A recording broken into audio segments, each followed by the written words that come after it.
Hello, good morning, everyone.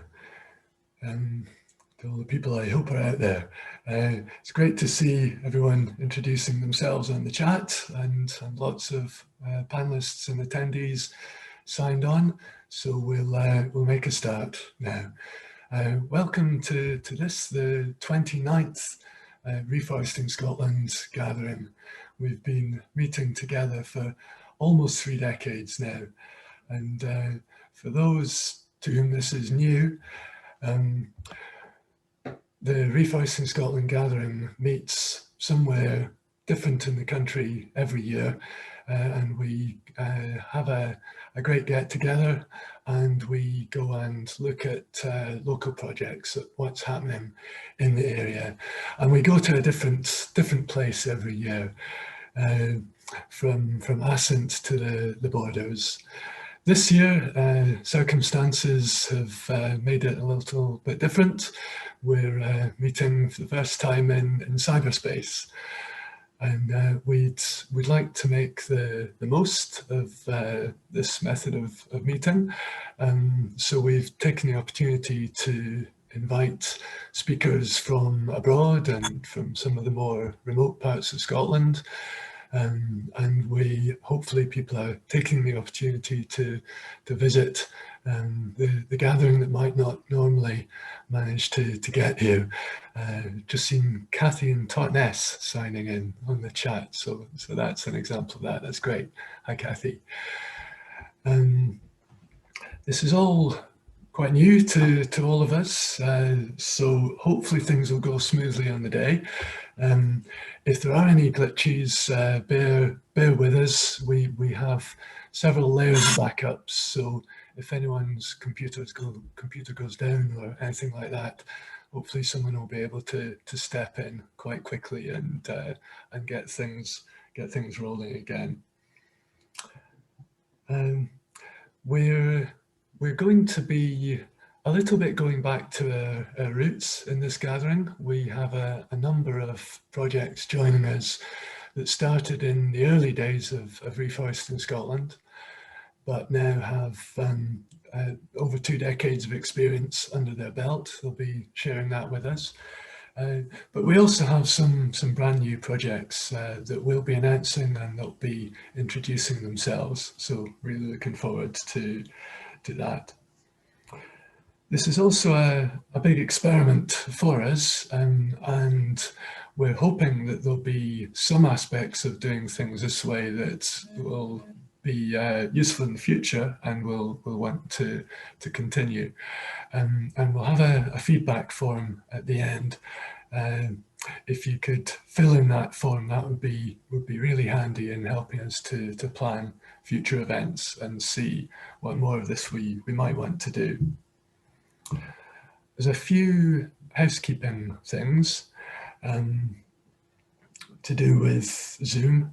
If you move your cursor, you should see at the bottom there's a question and answer facility and a chat box. The chat we're just going to leave open for chat between participants and attendees, so make as much use of that to chat between yourself all day as you like. The question and answer is for attendees to put questions to panelists and speakers. So use that to feed in questions during the day, and whoever's moderating a particular session will put that to the speakers and panelists. So I'm going to hand over to our first speaker shortly. I said we'd be taking an opportunity to go a few places and revisiting some of our roots, and we'll very much be doing that with the first session. We'll have Duncan Halley from NINA, the Norwegian Independent Nature Research Organisation. A very early part of what Reforesting Scotland did was to go to Norway and look at the comparisons between Scotland and Norway. Norway is in many ways a an example of what Scotland could be.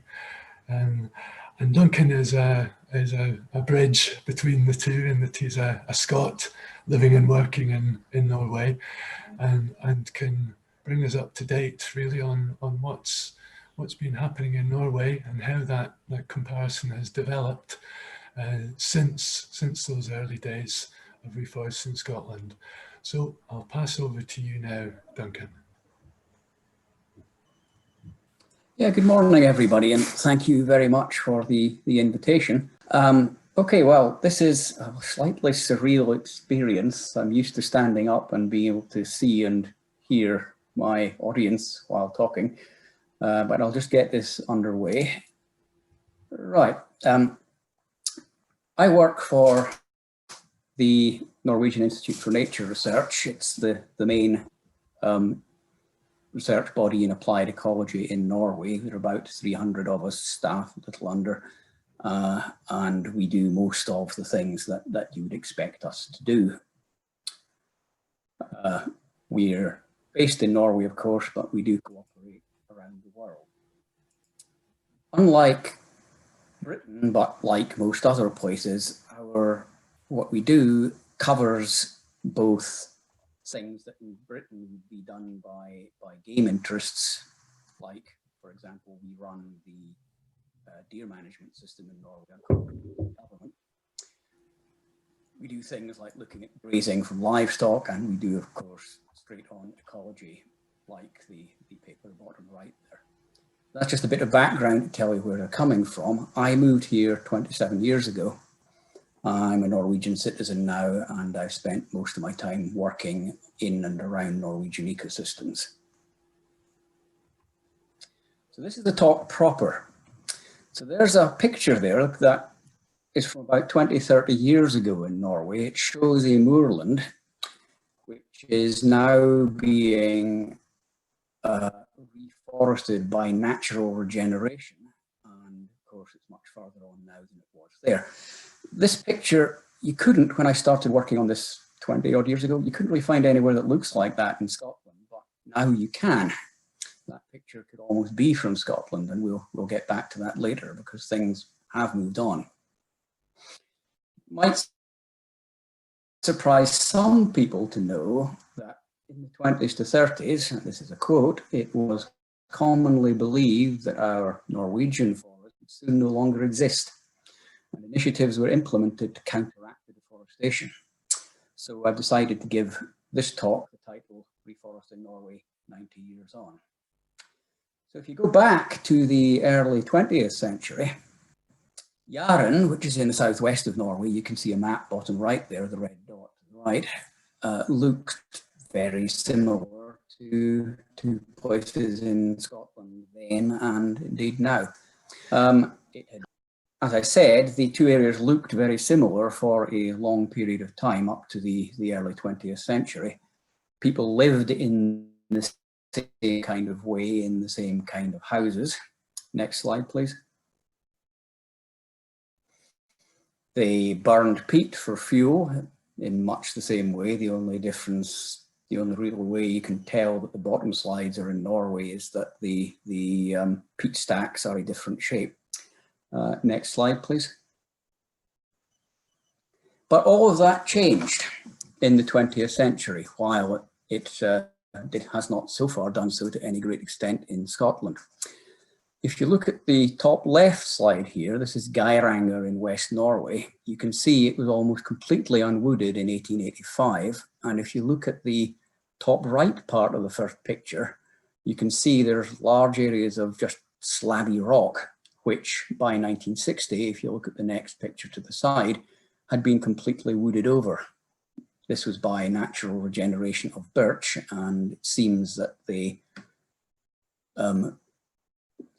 clung on to each other's roots and thereby managed to cover a piece of rock which in a deforested state would be completely unvegetated.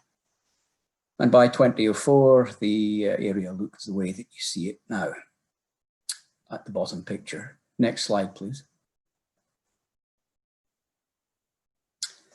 Here's another place, Oslibakken. It's about the same latitude as the Pentland Firth. Again, this could be a picture in Scotland. Next, please. But by recent years, it looked like this. At the very bottom of the screen, possibly hidden, is a cross, which shows you the point of shot that the old picture was taken from. You couldn't take it from there now because it's covered in trees. So what you've got in the top one is an area where the only real land use was rough grazing, and sheep were divided from one area to the other by these long dry stone dikes that you can see, to an area that's now in very mixed use, and all sorts of economic activities take place there. Next slide, please. So here's another one. This is Fidjadalen, a very wet place indeed. I'll get back to that later. Rains more than 4 meters a year. That's what it looked like in 1927 when we got a very early colour photograph. Next, please. And this is it a few years ago. Most of the rewooding, in fact, dates from the 1960s. All of it is by natural regeneration. Next slide, please. If you look at places that are more farm, this is a small farm or close to a crofting community in its structure and the way people live in 1913. Next. This is the same spot in 2004. It's still being used, of course, for sheep grazing and other agricultural uses, but the overall area is now very much better wooded. Next. Now this can all happen quite quickly. Here's another spot, very coastal again, at Ferkingstad, which is about the same latitude as the Shetland Islands. The only trees, apart from some in the background there, are those pines, which we know were planted in 1907 and of course protected from grazing at that time. The shed in the picture there is about 2 meters high at the roof ridge, to give you a perspective. Next.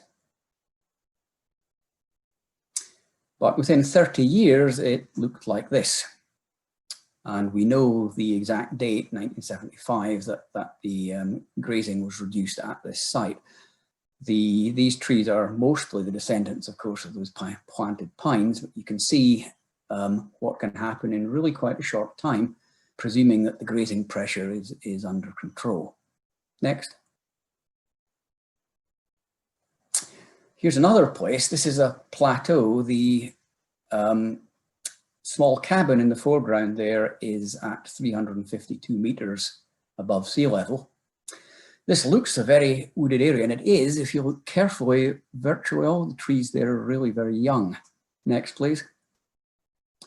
And that's because this area used to be an area of hill farms, grazed, and you can see the old in-by field as a forest clearing in the foreground there.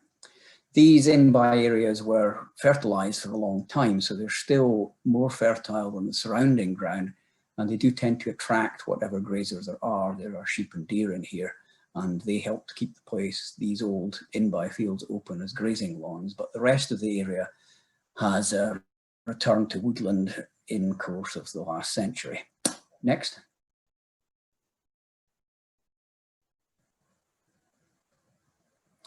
And trees can grow in some quite improbable places. At least when I started doing these talks about 15 years ago, I was assured by a number of people that, for example, the outer aisles were naturally treeless because it's too windy.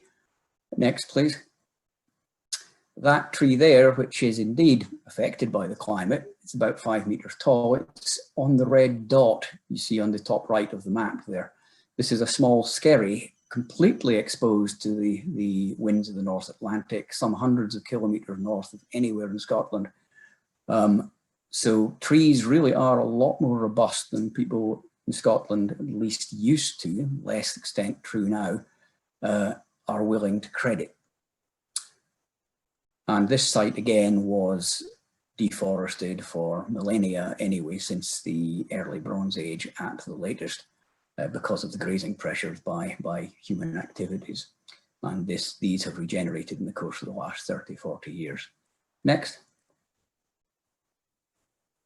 So if you look from a satellite picture, at the top there is a strip of the southwest of Norway, and at the bottom a strip of Western Ross. The difference is now really is quite apparent even from space. The Norwegian map is very much greener. There's still a lot of regeneration to go in that part of the country. And the regeneration is more diffuse. The woodlands that you can see on the Scottish map tend to be very tightly defined because, of course, they are largely planted behind fences.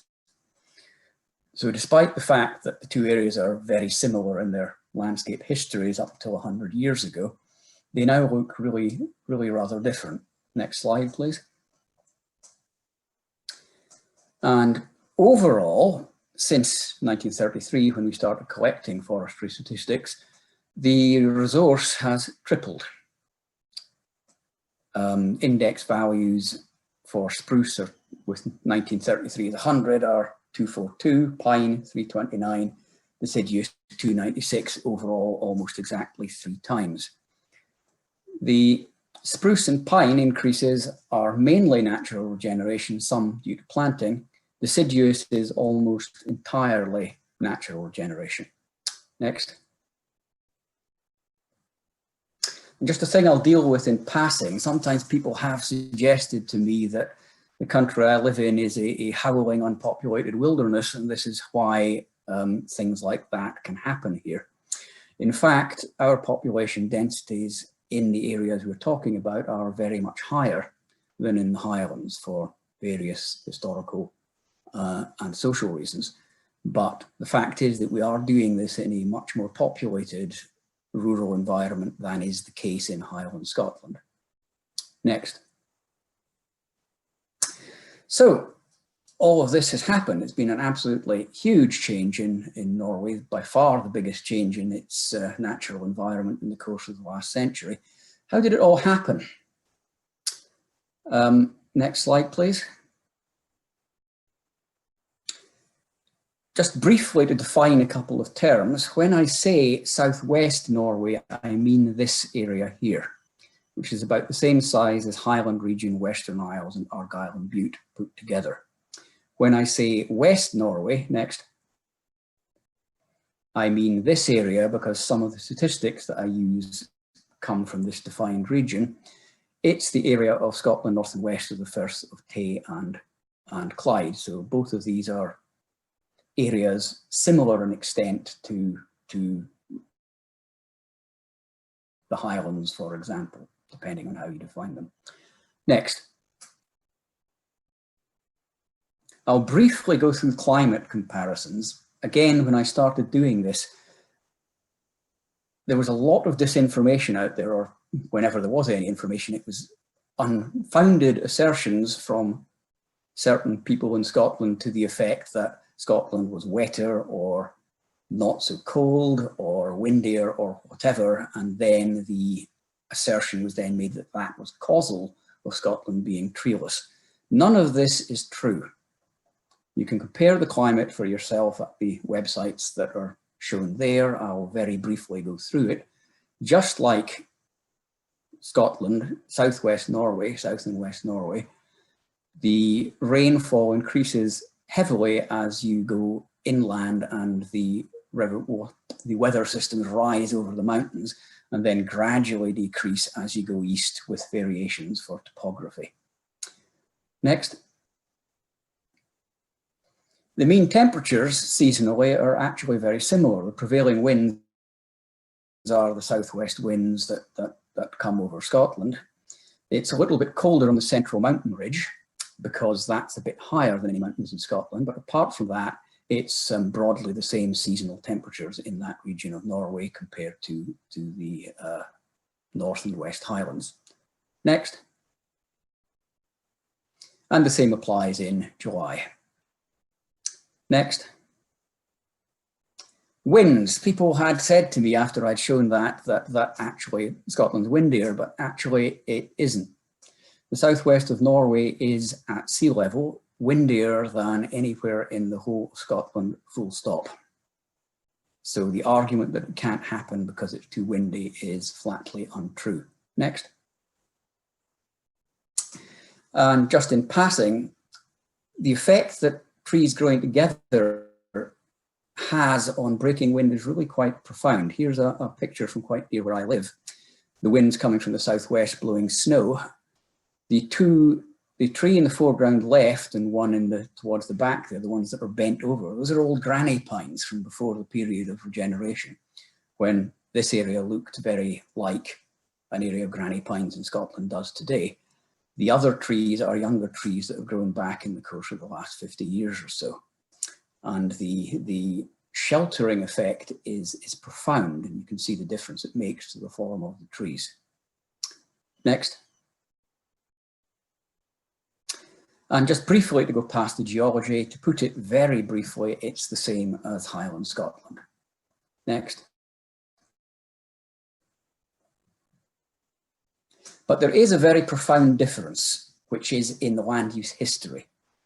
Scotland has one of the most concentrated land use patterns in the entire world. Norway has a very dispersed one.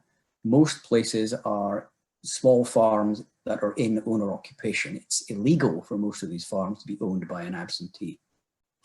This results in a pattern of a lot more people living on the land, and they make their living partly from the farm, like crofters, and usually partly by having a job outside. So you can see the densities of farming units in southwest Norway. It's the polar opposite of the pattern of landholding in Scotland. Next. So let's get into some statistics here. Woodland expansion area. Next.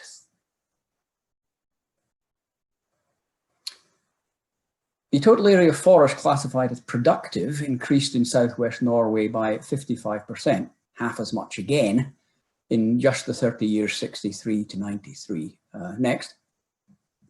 And I just say that productive is a forestry statistics term.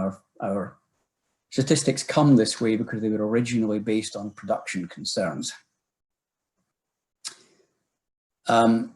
Between the forest inventory periods 2005 to 9 and 2010 to 14, now we've got good area measures. The increase of area in woodland in West Norway was 305 square kilometres a year, or 2.6% land area over 5 years. This can't keep going. It's going to have to slow down soon because we don't have enough land for it to continue, but at the moment it is faster than it has ever been, and the amount of deciduous woodland in Norway as a whole is more than double that it was when I got here in 1927. The speed of this is really quite astonishing. Next. And almost all that expansion has been through natural regeneration. Next. And just some statistics on the Scottish forestry strategy, which is attempting to achieve certain things. I'm afraid I can't read the bottom line here. But we are achieving that every year in an area smaller than the size of Scotland, and it's happening for free. Next. Now, back in the period of woodland restoration in the middle 20th century, planting of conifers was quite common, but it's now declined to getting on for zero. That's the whole of West Norway, and we're doing maybe 7 square kilometres a year at the moment, and that's a bit more than it was at its bottom. The reason for this is that natural regeneration dominates even when pure commercial forestry stands are harvested, because the farmer-owned woodland is now, which is almost all of it in that region, almost all regenerates naturally. It's economically better for the farmer, and it produces other goods as well, which we'll get into later.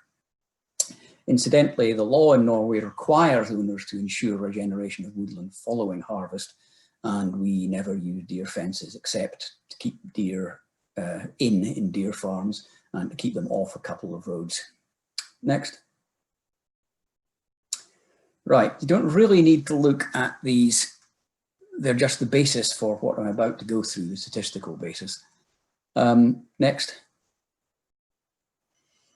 The annualized increase in standing timber volume, meaning how much more wood we've got, is nearly 4 million cubic meters a year. This is just for West Norway. Next.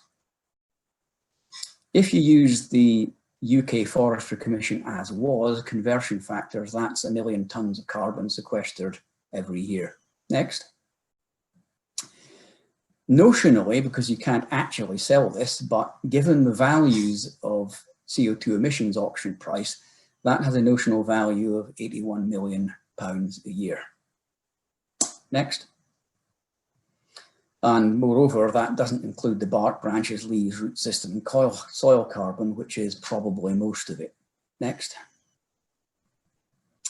And by an odd coincidence, I don't know whether this has been achieved, but Scottish Forestry Strategy wants to sequester an extra 1 million tonnes of carbon, almost the same as a place 2/3 the size of Scotland is achieving, through woodland expansion. In Norway, this has been done without subsidies of any kind. Next. I understand that recently there have been several papers out which have gone into the subject of carbon storage in Scotland. I would suggest that everyone takes a look at this. Norway has no axe to grind in Scottish fights over, for example, subsidies for citrus spruce. But we have done an audit of carbon storage in all Norwegian ecosystems. And it's got a lot, it's a complicated picture, of course, but it's got a lot of useful and transferable statistics for restoration in Scotland and can provide a reality check. Some of the models I've seen from Scotland are rather dependent on assumptions which don't look to me to be warranted. And garbage in, garbage out. Next. Talking about carbon storage, this is a blanket bog in Norway, where there are blanket bogs, 8% of our areas. There is a link to the carbon publication on the PDF version of this you can get after the show, by the way. The even blanket bogs normally have some trees in them. Where it's very wet, no, they don't grow, but it's normal and usual for there to be a scattering of trees wherever the land is slightly higher, typically along streams or on the top of hummocks. And that you don't usually find in Scotland, but it is useful in increasing the biodiversity of these areas, among other things. Next. And this is a thing we never see in Norway. I have been in Norway 27 years. I spend a lot of time in the outdoors. I have not once seen a peat hag, not once. This is grazed, and the overgrazing is really the cause of the peat hags, which are bad in all sorts of ways. Among other things, it's bad for carbon storage for this to occur. It has been asserted in Scotland that this is a natural feature of the landscape. That again is just flatly untrue by comparison with other places of similar climate. Next. So what caused all of this? We've done a lot of work on this in Norway, of course. It's a big landscape change, and the answer is really just a very simple one. It is due to reductions in grazing pressure. That is overwhelmingly the reason. You don't need to go any further than that. There are some subsidiary causes that have increased the effect or speeded it up. Declines in other human impacts, such as muir burn, for example.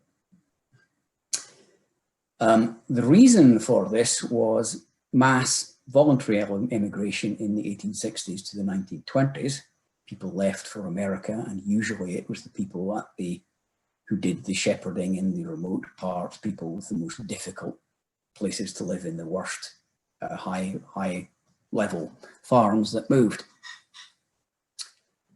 So, and then from the 1950s and onwards, social and economic changes when people found other forms of work more congenial. When I started doing this, people looked at those pictures, and sometimes people would say to me, yeah, but you know, that kind of thing just doesn't happen in Scotland. There must be something different. Next. But fortunately, time has moved on. Next. And you can see, next, exactly the same thing is happening in Scotland as happened in Norway when the grazing pressure declined, and it can happen really quite fast. Where there's a seed source, that's only 7 years. Next. Now in Norway, we have in fact managed to quantify the grazing browsing pressure of all large herbivores from 1949, when the statistics became good enough. We use a thing called the metabolic biomass, which means how much of an animal's body is metabolically active, which is basically 70% of its live weight. And for all Norway, using 1949 as an index of 100, it dropped to a minimum of 62 in 1969, mostly through reductions in cattle, horses and goats. The sheep population actually didn't change much. Since then, it's increased almost entirely due to increase in wild grazers, deer. Next, please. If you look at West Norway, which was the most heavily grazed part of Norway, of course, being the place of mildest climate and densest human settlement, the metabolic biomass of all large herbivores was about 230 kilograms per square kilometre in 1949, dropped to about 140 at minimum, and is currently about 160, 165. It's quite hard to know what our Scottish red deer's metabolic biomass is, and getting statistics on deer weights can be tricky in Scotland. I'll get to that later. But that amounts to, if you assume metabolic biomass of about 50 kilograms per deer on average, a density of about 4 would be 200, and that was enough to inhibit regeneration, whereas a density of under 3 was certainly enough to allow it. But you should regard the numbers I've just given you as soft, though it might be worth doing the exercise in detail in Scotland. Over the time, the proportion of browse in the diet of all large herbivores increased very greatly, from about 12% to now to about 1/3 of the total diet. And in 1999, the reason for that is partly because of a greater bias towards browsing in red deer populations, which increased considerably over the time, and roe deer, but also simply because there was a lot more browse to consume. Next. Yes, just go through this whole list.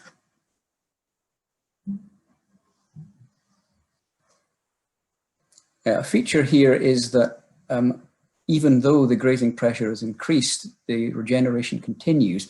Partly this is possibly because of just the sheer amount of regeneration going on, more seedlings, so therefore it can stand a greater level of attrition, plus probably also the soil development. Next. And next. Yeah, and one of the things we have found in our work is that seed source availability is the primary factor in the time lag and in the snowball effect that we have seen in Norway. Soil development are probably implicated, and there might be an effect of mycorrhiza too, but we haven't really studied either soil development or mycorrhiza in Norway, which is a pity, but we just can't get the funding for it. It's not a problem, as it were. Next. So I'll go through some examples. Let's speed up a little here, given the time. This is a place in the southwest of Norway, right on the coast. It's got a similar climate to the Western Isles, except that it is measurably windier. Next. It used to be completely deforested for millennia, according to pollen records or pollen analysis. Here's the old main farmhouse in one little glen there, built of dry stone, formerly pan tile. It looks like it was used as an animal shelter for a while after it was abandoned. Next. But this is what the area looks like now. The picture at the top is a place called Kirkehaven, which is a small fishing village. If you look at the church there, the church spire is about 6 stories high. You can see it also in the bottom picture there. Now, if you look at the island called Dragøya in the foreground of the bottom picture, you can see the sheer size of the splash zone there. It's facing southwest, and the seas build up to absolutely mountainous heights when there are big storms in the winter. There have been 3 force 12 onshore storms in the course of the last decade, and force 11 is every winter. Next slide, please. But as you can see, looking at it the other way, it's well wooded everywhere outside the splash zone.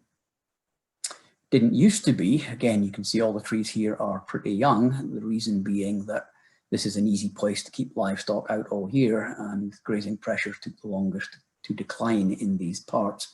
But the area is now very rapidly rewooding. Next. So here's the farm Goran Lee again. A feature of the landscape in southwest Norway is all these small farms scattered about, and they've very usually got 1 or 2 big trees in close to them, which were kept carefully by the farmers over the generations for amenity reasons, and also because they provide fodder early in the season. Next. And they've been the ancestors of, for example, a lot of the oaks that are now coming to young adult stage in and around the farms. Next. And that appears to be the future. Bottom left, you can see a little oak. Jays moved into this area. They were, of course, extinct sometime around about the 80s or 90s, and they've been transporting these acorns all over the place. And if you walk around this landscape now, you find lots of knee-high to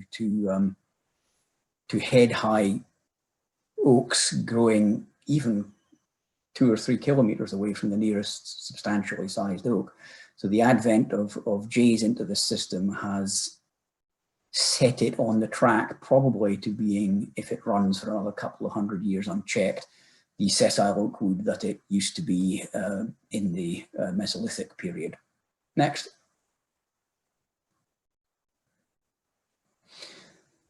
There still is, of course, a working landscape. These are a kind of goat called a boer goat, which is developed in South Africa for meat. And these ones are used as a boutique industry to sell to local restaurants for meat, and it commands fancy prices. Next. So a different place a little further away, here is a place called Mon, that's the name of the farm there, and Fidjidalen, which you've seen a little earlier. Next slide, please. It's very wet.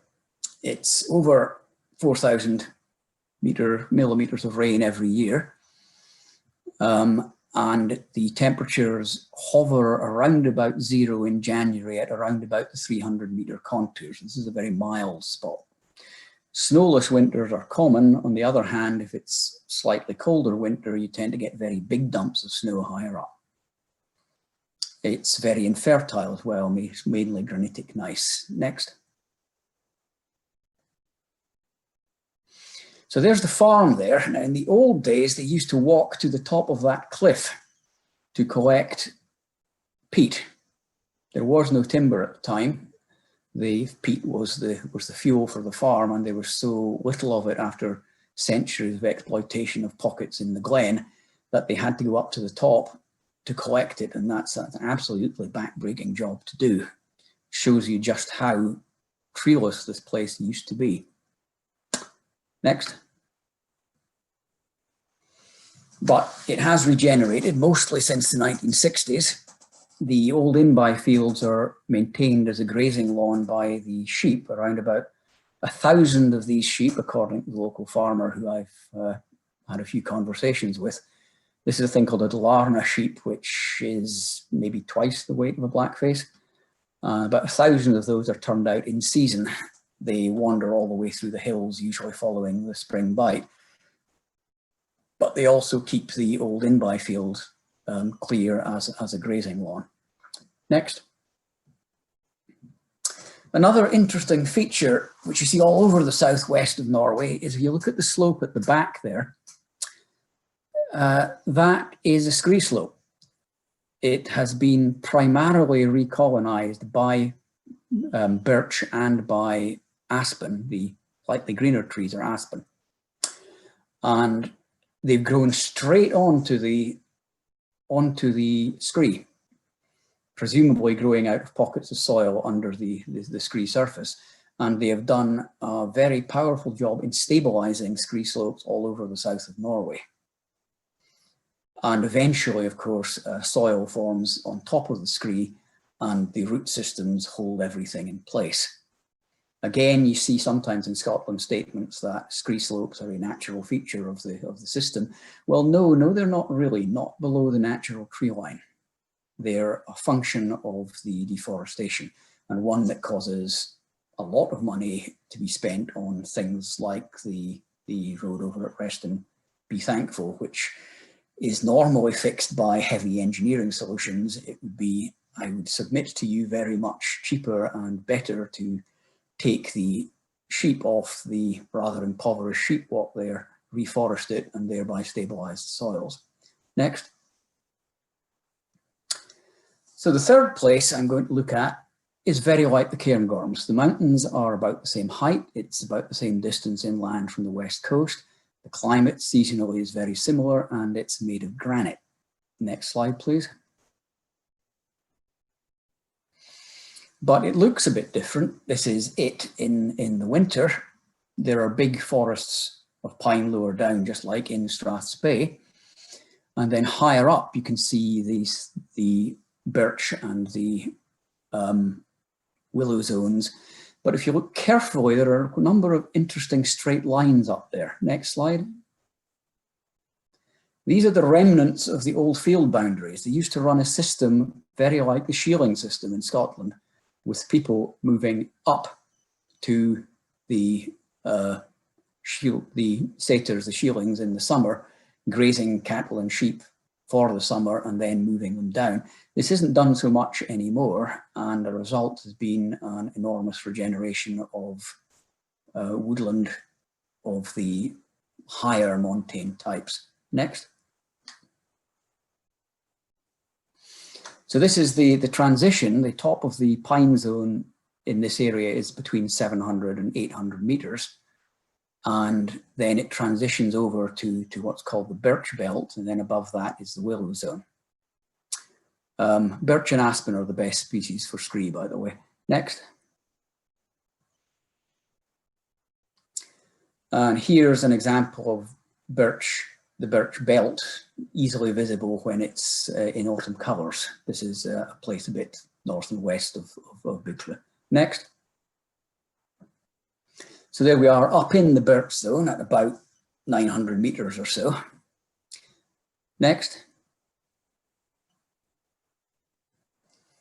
And birches can grow even on completely exposed ridges at about 900 meters. They're extremely tough plants. And they are of a slightly different form. If you get the PDF version of this, there's a clickable link there that will take you to a discussion of that. I haven't got time for, but it's a form that has probably been largely lost in Scotland because virtually all the high woodland is gone. And it's clearly better adapted to these high altitudes than things that grow lower down. Next. And indeed, if you go to Scotland, and thanks to David Hetherington for this picture, here at exactly the same elevation, yes, it is tortuosa birch. The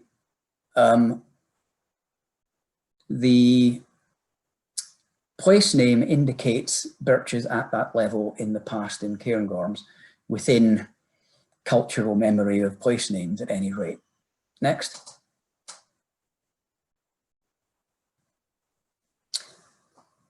And then you have, this is a typical example of willow zone vegetation. It just means the zone where montane willows are common, not that the zone is all willow.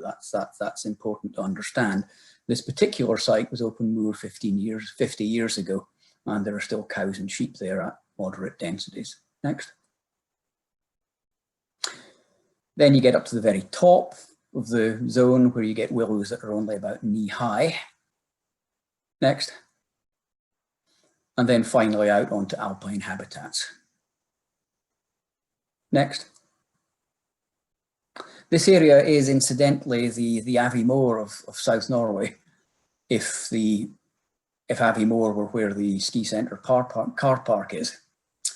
The heights here are, the top station here is almost exactly the height of the Ptarmigan restaurant. It's granite, but the protective stakes that are used for holding in the snow are replaced by woodland, which is better in a number of ways. Next. So how do we use this landscape? There are a couple of links to more detail up there that people can go to if they wish. Next.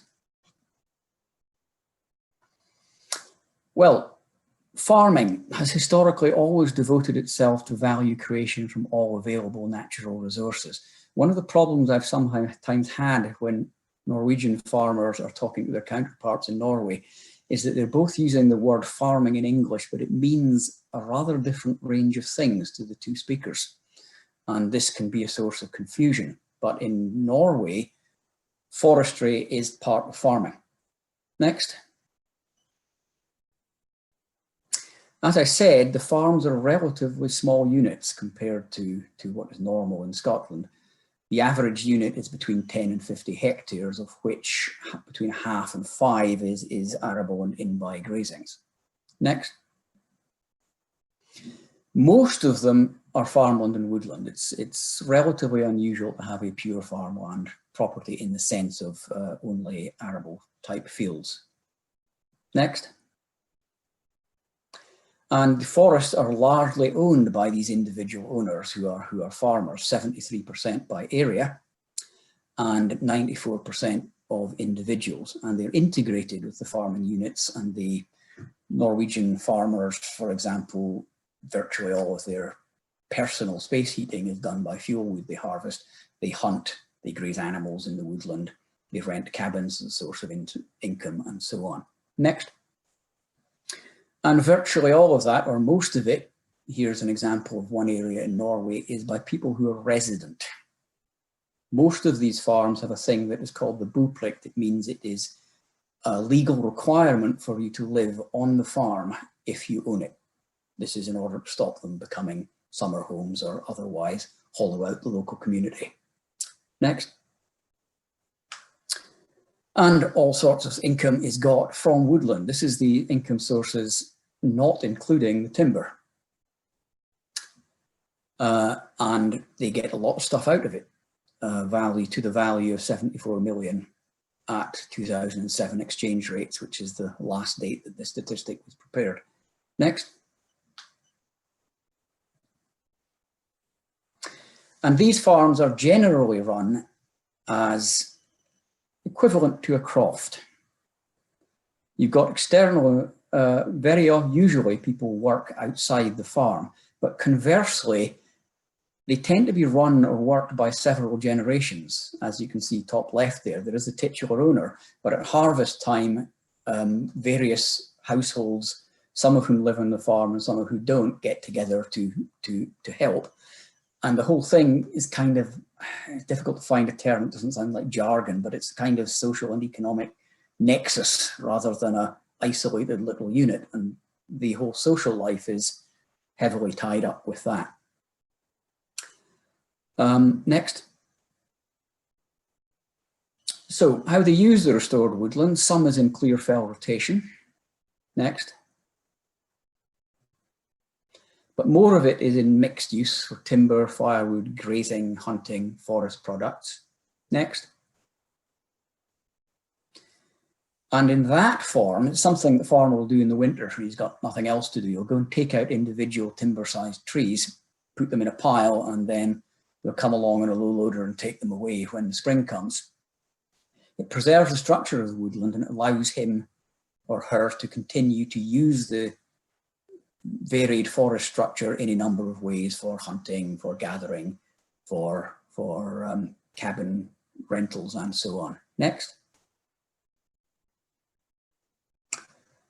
And of course there's grazing. Grazing is very normally done within woodlands and wandering out onto the mountains, such as in this area. Next. Also southwest Norway. Next slide, please.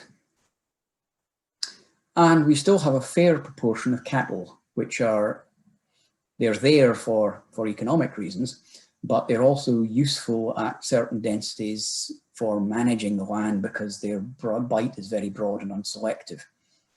And that helps to keep the diversity of the ground sward in trim. Next. Fuel wood is big. Next.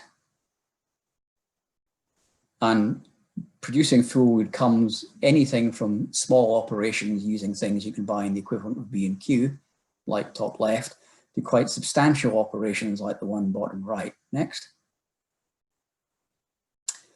And it's a biggest chunk of the income. This farm here is harvesting lots of birch timber, which you can see in the background, that was regenerated after a spruce harvest was taken. They're taking out spruce, which is regenerated inside that area that looks mostly birch, or rather they're taking out the birch. That will leave the spruce, that will then produce a timber crop, and then it will go round to the next rotation. Next. And it results in very considerable weights of timber being used. This is the last year that they collected this statistic last.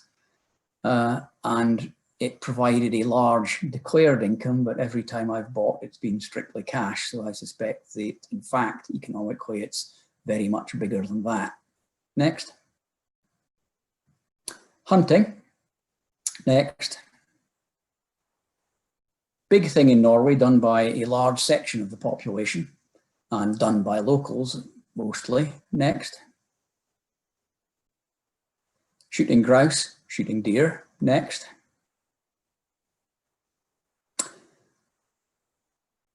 This is the carcass weights of red deer. I thought I'd go into this in a little more detail. Our deer are put shortly between 35 and 40% heavier than the deer that are found in the Highlands. Next. This isn't for genetic reasons. If you take Scottish deer to other places, they grow as big as Norwegian deer. UK farmed deer are the same weight as Norwegian deer almost exactly, and they are descended almost entirely from Scottish Highland animals. So it's not a genetic thing. Next. But oddly enough, we actually harvest around about the same or even more deer per unit area in these mixed use landscape than pure play deer forests do in Scotland. Next. Here's an example, a place called Tusness, an island about the size of Mull and with a similar climate. Next. Next. Right, there, keep going. Right, stop please. So how are we doing this? How are we extracting as many deer per unit area, and those 35–40% heavier than is the case in Scotland with a much denser deer population? Next.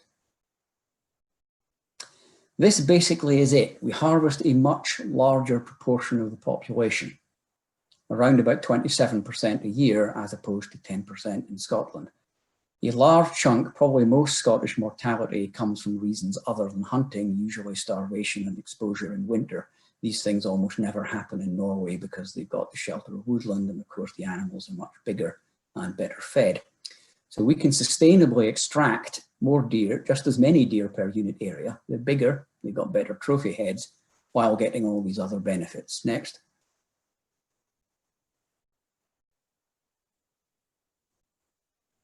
And next slide, please.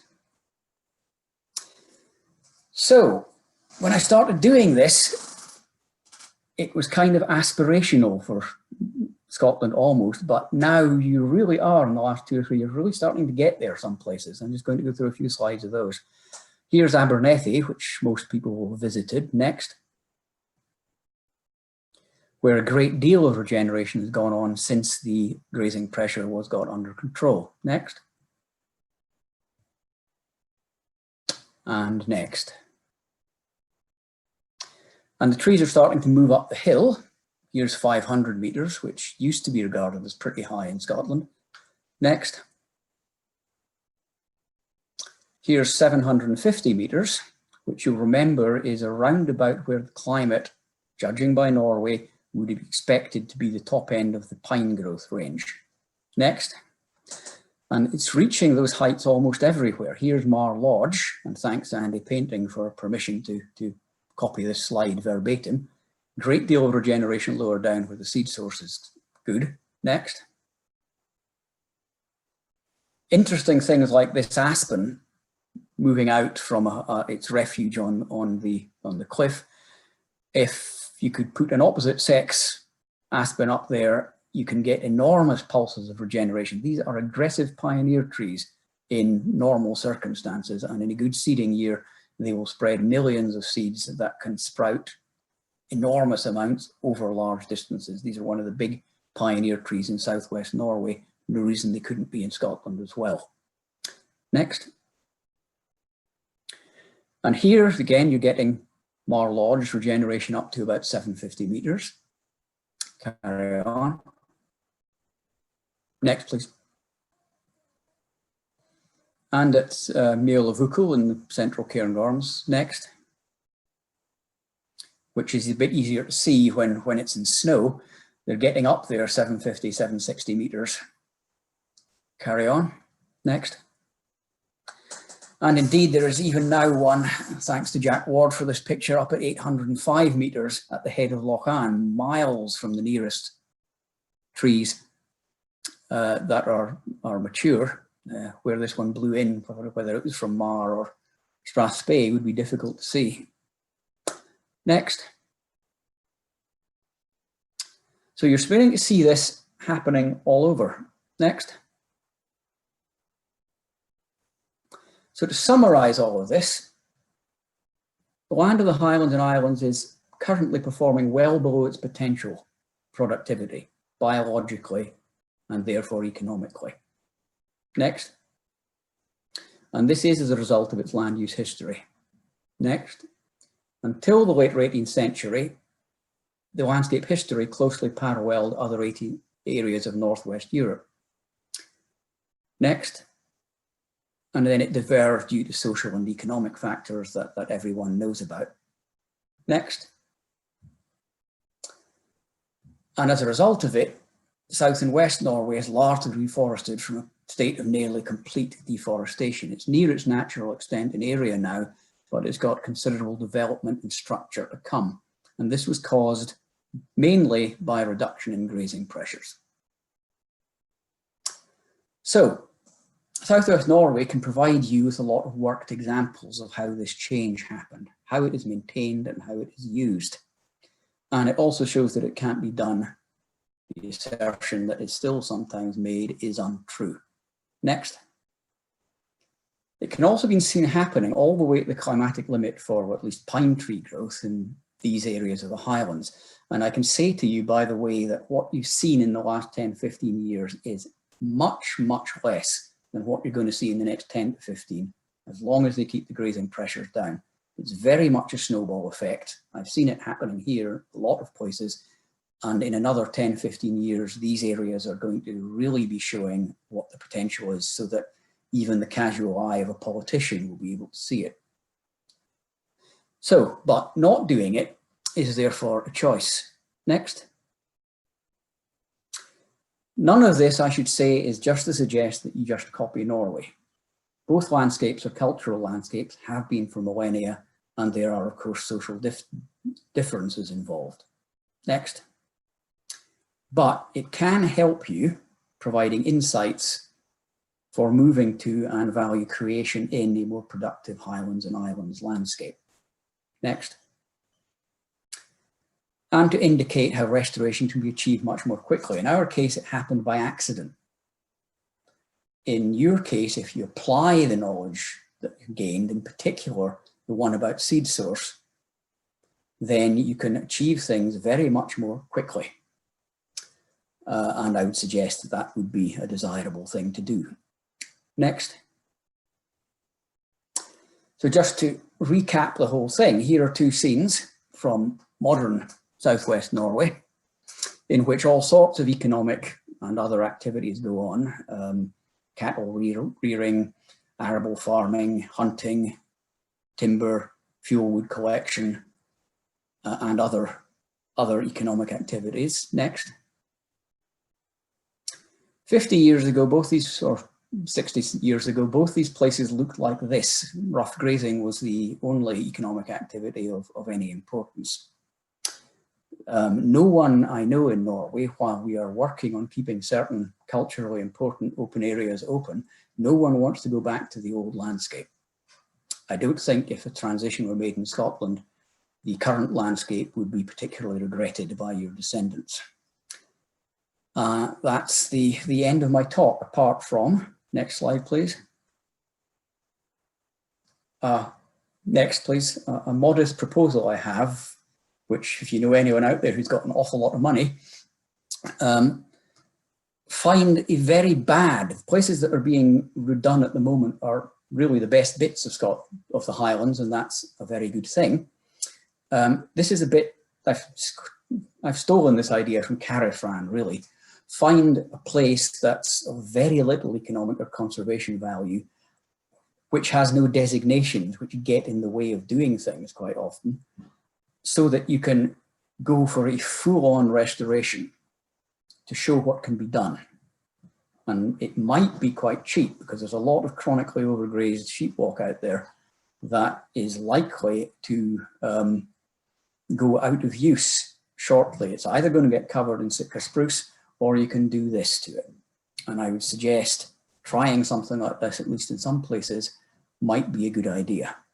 So thank you very much for your attention. I'm afraid I ran a little over time. I'm happy to take what questions I'm allowed to take. Thank you very much, Duncan. That was a really comprehensive comparison of Scotland and Norway, and I think sort of laid to rest some of the myths about why it couldn't happen here as it's happened in Norway. I think in terms of time, I'd like to go straight to the next speaker because we will go even further over if I take a lot of questions, but hopefully you can see the question and answer channel. Would you be willing to stick around a little bit and type some answers? Yes, I'll open up the question and answer channel and I'll get typing. It may be a little while before I've answered everything. Yeah, that's brilliant. So you can put your questions to Duncan that way. If you can show your appreciation for the talk in the chat, that would be great in lieu of a round of applause from everyone, which unfortunately we can't do, but I'm sure everyone would be doing right now at home.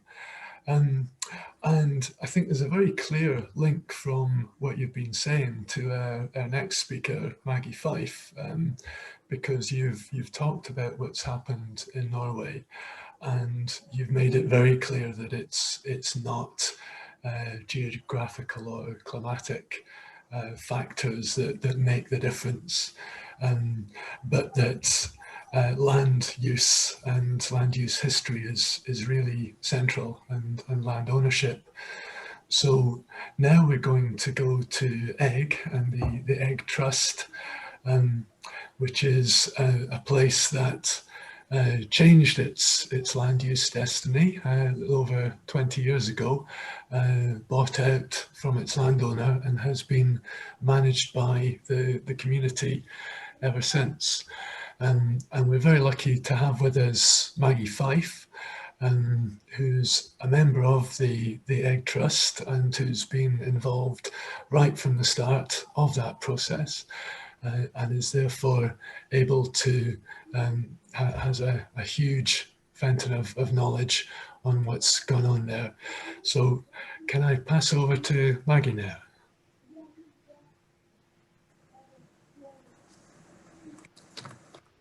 Morning.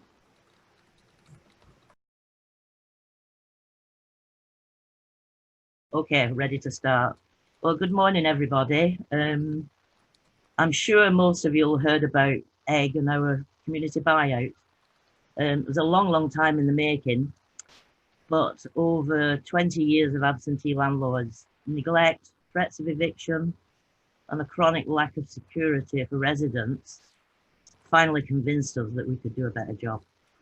Remember, back then there was no land reform legislation, there was no Scottish Land Fund, but we were lucky enough to receive support from a group of people with a particular interest in land reform, including a couple of legends actually, our late lawyer Simon Fraser and Alan McRae from Assynt.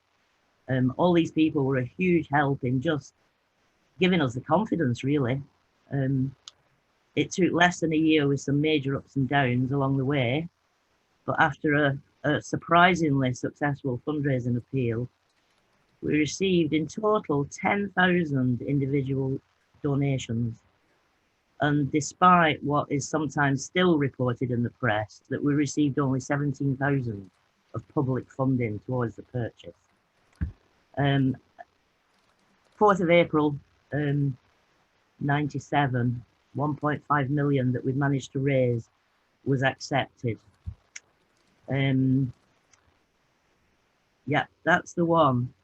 That was the celebration on the 4th of April that year.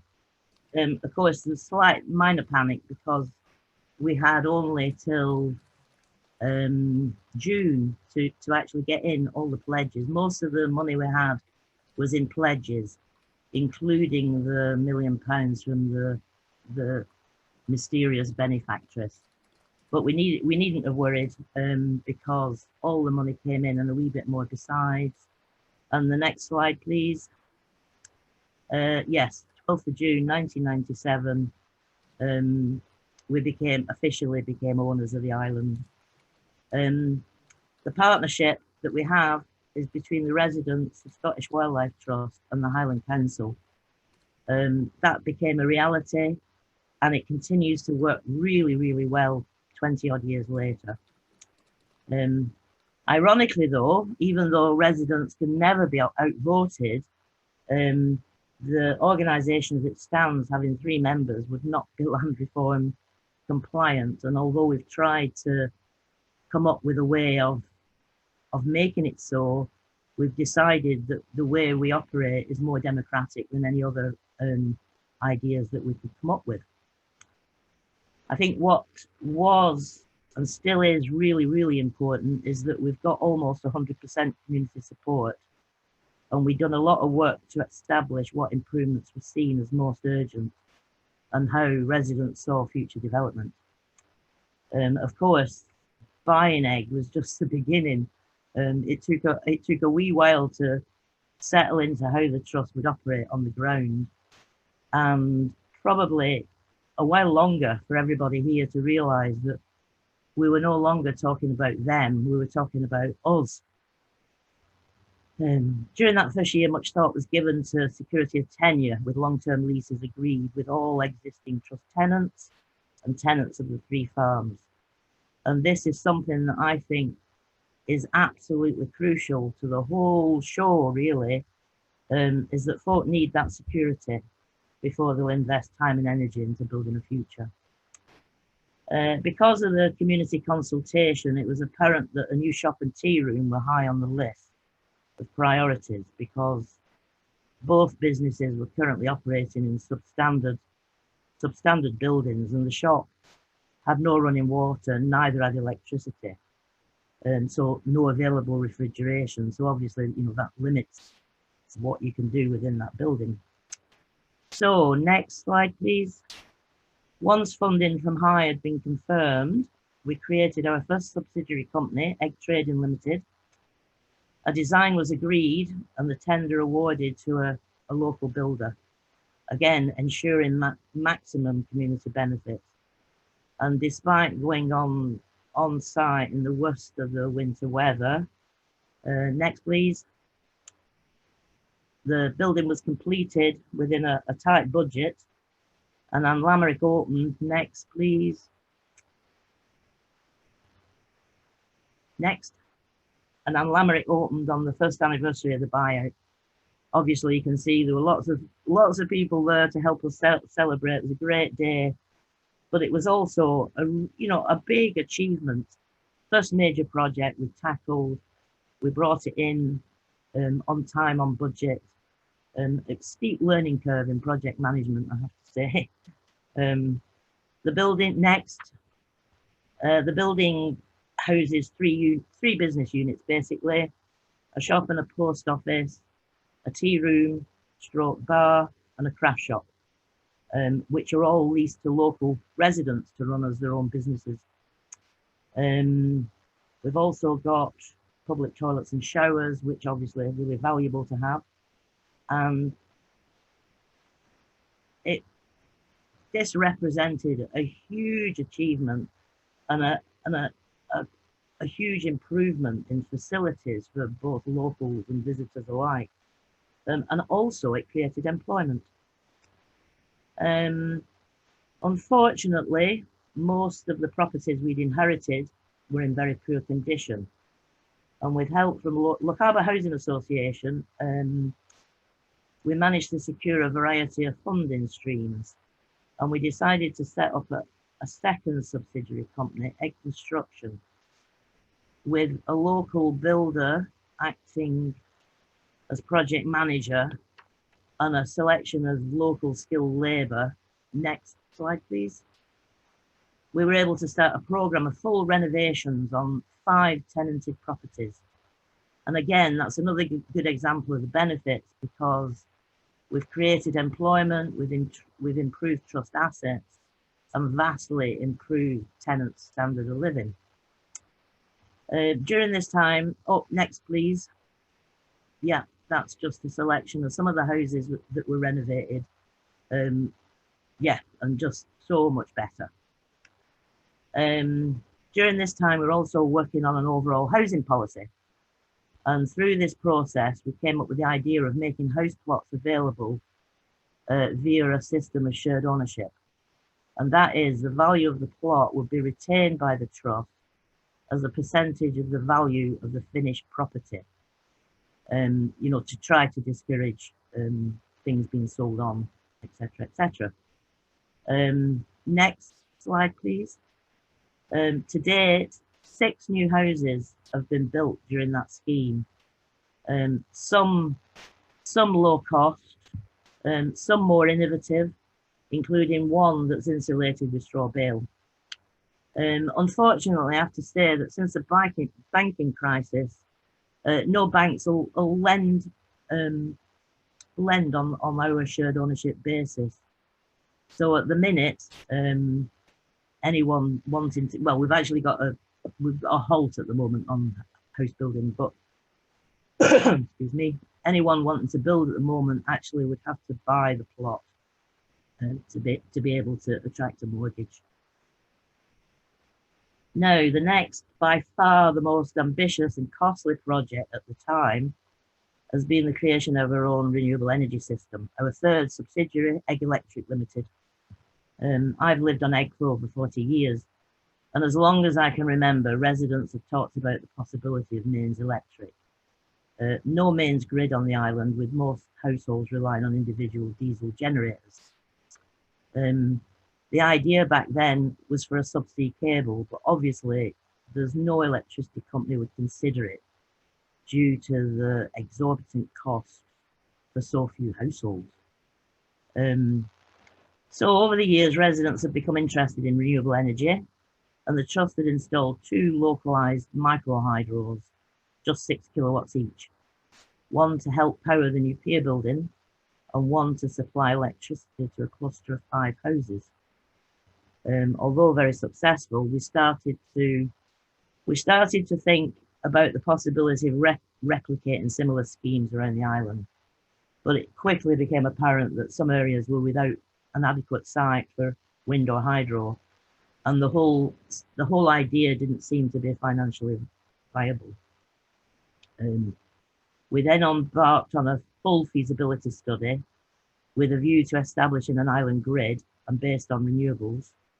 Community met regularly and discussed every aspect of what was being proposed, i.e. where turbines should or shouldn't be sited, what level of unit charge might be acceptable.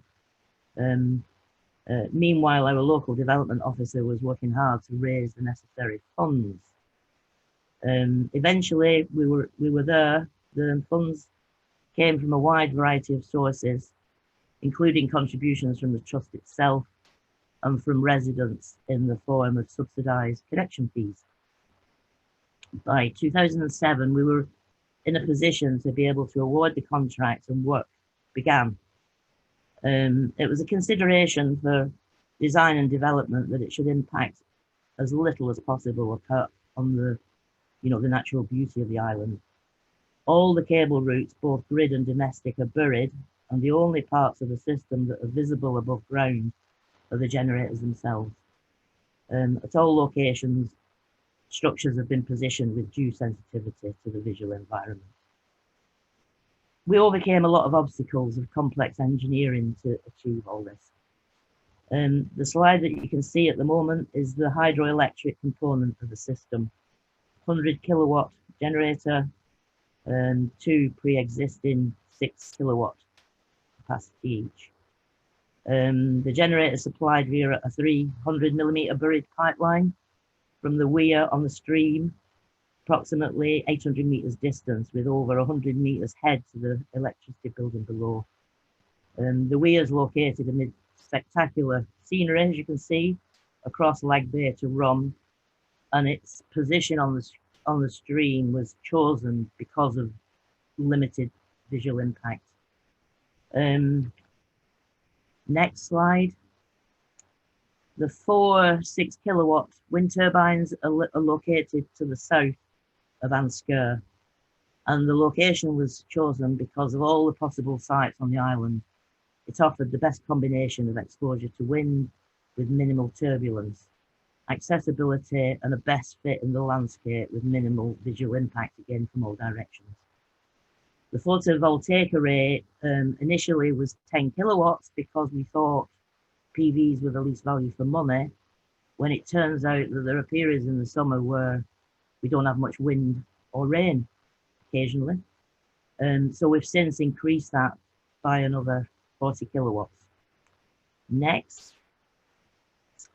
It's at the control building that the whole system's regulated to ensure a continuous supply.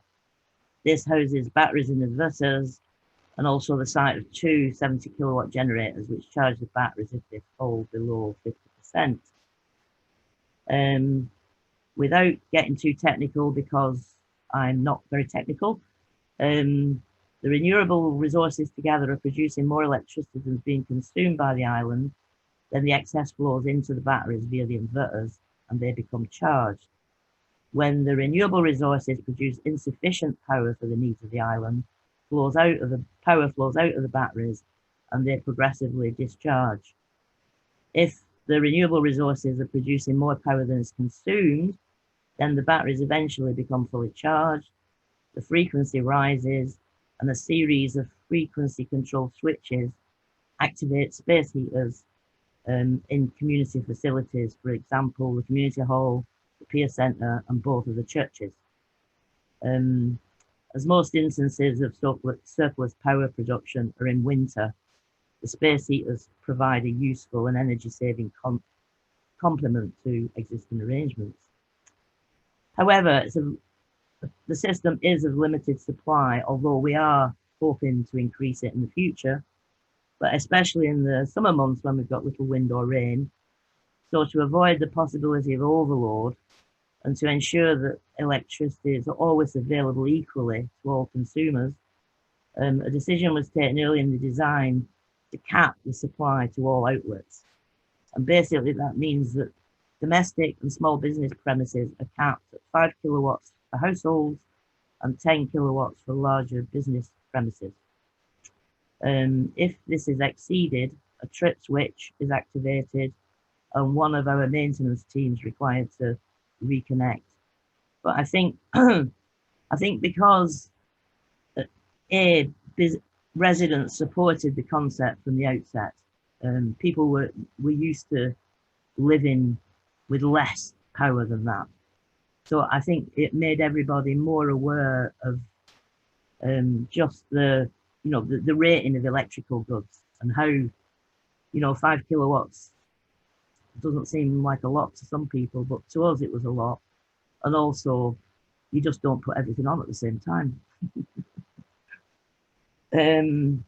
So at the beginning, we relied quite a lot on outside assistance, but now the system is fully maintained by a team of residents. who've been trained in all aspects of the system. They check on it twice daily. That can be done remotely if necessary. And they're sufficiently trained to be able to, we're very lucky to have an engineer on the island. And between them, they can identify and remedy almost any problems that we might have, which we haven't had very many, I have to say. So the system started generating power on the 1st of February 2008. Our achievement was a double first. Continuous 24-hour power was made available for the first time to all residents and businesses on the island. And it was also the first time the renewable resources of wind, water and solar generated electricity was integrated into a grid system specifically designed to supply an isolated and small community. A huge amount of effort went into the project, and its continuing success, I would say, can be attributed to the contractors and the residents who worked absolutely tirelessly to make it happen. The system has gone on to win several awards and continues to attract visits from interested parties worldwide. Next. So, mainly because of the electricity supply and how it had vastly reduced our carbon emissions, we entered Nesta's Big Green Challenge, competition designed to challenge communities to look at innovative and replicable ways of reducing carbon emissions. From 350 applicants, we were chosen as one of 10, given a year and some funding to put their ideas into practice. The community totally engaged in the process, which led to a flurry of activities ranging from running a green festival, retrofitting 2 further trust properties, producing a CD, all the music donated by various Scottish musicians, purchase of bicycles, to installation of solar water heating tubes and grants to give residents ability to have polytunnels to extend the growing season. Much to our delight, we became one of 3 joint winners with a prize of £300,000. To date, most of that money has been spent on extending the electricity system, increasing the PVs, which I mentioned earlier. It was a way of, it's difficult to come up with an idea of something that would benefit all the community and not just sort of a section of it. And the electricity system, is the one thing that does exactly that.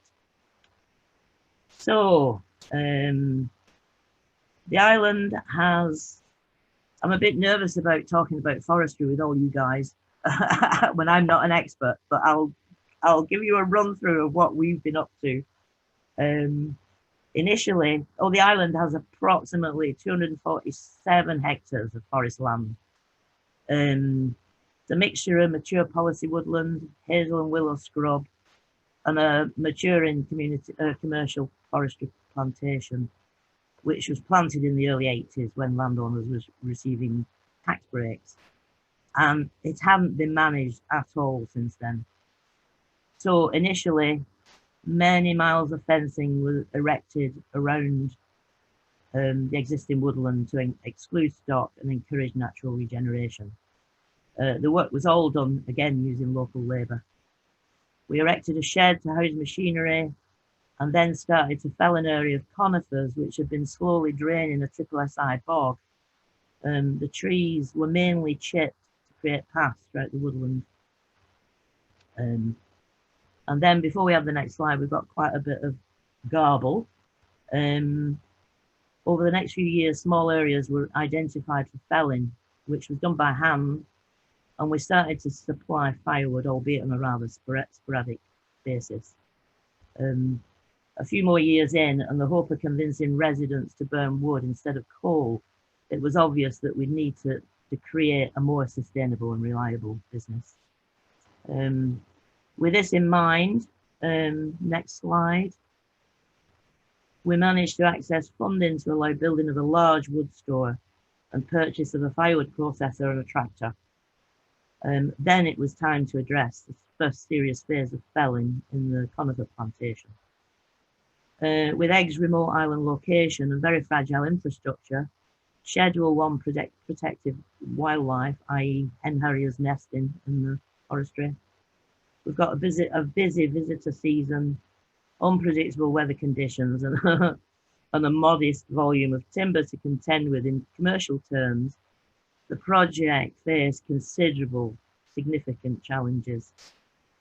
But rather than take a more traditional route and contracting the services of a management company, we took the decision, wisely or unwisely, to coordinate the project ourselves.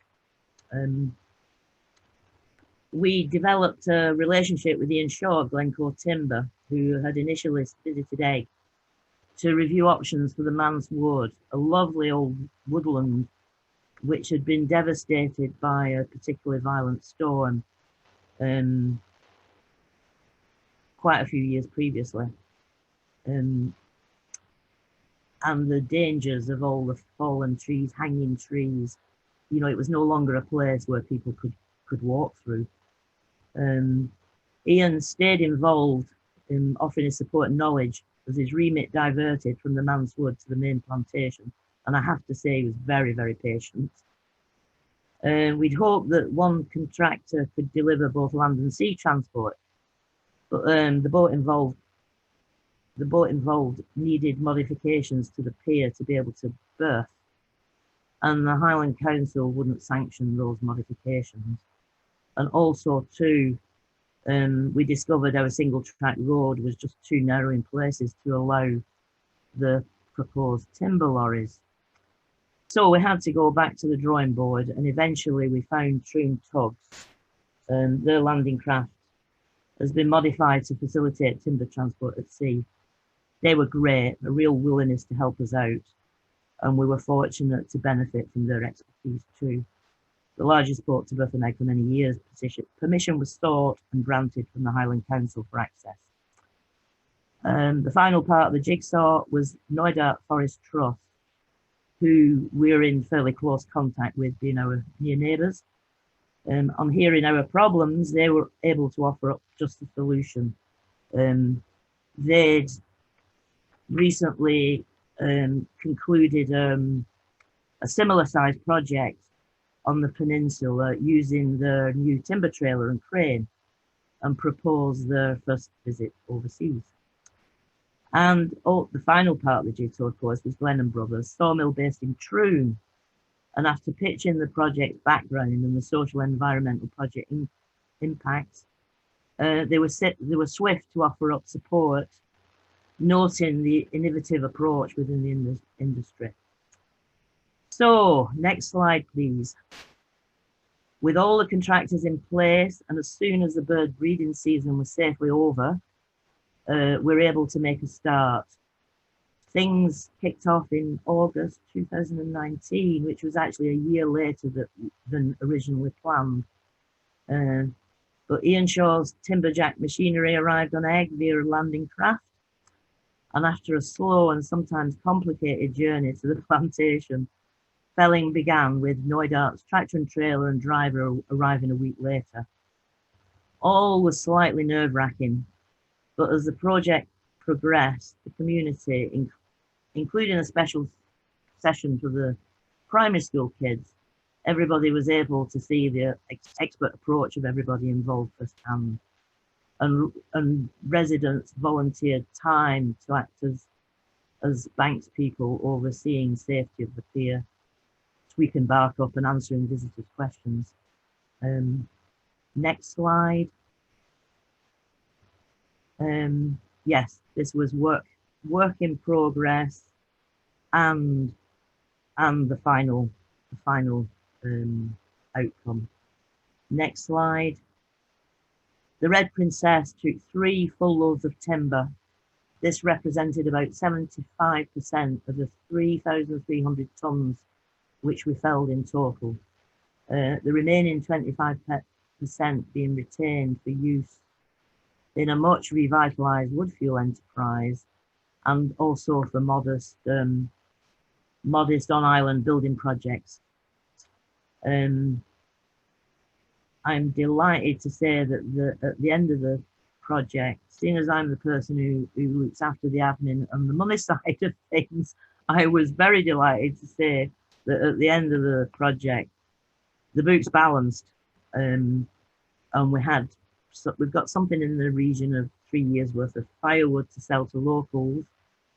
And also, as we added extra 7 years after first consulting on how to reintroduce access to the man's wood, the insurer was able to complete the task that first brought him to the island, clearing and stacking fallen timber, and his careful approach has reintroduced access for visitors and residents alike, which is a brilliant result. Next, thanks must go to all involved. A huge amount of effort and help and support from the Community Woodlands Association. But a special mention must go to our amazing development manager, Becca Long, who's seen here on the right of this picture, who absolutely worked tirelessly to ensure all the bases were covered. And she has an incredible attention to detail. And on the other side of the photo, you'll see the lovely bags of logs stacked ready for delivery to everybody as and when needed, which is a huge improvement on the way we were operating before. Harvesting, of course, is one thing, but there's lots of replanting to be done. And in the past, when the replanting that we've done, the trees have been purchased from elsewhere. But the woman on the left of the picture, who just happens to also be my daughter, she has championed the idea of the creation of a tree nursery. Next, now into its second year. Its second year production has increased significantly, and all the trees required for an area of new planting, 20,000 in total, have been grown from local seed. With a lot more replanting to be done over the next few years, we're looking at the purchase of a second polytunnel, the ambition being to replant with as many native homegrown trees as possible, which obviously helps to protect the island's biosecurity and boost survival rates. So what's next? When we built Ann Lamerick, the pier building, little did we realise that in only 20 years, the population would almost double and volunteer and visitor numbers would increase significantly.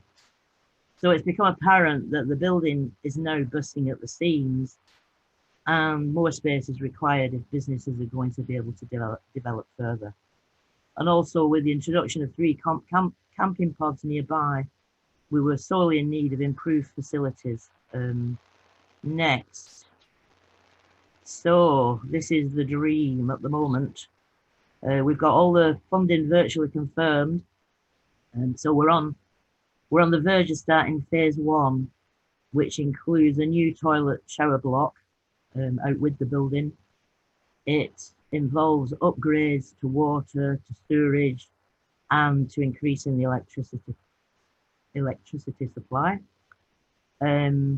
Phase 2 will almost double the size of the building and will include further business units and office space, plus the installation of a biomass boiler. Housing for rent is still on the list. We're negotiating with the Highland Health Board for the transfer of the old surgery and the area surrounding it, with a view to conversion to a 2-bedroom house for rent, with potentially a new build in the surrounding area. As well as the big projects, there have been many, many more smaller ones. It's an incredibly active community. There's endless different smaller groups that look after things like, we've got an events committee, a waste management committee, a history society. It's endless. And we've done lots of smaller projects. We've renovated the community hall. We've created an orchard. We've converted the old shop into a small museum and swap shop. And we even have our own broadband system, HebNet, which is allowing me to be here today, but it provides a service for the Small Isles, Knoydart, and even parts of South Skye. And I think that's an example. All the different things that we've done are mainly things that you guys take for granted on the mainland, but they're unlikely. You know, they're not going to happen on an island. So if we're really keen on having these improvements, then it's obvious that, you know, like the electricity, like the broadband, we have to do it ourselves. It's not all about the trust. Next slide, please. There's been an ever increasing number of small independent businesses that have sprung up. And to name but a few shown here, we have bothies for rent by artists and musicians. Kildon Oysters are almost ready to harvest the first oysters, which I'm very excited about. Lost Map record label is run from Eigg. We've got a fully licensed hexacopter pilot, award-winning basket makers all about willow. We've actually made all the baskets for the Outlander series. And last but not least, we have Eigg Brewery, which only yesterday launched a share issue on crowdfunder. It'll be the first cooperatively owned brewery in Scotland, I believe. So if anybody's interested in beer, have a look at crowdfunder or Facebook, because it's very exciting at the minute, and I see the numbers rising by the minute. And also too, because of the vast improvement in technology, it's also allowed us, quite a few folk now work remotely. As an example, we've got a graphic designer, an environmental engineer, a lawyer, and a sports editor, who are all working online. So that's nearly it.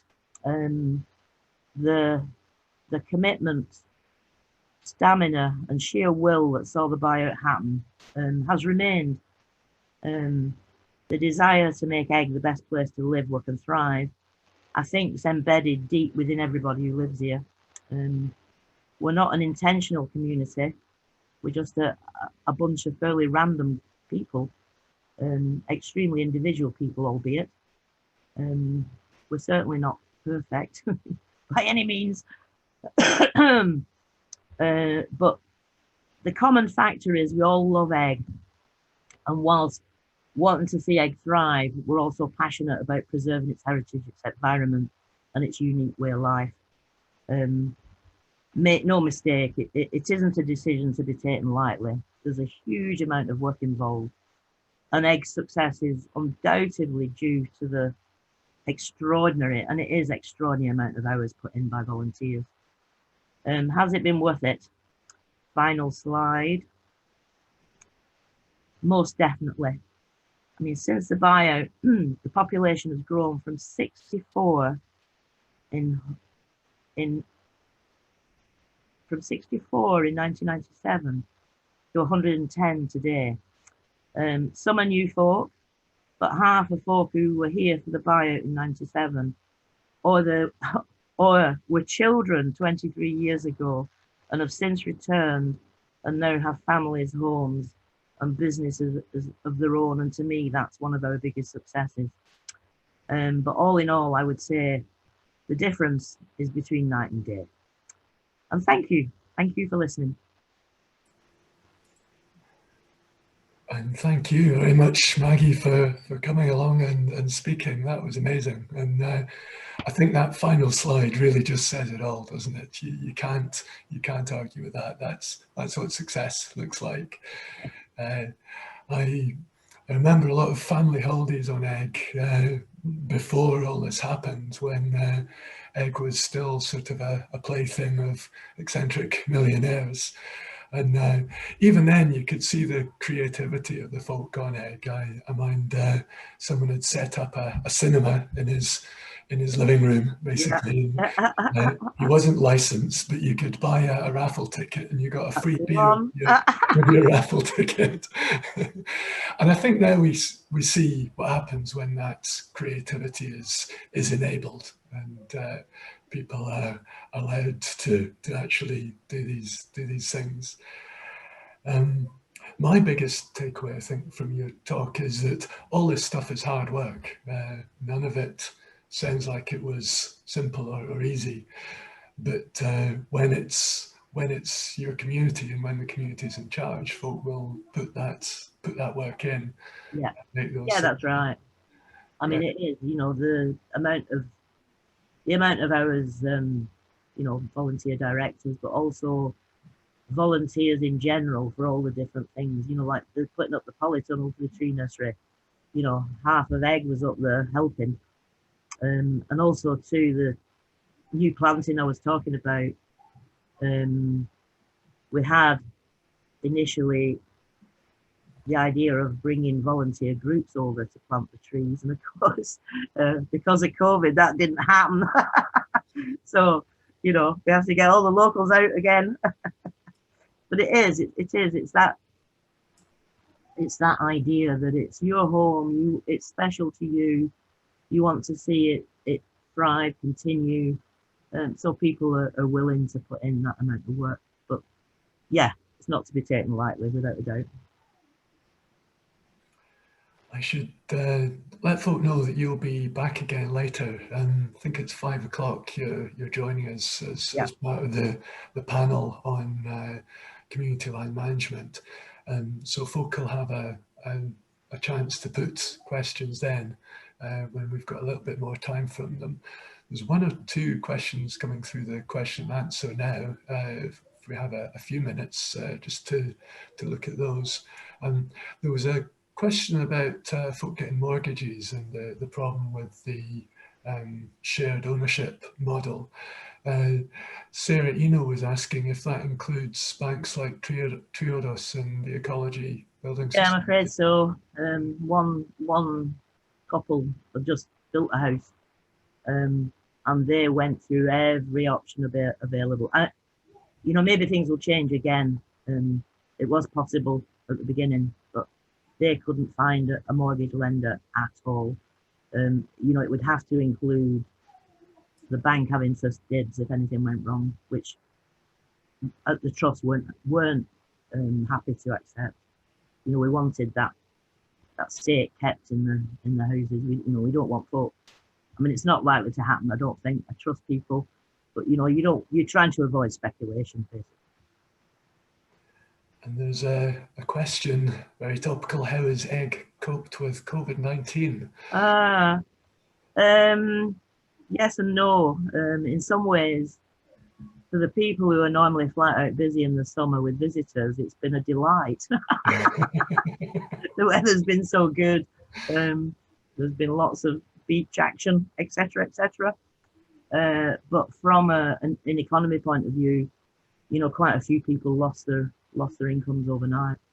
So it's tough, and it's almost like we're going into a third winter from an economy point of view. You know, last winter, this summer, and now it's winter again. We opened up for the first couple of months. We closed down completely to visitors. People voted in favour of doing that rather than risk people's health. Then when the children went back, our teenagers go to school in Malé, so that meant they were coming backwards and forwards every weekend. So it just became unrealistic to keep the island closed or to ask people to self-isolate. So we've sort of eased up a wee bit. But yeah, it's going to be probably a tough rest of winter from an economy point of view. Yeah. Well, thanks for answering those questions. I don't know if you want to have a look at the question and answer and maybe type some answers to anything coming through there. We'll take a wee break now, But just to reiterate that Maggie will be back later, so there'll be more opportunities for questions. And just to say about breaks in general, we'll take 5 minutes break now, and then we'll go on to some virtual visits, which will be very interesting. We have a very full program, so we're asking people just to make their own breaks. Don't try and see everything. You will get square eyes. But we're recording most of the things, so there'll be opportunities to go back and see what you can't see during the day. So don't worry about trying to do that. But just for now, give folk a chance to get a cup of tea and toilet break and so on. Al's going to put up a splash screen. I'm going to mute myself and see you in 5 minutes.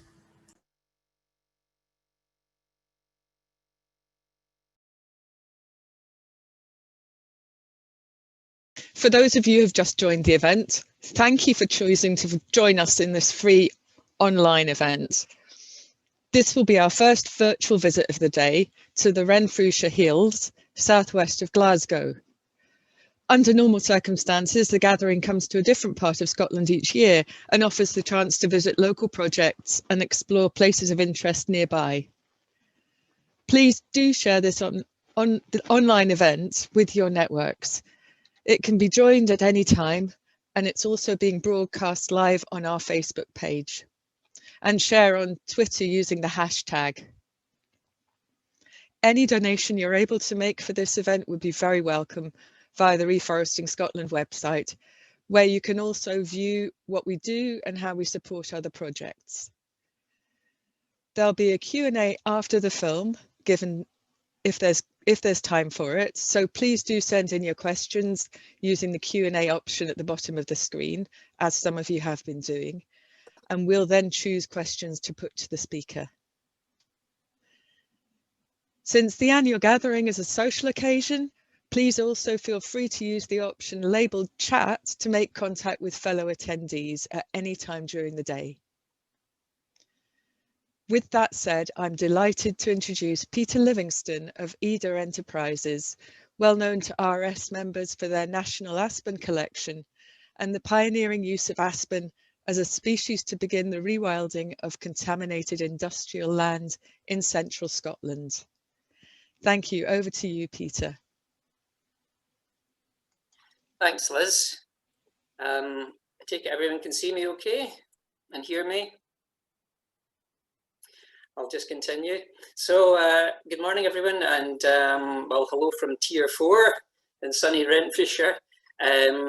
So it's been great listening to the speakers so far, the two, and it's been really inspirational. We hear a lot about woodland therapy, but maybe we're enjoying a bit of virtual therapy this morning in these dark times. So very inspirational speakers and very different examples of showing what the potential is. And I think in our area, in our project, we can learn a lot from both.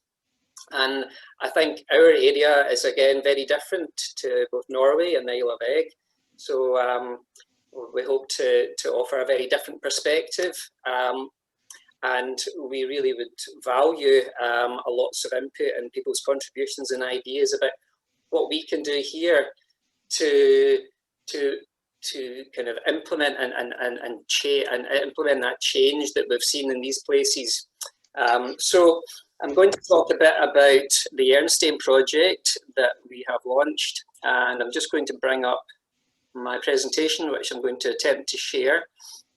So I'm going to deliver a short presentation, a few slides just to introduce the project, before then sharing a film that we've made, which is about a 19-20-minute film. So if you just allow me to share my screen. And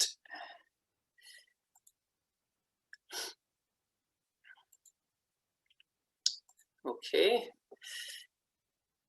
Can everyone see that okay? Yep. Okay, so the Ernstein project. is it's a partnership between two local organisations here, Starling Learning, which is an environmental consultancy, ecological consultancy, and environmental education agency, together with Eigg, which Liz has introduced. And we are an environmental charity. We specialise in the research, conservation, propagation, planting of rare native trees, the focus on aspen, and we're all about land regeneration and ecological restoration. And we've been very fortunate to receive the support and funding from three major organisations, so the Woodland Trust, John Muir Trust, and Rewilding Britain. And this has enabled us to launch the project and undertake a 6-month feasibility study, mapping exercise, consultation exercise, which commenced last year when we were able to do such things. And the team that we have, we're all local pretty much to this area, apart from Graham, who's from the Isle of Lewis. But otherwise, we've all really grown up in this area and we know it well.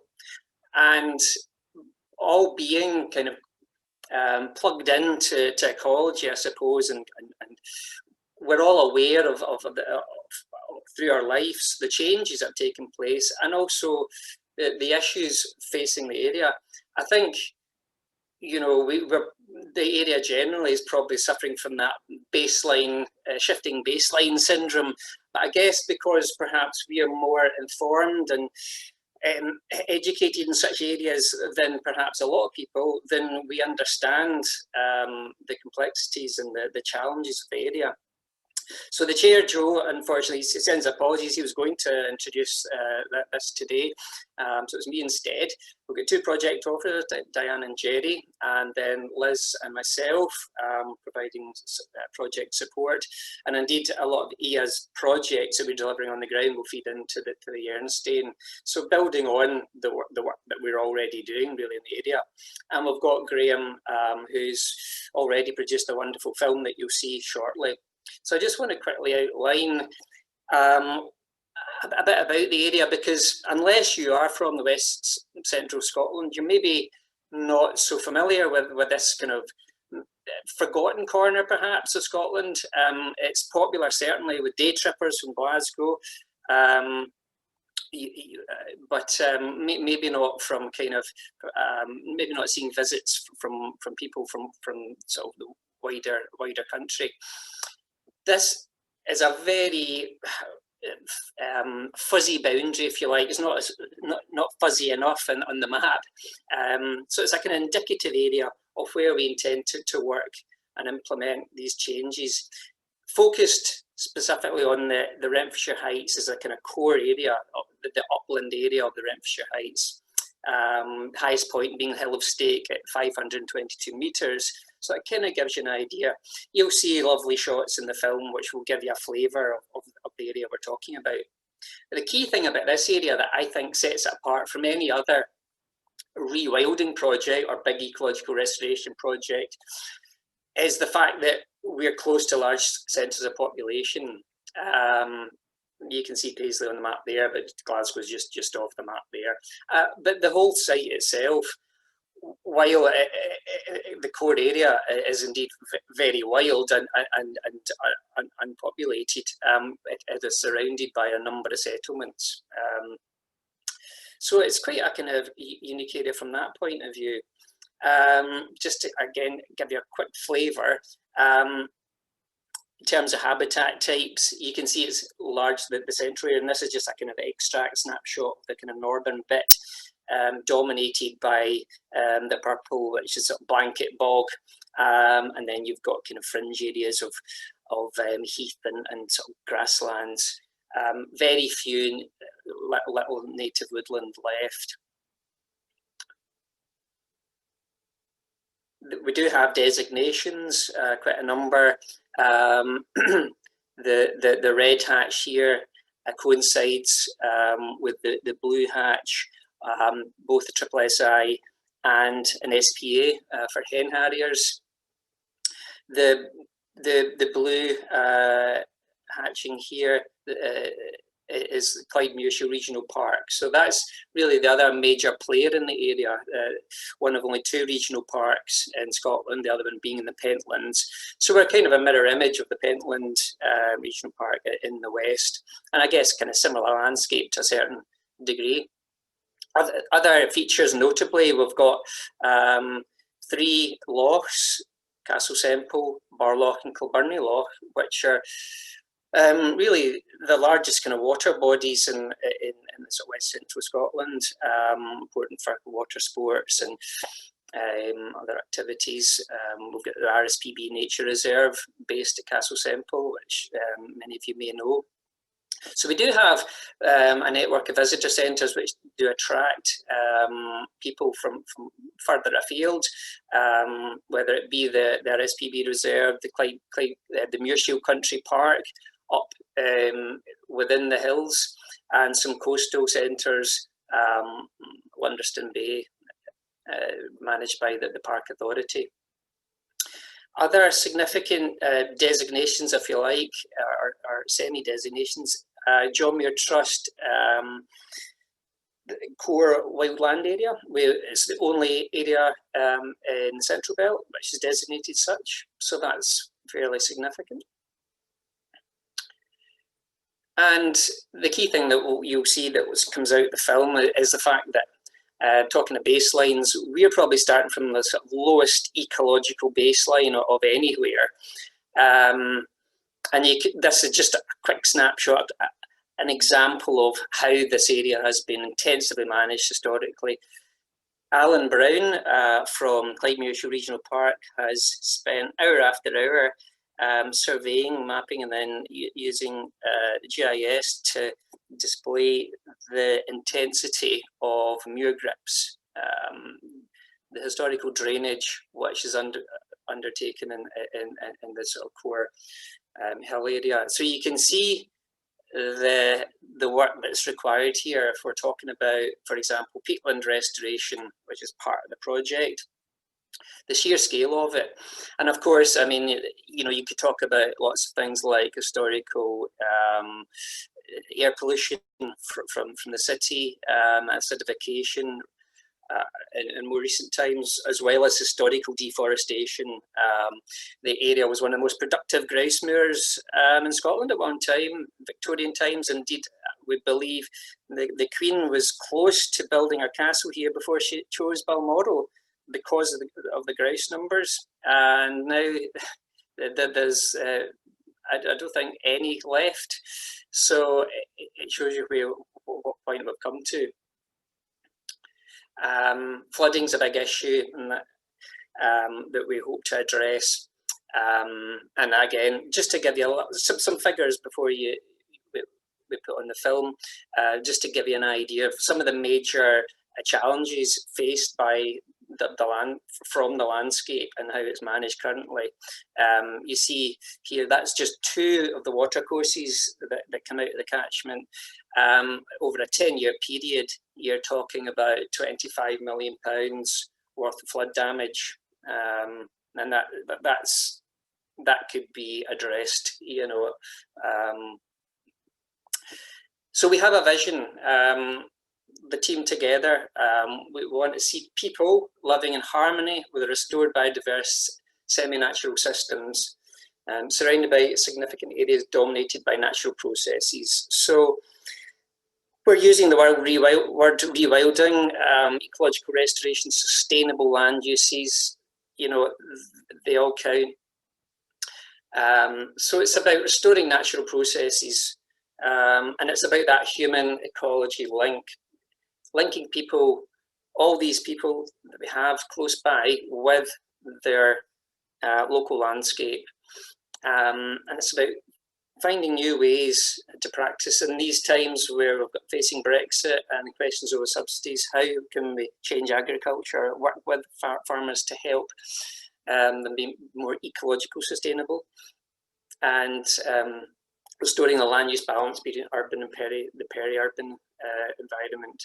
So key strands are biodiversity, carbon, the flooding that I mentioned, and about well-being. I mean, health and well-being is a major issue in this area.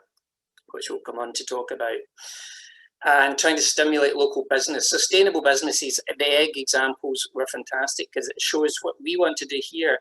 Local produce and local supply chains, fundamental, and that's what we need to build. Because we have a resource here, we do think we have a great potential, underutilised resource here that's just crying out to be kind of developed sustainably. So it is all about ecological farming methods. So we're ambitious and we've got big ideas, and it just takes people. And more we've seen through lockdown, at least EA has, through our volunteers, that people are really wanted to come out. They're coming out of the woodwork and they're wanting to do positive things. And we have population here. We have the people power potentially. So that's just a quick rundown, introduction to the site. This is Renfrewshire here behind me. And we're going to now put on Graham's wonderful film, which I hope you enjoy. So I'll just bring that up. There we go. Let's try this one, see if it's any better for people.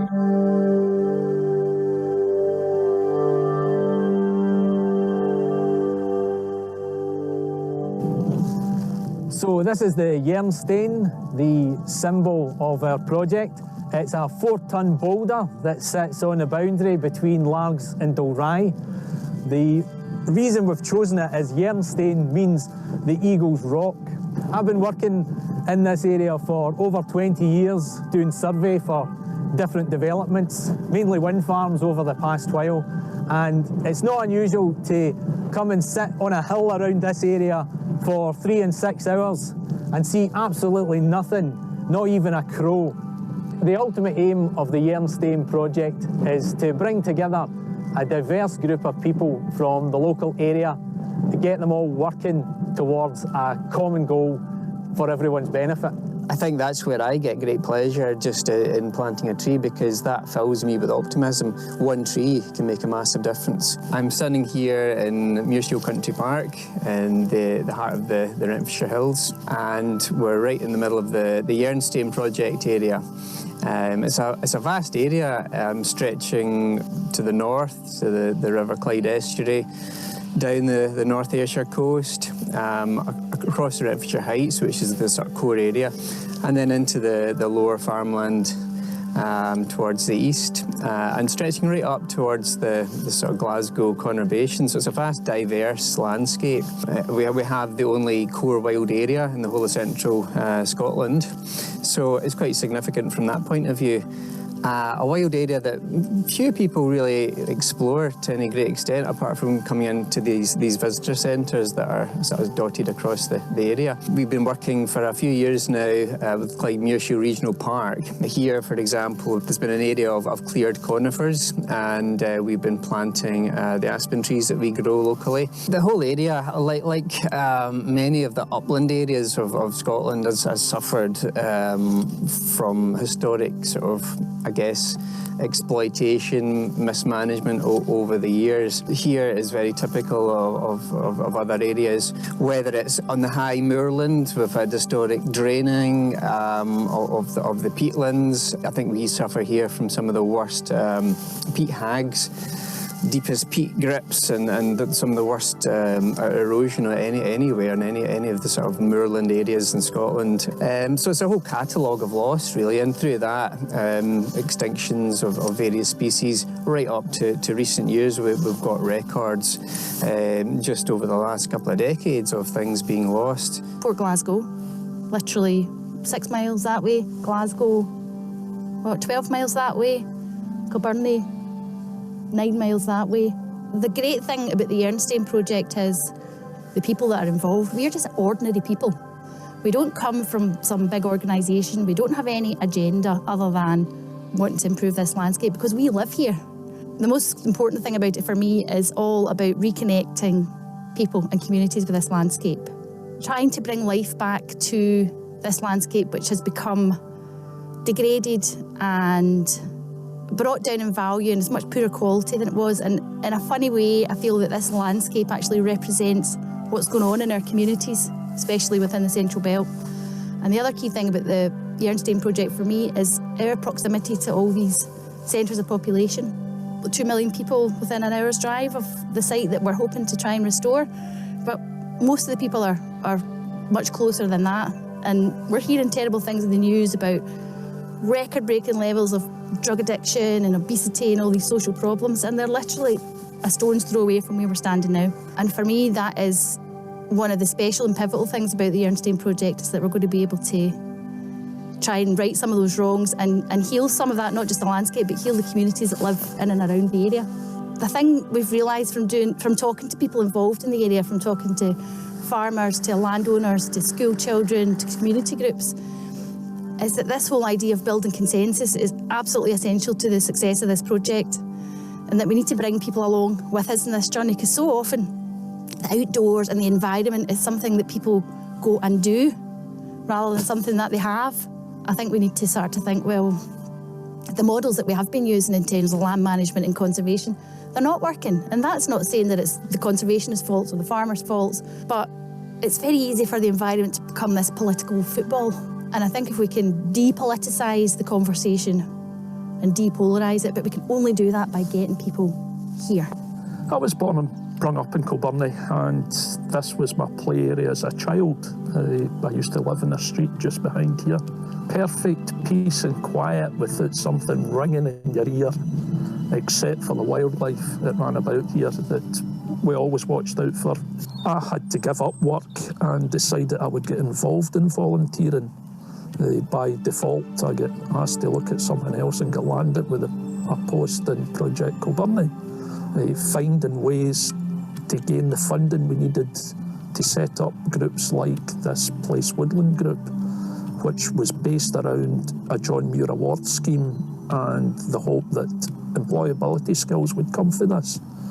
And we've seen at least half a dozen leave here to go into work again after being out of work for a long time, thinking that they were unemployable. Woodland therapy is one of the best ways of getting people thinking better of themselves. The ecological perspective in the area, as well as perhaps being able to support eagles nesting. Over the past 30 years or so, we've lost birds like the golden plover, the dunlin. They used to nest in the area. We had black grouse here as well, a very attractive species that's been lost to the area. Very common things you would expect to see all over Scotland. The mountain hare.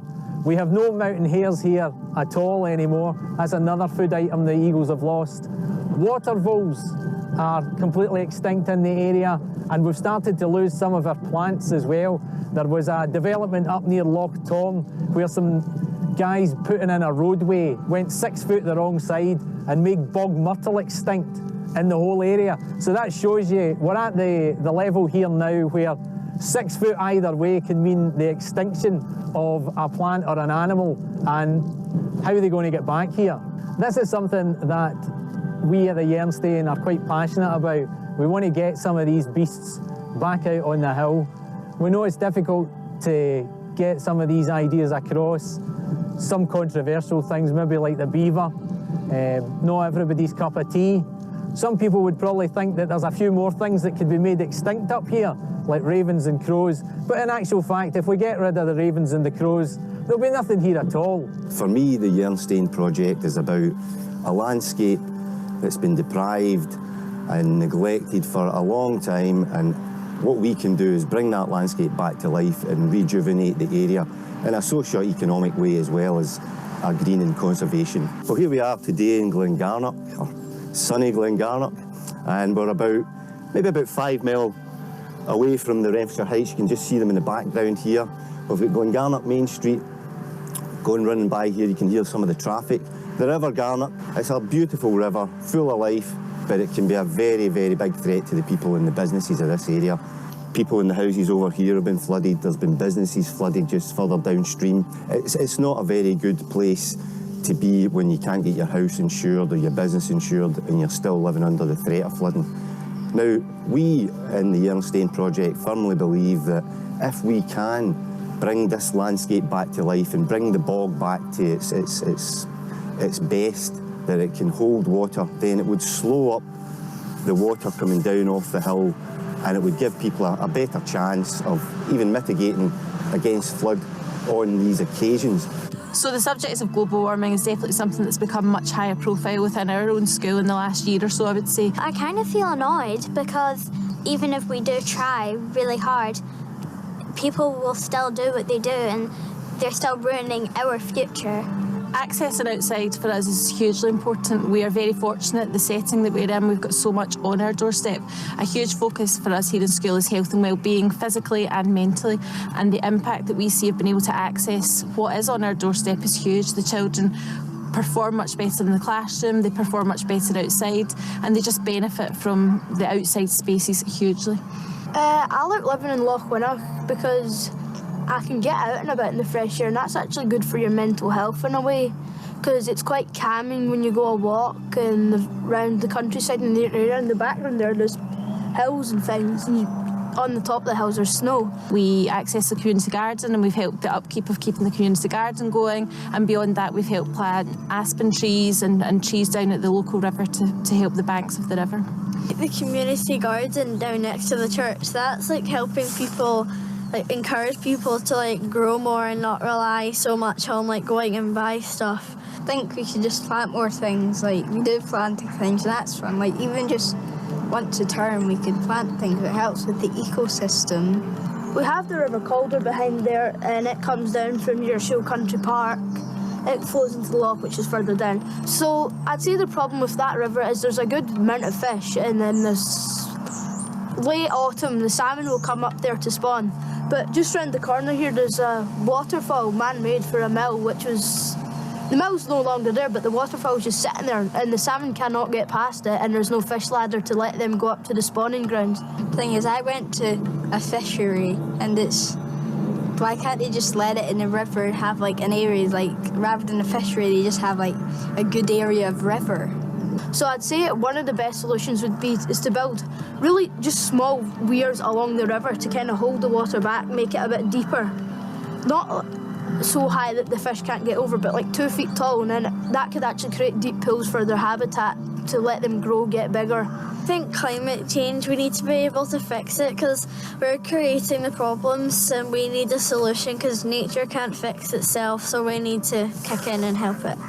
The reason why there's so much flooding is to do with the rain, but also to do with climate change, like with the polar bears ice melting, and we're basically making them extinct, and people like David Attenborough and Greta are trying to fix this, but we're not doing anything to help, we're just making it worse and worse. So like if we want to be able to climb trees, then we'll need to stop like deforestation, because we want to be able to have fun outside, but we can't have fun if people is destroying our fun by climate change and other like deforestation and lots of other problems. So we would welcome any opportunities here in Loch Winnoch to access anything out and about, so we would be happy to work with any partners, anyone that could help us access the community and beyond would be a real bonus for us. We're at the moment consulting local farmers and landowners, getting their opinions and views on where they see themselves. How can we help them initiate projects that have a mutual benefit, a benefit to the community as well as them? Farmers are really up against it. We don't want the farmers to be doing anything that's going to hit their bank balance, and at the end of the day, make life harder for them, because life's hard enough for farmers and for their families. So what we want to do is to almost create a buffer of expertise and support and non-judgment that will allow them to move forward in a way that suits them, that also fits into our wider remit of making things more sustainable, not just for them, but for everybody. Some of the local tenant farmers are working 80 plus hours a week for less than minimum wage. This is Hardridge Farm. We're in Renfrewshire. This is a hill farm, mostly heather, and a wee bit of in-by around the steading. We have only Scottish blackface ewes. In June, we'll gather the sheep in and we'll shear the hoggets first. That's the year-old ones, and any ewe that's not rearing a lamb, and we'll let them back out the hill. And we'll then bring them all back in July, and that's when we'll shear the ewes that are rearing the lambs. Probably one fleece is roughly worth 30 pence. It's nothing. It's just literally, it's just pennies. It's just a cost that we need to do, and we need to incur. We need to share them at least once a year. I think it's great that you could start to look at local produce. We're producing it and then we're shipping it all over the country from one end to the other, and there'll be food passing each other, going between countries. So it's a bit mad. I'm originally from Norway, and back in Norway, everything is very focused on being outdoors and having your food sourced locally. All the milk in Norway they try to distribute all the milk regionally. You have to think of how much that food is going to travel before it's on your table, basically. And in Norway, they've set up subsidy so that it encourages local produce. And the farms are not so big either, because it's a cap on your farm subsidy.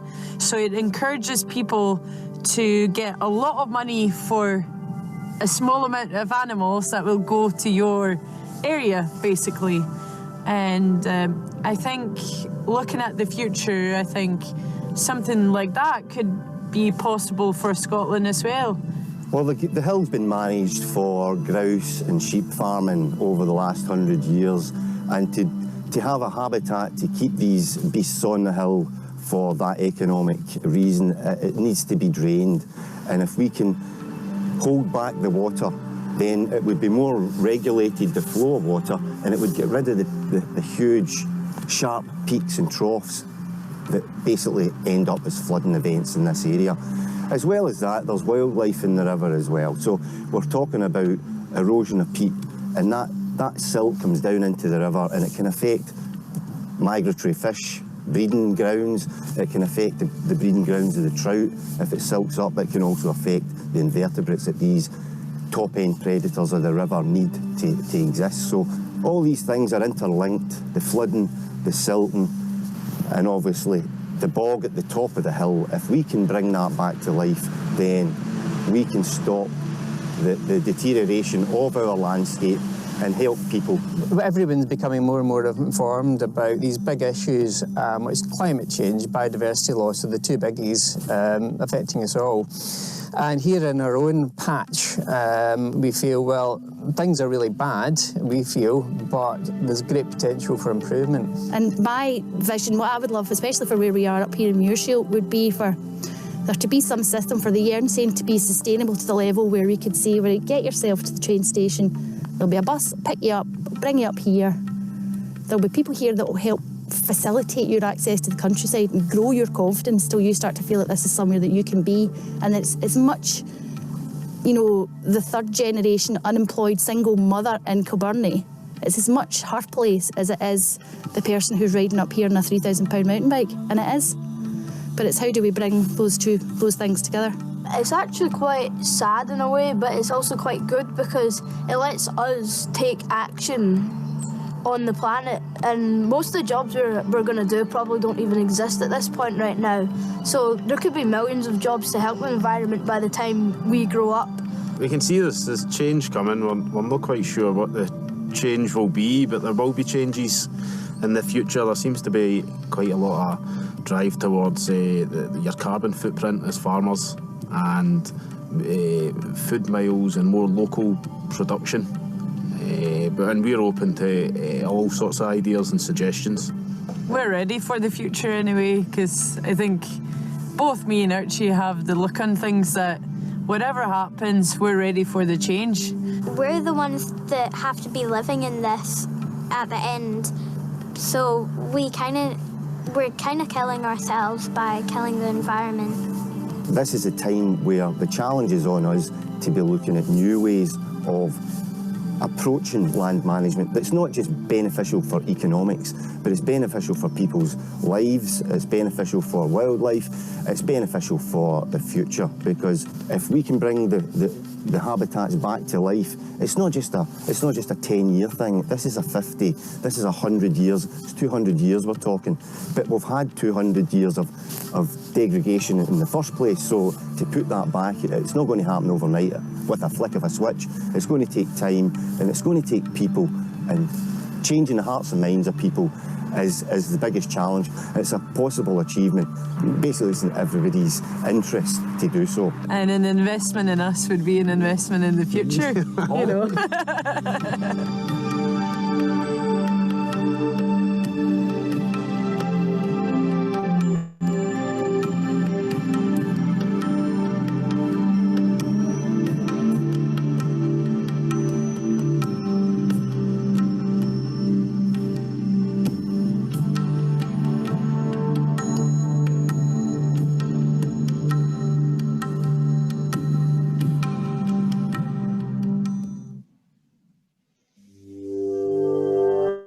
Thank you very much, Peter, for that beautiful film. One of the things that has struck a lot of chords with people, I think, is the children talking about mental health, ecotourism, climate justice and fish-friendly river engineering with real insight, not as if they're just waving a banner. They were the stars of the show, weren't they? And honestly, they weren't prompted at all and told what to say. That came from them, and we were absolutely amazed at their level of knowledge. And that, I think, is maybe representative of children everywhere. And you know, we underestimate the potential for the next generation, maybe, and they're clued in, which is great. Mm-hmm. We've got some questions about who owns the land, whether it's different owners who are partnering with you, and where the funding comes from. That's quite a large question, I imagine. Yeah. The first question about land ownership, of course, that's a key thing, as we know from the other two speakers. We have the advantage in some ways that the bulk of the area, the bulk of the upland area is divided into a very small number of landowners. We're only talking about 5 or 6 landowners. So in terms of invoking kind of large-scale landscape scale change, there's not a lot of people that we have to speak to. And indeed, the local authorities of Inverclyde and Renfrewshire own large chunks of the hill, of the moorland. So, you know, we're obviously actively speaking to these people. As well as the private. We've got a couple of big estates, for example, Hunterston Estate. You probably know Hunterston from the nuclear power stations on the coast there. Well, they own also a lot of the hill land, and a couple of absentee landowners and farmers. Obviously, going into the kind of lowland fringe areas, which are dominated by kind of dairy and sort of beef cattle and sheep farming, that's obviously divided into kind of a lot of smaller units. Yes, we have discussed community buyouts. It's never far away, that concept. Whether we end up having to go down that route remains to be seen, but we're certainly open to that. It'd be a massive undertaking because we're talking about huge areas of land. And there has been some history in Lochwinnoch, certainly, of community buyout activity, although unfortunately was unsuccessful. So yeah, we'll see where that goes. The second question was funding. Funding, yes. So yeah, as I mentioned in my earlier slideshow, we've been fortunate to get funding from John Muir Trust, Woodland Trust and Rewilding Britain. The first phase was for a 6-month feasibility that I mentioned. That we've now gone on and we've had a second tranche of funding from them to then start looking at sort of the implementing projects and the sort of delivery phase, as well as producing a kind of strategy document. So it's also paying for the project officers, so providing some salary there to enable them to then take this forward. So we hope to kind of gain traction really now thanks to the funding. But I think a key thing for us is, from a funding point of view, exploiting the advantages of our location. You know, we have big corporates nearby, and I think that is the key thing as well. We already works with some corporates, but I think that's a great untapped resource that we hope to look at. What comes across, I think, is that the film contrasts the traditional approaches to land management and conservation with a real consultation approach. And you mentioned consensus. Do you think consensus is an achievable target? For example, in the case of wind farms and sporting estates? It's a real challenge, consensus, because I think we have a diverse population at the end of the day, and we have obviously great inequalities, and that's a real constraint in this country, as we all know. So we have people, as was mentioned in the film, that struggling day to day, and nature conservation really doesn't come into their thinking. And people at the other end of the scale, I'll give you a couple of examples. I mean, the local estate there, we're wanting to develop industrial wind farms on the site, big, large scale, 125 turbines. So there was a big anti-wind farm lobby locally to stop that. But at the same time, it's kind of throwing the baby out of the bathwater. I mean, small-scale community-owned wind farms is perhaps something we should be looking at, but that's kind of clouded the debate there. That I mentioned shifting baseline syndrome. There's a big forestry project at the back of Largs that was implemented recently, established on privately owned land. And it was one of the kind of biggest forestry projects in recent times, particularly in the Central Belt. But a large chunk of that, I mean, the design was evolved over time to eventually incorporate about a third of it being native woodland.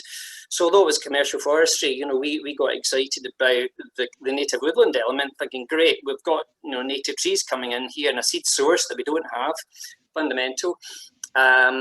We're working with Till Hill to develop the plan together and, see how we can kind of work with them to establish this. Parts were designated community woodland. They also delivered some peatland restoration as part of this. But my point being that there was a very vocal proportion of the population in Largs that didn't want this to happen, not because it was commercial forestry, but because it was simply changing the existing landscape. And indeed, the most visual part of the project they were against was the native woodland element, because it was basically being planted on the backdrop of Largs and be seen to be a landscape change. So that was really interesting, and a lot of arguments coming out of, community meetings where, oh, trees shouldn't be there and it's unnatural. And that's the challenge we have in this area, the shifting baseline. So it gives you an idea of the vast, differences in opinion. And I know working with community projects, trying to get everyone focused and singing from the same sheet is a real challenge. And on your website, anyone's free to look at the Jernstein website. It states that in spite of the habitat loss and the loss of key species over the last 30 years, the conservation status of Muirshiel was deprioritized or downgraded, which would make it more vulnerable to inappropriate developments. In your presentation at the beginning, you showed current designations.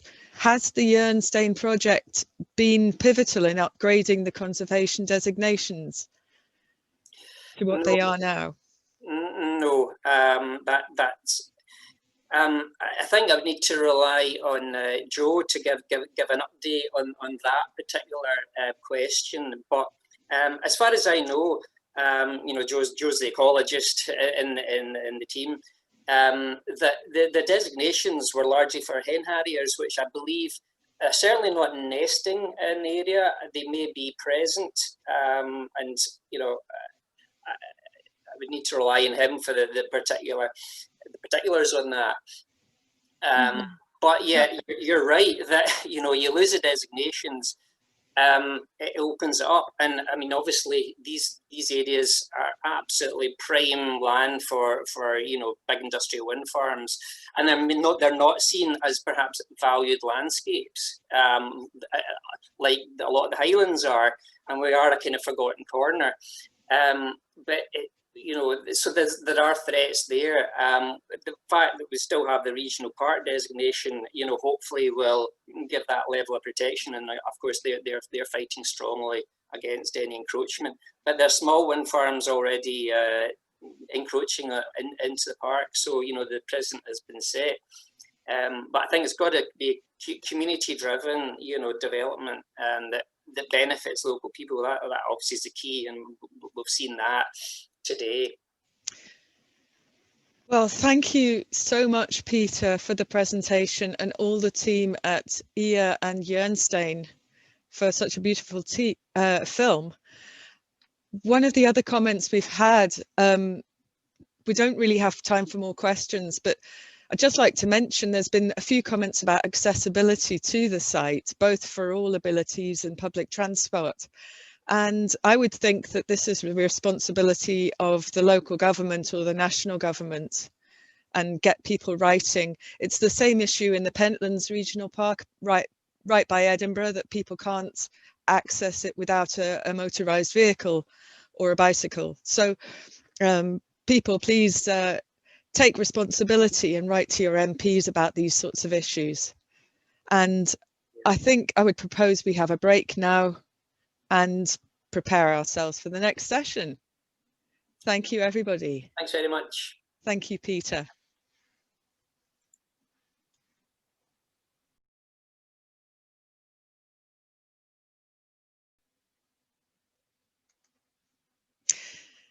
Hello, everybody. Welcome to you all to our second virtual visit of the day to the Isle Martin in northwest Scotland, where the very first seeds of Reforesting Scotland started to germinate almost 40 years ago.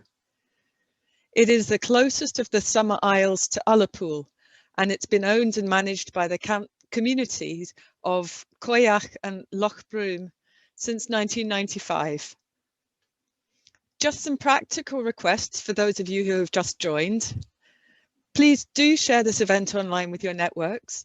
It can be joined at any time and is also being broadcast live on our Facebook group. Any donation you're able to make for this event would be very welcome via the Reforesting Scotland website, where you can also view what we do and how we support other projects. We'd also encourage you to use the chat box if you'd like to socialise with people, and the Q&A for I'm sorry, there's no Q&A for this session. Sorry, that's a mistake. But please use the chat box for any commentary, and make sure that you are choosing the all panelists and attendees if you wish everyone to see your chat, if you don't want to target to a particular individual. With that said, I'm delighted to introduce a film which is so new it almost didn't reach us in time. A huge amount of volunteer work has gone into this, and we are very grateful to the Trust for all that they've done. Bernard Planterose has sent me an introduction to the film, which I've had to abridge because most of it is here in the film. Briefly, Bernard was the first and only employee on the island after it was gifted by its owner in 1981 to the RSPB. The first editions of the Tree Planter's Guide to the Galaxy, the forerunner of the current journal, were put together nearby in the late 1980s, and Reforesting Scotland was conceived based around the experiences shared by Bernard, his then wife Emma, and many like-minded pioneer reforesters of that time. To link this to our other themes today, Bernard will talk about, in his own words, an ecology that works, and explain in the film how the island came into community ownership after 14 years with the RSPB. After a break of 15 years, Bernard is once again involved recording the island's transformed bird life and thinking about ways the island can support both human life and wildlife together, a lasting symbiosis. He hopes that some of you will visit the island in the future, perhaps encouraged by this film. And now that the island is in community hands and is opened up to visitors, it's inspiring more people than ever before. And you can Google it and read about it on its website, islemartin.org. Because he can't join us online and answer questions, and we don't have someone from the Isle Martin Trust, at the end of the film, we'll have a short break before the next programmed event, so long as time allows. So now sit back, please, and enjoy 15 minutes of excellent storytelling. Hello, my name is Lizzie Williams and I live in Achiltibuie, just a few miles round the coast from Isle Martin. Achiltibuie is part of Coiga, which along with Loch Broom are the communities who own Isle Martin, and I'm on the board of Isle Martin Trust. In a moment, you'll hear a conversation between Bernard Planterose and Brendan O'Hanrahan, who is an experienced local ecologist and community activist. Bernard moved to the island in 1981 as a warden for the RSPB when the RSPB owned the island. Bernard was instrumental in starting to plant trees on the island, and he was one of the founders of Reforesting Scotland. He was also very involved in the transfer of the island to community ownership. And you'll hear all about trees and the early days of Reforesting Scotland and various other ecological issues when Bernard and Brendan talk. Although Bernard and his family are still very much involved with the island, I thought I would just say a few words on behalf of the Isle Martin Trust about what we're getting up to these days. We have a board of 10 trustees who manage Isle Martin on behalf of the communities of Loch Broom and Coiga. Our vision is to facilitate the sharing of the continuing story of this special place through its landscape, community and traditions, with respect to the past and moving to a sustainable future. We hope to achieve this through various business, social and environmental objectives, and doing everything where possible in the most low carbon and sustainable way, practical and affordable. The island lies about a mile off the coast, just beyond Ullapool in the Northwest Highlands. There's no one living on the island at the moment, but we employ 2 part-time staff who live on the mainland, doing various tasks of maintenance on the island, ferrying and administrative tasks. Helping us to fundraise is one of the most important tasks. In a normal non-COVID year, the island hosts and facilitates a wide variety of activities. We run a ferry during the summer months at the weekends and have a pop-up cafe which majors on fair trade food and forest and island source food as well. And we have school trips, including the John Muir Award. We have university field trips, art and culture. Have loads of volunteer opportunities such as path maintenance, tree planting, and archaeological digs as well. All sorts of different activities, trying to get the local community onto the island, valuing it and understanding it and valuing its past and looking to the future. Although we did manage a few good weekends this summer, the pandemic did get in the way. So next year we hope to get fully back on track.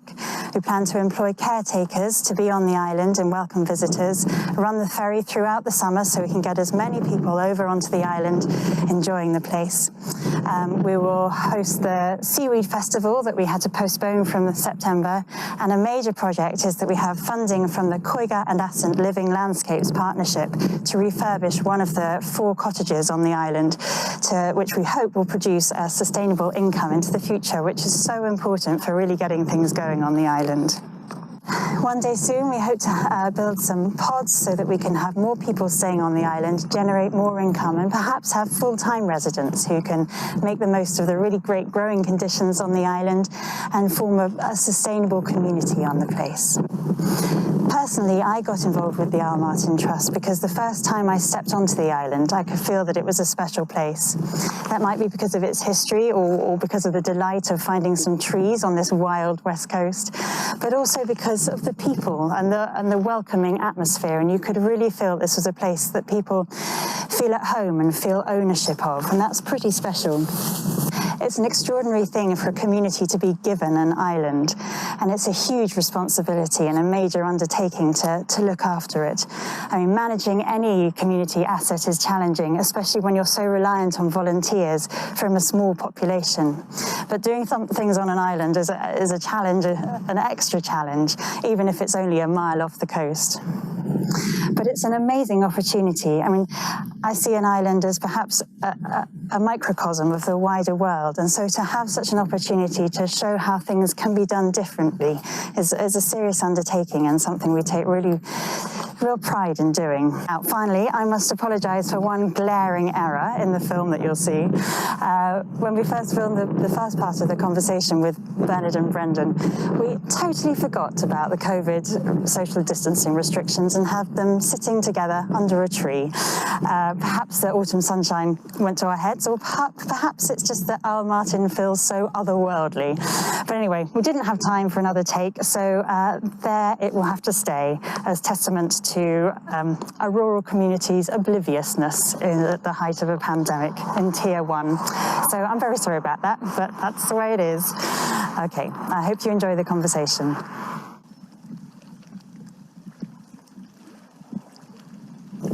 Bernard, we came across in the boat this morning, a rather beautiful morning to come across from the mainland, and the island Isle Martin was looking absolutely stunning in the autumn sunshine.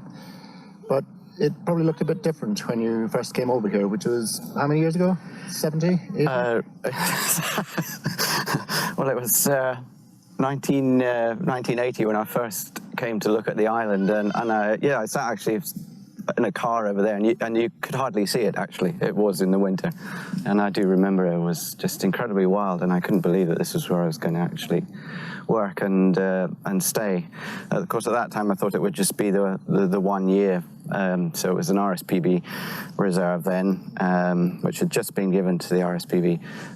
So I was sent over in 1981 to just inventory, survey, you know, that sort of work. As a callow warden? As a callow warden at the age of 20-something, I can't remember what. Yes, to inventory everything, primarily the birds, obviously. Yeah. And if you'd been asked to inventory the trees, then it wouldn't have taken you very long, would it? That's right. Yeah, there was virtually no trees at all here in 1981, and obviously hadn't been for a very long time. Yeah, there was the plantation at the back there of the statutory Corsican pine and lodgepole pine. That was it, really. There was almost nothing else. This garden had a few trees in it. But the birds were tremendous. So it was largely a seabird reserve, really, in combination with Priest Island, which is about 11 miles out, bay to bay. And there were a lot of eiders in the bay. And there was all the usual suspects, a few shags, fulmars, yeah, a lot more eiders and sea ducks, yeah. And there was another animal that was quite common on the island, well, yes. Smaller one. Yeah, the island was hooching with rabbits. It was incredible. Everything was shorn, yeah, bitten right down.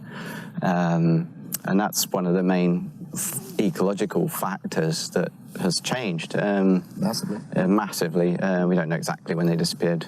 There was nobody staying here but around about the turn of the century.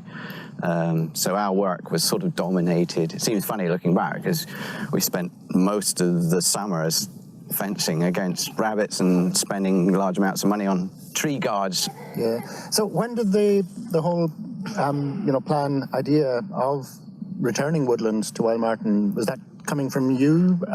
Yeah, absolutely. Yeah, the RSPB weren't particularly interested in 1981. I was, as I said, I was sent here to look at the birds and deal with that. And then, of course, I was meant, like most wardens, meant to move to another reserve and progress up the ladder, which I clearly didn't do. I said I wanted to stay.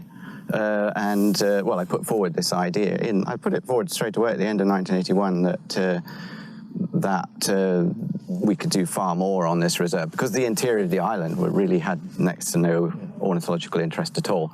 So I thought that we could establish some woodland. It was something to do.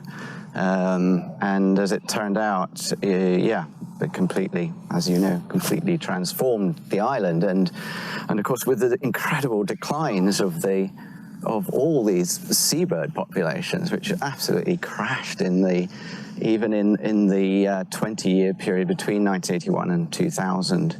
Most of the seabirds which the RSPB were interested in had gone, or more or less gone, which is, so it was sort of fortunate that this place has gone.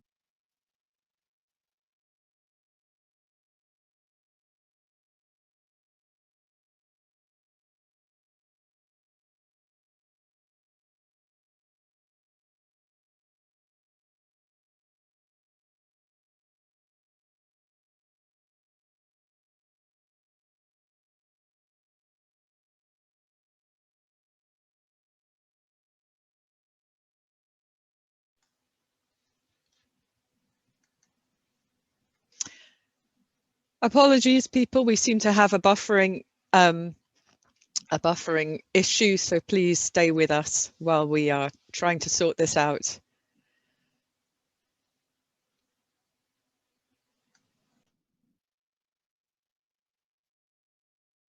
Hello, my name is Lizzie Williams and I live in Ackletebury, just a few miles. In had gone, or more or less gone, which is so it was sort of fortunate that this place has got something. And eventually the RSPB therefore, you know, lost interest. It was no longer a priority. Yes, it was a sort of as the birds declined, the interest declined, and we managed to hang on till, as you know, about 1995, when really there was no longer the justification for the RSPB to be putting money into this place. So unfortunately, or fortunately, depending which way you look at it, it had to be disposed of, and it was a gift in the first place to the RSPB. So it was, they asked me in fact what I thought should be done, and it was at that time, of course, when very much the beginning of community ownership, and well, more than the beginning, of course, because Ascent had already happened, hadn't it, in 1995, yes. So we had good examples locally with the Ascent Crofters Trust, and so it was kind of the obvious thing actually to do, and it was given to the communities of Coyach and Loch Broom. When you started with the planting of trees on Isle Martin, was there a clear vision, or was it really starting small and then looking wider? And of course, Reforesting Scotland has a connection. Absolutely, yes. Well, I mean, I suppose the first thing to mention is that, of course, Frank Fraser-Darling actually stayed here, not on Isle Martin, but he stayed just over the hill there. And to be right within Fraser-Darling's territory was really amazing for me, and yeah, an inspiration. So I put the plan to the RSPB straight away, really, in 1981, and we started fencing immediately in 1982. When I say fencing, against the rabbits, of course. There were no other stock here. Yeah, so there are deer, lots of deer on the mainland, but they only very rarely come across here. Very rarely. They swim occasionally, but yeah, we started planting in the first growing season was 1983, and everything that you're going to see really was planted inside about 10 years, 1983 to 1993, something like that. And where did the trees come from? To begin with, a lot of them came from the only other native tree nursery in the Highlands, which was Peter Wormel's nursery near Connell in Argyll. So he was collecting only Highland native trees, some from Argyll, but he was also heavily involved with other schemes in the Highlands. He had a tremendous tree nursery. He really set us up. And of course, you know, he was famous for his work on rum. So he initiated the work for what was then NCC on rum, and had learned a huge amount. He was a nurseryman, and as well as a tree planter and ecologist, incredibly influential on us, helped us to set up our own tree nursery then in 1985, further north than here. Yeah, and we learnt most of our nursery practice from him, yeah. And how did you decide what tree species? What sort of balance between them? Yes, well, obviously the main source of inspiration is the local woods, and you look around and you know what's here, and when you get to know them very well, you discover many more species. But I was never a purist when it came to that, and I met other ecologists who were not purists either, particularly like Ron Greer and Alan Drever, who were at the beginning of the movement, of reforestation movement in Scotland, and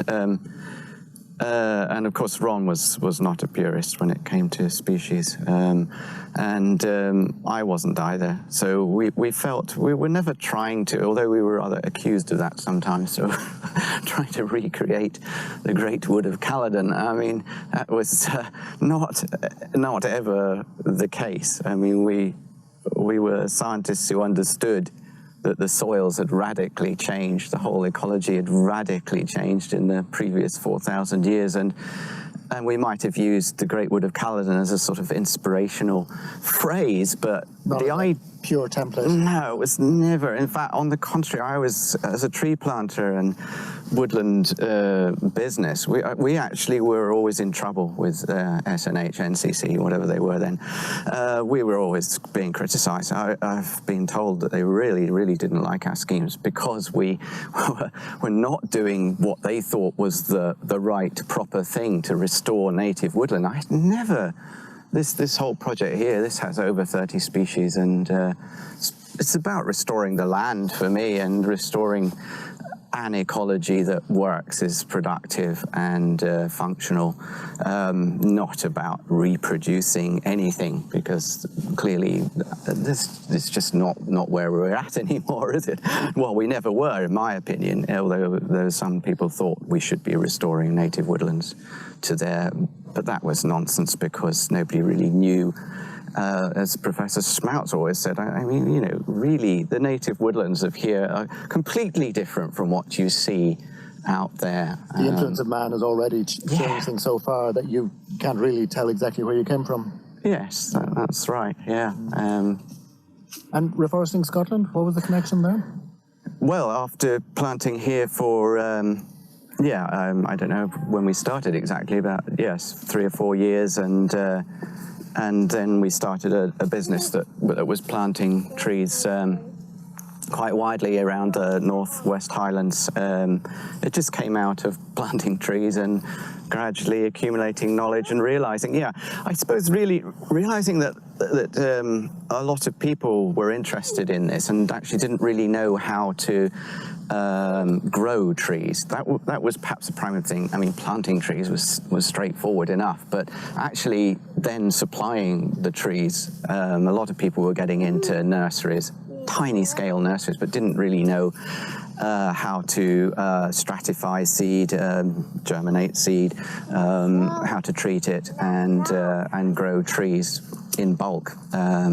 So we felt that the magazine started off, I think its very first issue, if I remember, was reproducing the work of Peter Wormel. You know, the nursery guide that we produced was very much when to collect these seeds and how to germinate them. So although there was always an interest, obviously, in policy, actually, in many ways, the initial impetus was more, right, how do you actually do this, you know? First of all, it was, although the vision was very strong from the beginning, partly because of the people I'd mixed with, I suppose. There was always a political slant to it, and it was always, actually, right from the beginning of Reforesting Scotland, it was always about the wider eco-political context, actually, as well. It was right from the beginning.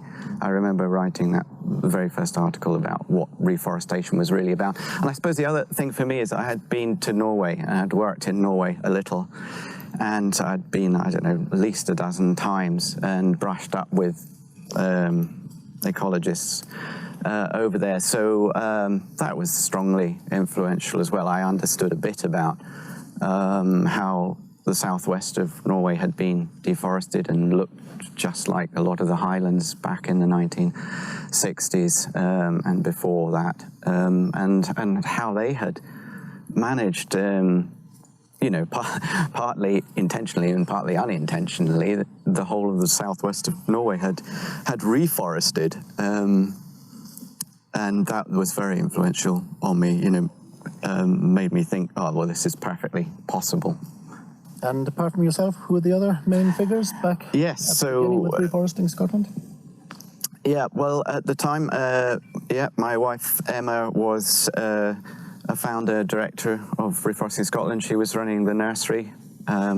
She grew the 30,000 trees a year, which we ended up growing, and so she was a founder director, and Donald McPhillamy, who's still very active in Reforesting Scotland to this day, and Martin Howard was the fourth founder director, and Martin worked a lot with Donald back in the 80s, 90s, and Martin, in fact, and Emma obviously planted a lot of the trees here with me, and quite a bunch of volunteers and a few professional planters as well. everything that you see here is planted. And I remember putting a fringe of hawthorn along the edge here because it was so windy, particularly during the 80s and 90s. The northeast wind was predominated in the spring, if you remember. That's something that has changed a wee bit. And so this was blasted, this corner here, particularly in the spring. So we put roses in, which you can see in front of you here, dog rose, and hawthorn as being a couple of species that could deal with the wind of the time. It's now, of course, you know, it's so much more sheltered here now. You don't really think of it as being a windy corner, even particularly. Dog rose has really done well. And willow, did you use willow? Yeah, we used yes, it used a lot of willow and actually very little alder. That came a bit later. Willow and birch were the other two main species. That's downy birch, of course. We didn't plant any silver birch at all. Okay. The birds coming back, yeah, is an incredible story, really. But I missed 16 years of that story because I didn't come here between when I left about 1995. I didn't come back for, I think, about 15 years before I came back, which was well, it was quite emotional, but also was quite astonishing to see the growth. I was really amazed myself by that, and the bird life had just utterly transformed. I mean, I remember the first willow warblers came after about 7 years. It took about 7 years before we started to see. Well, the first willow warbler was kind of emblematic as being the most common bird in the entire northern temperate forest, and have that coming back and breed was quite special.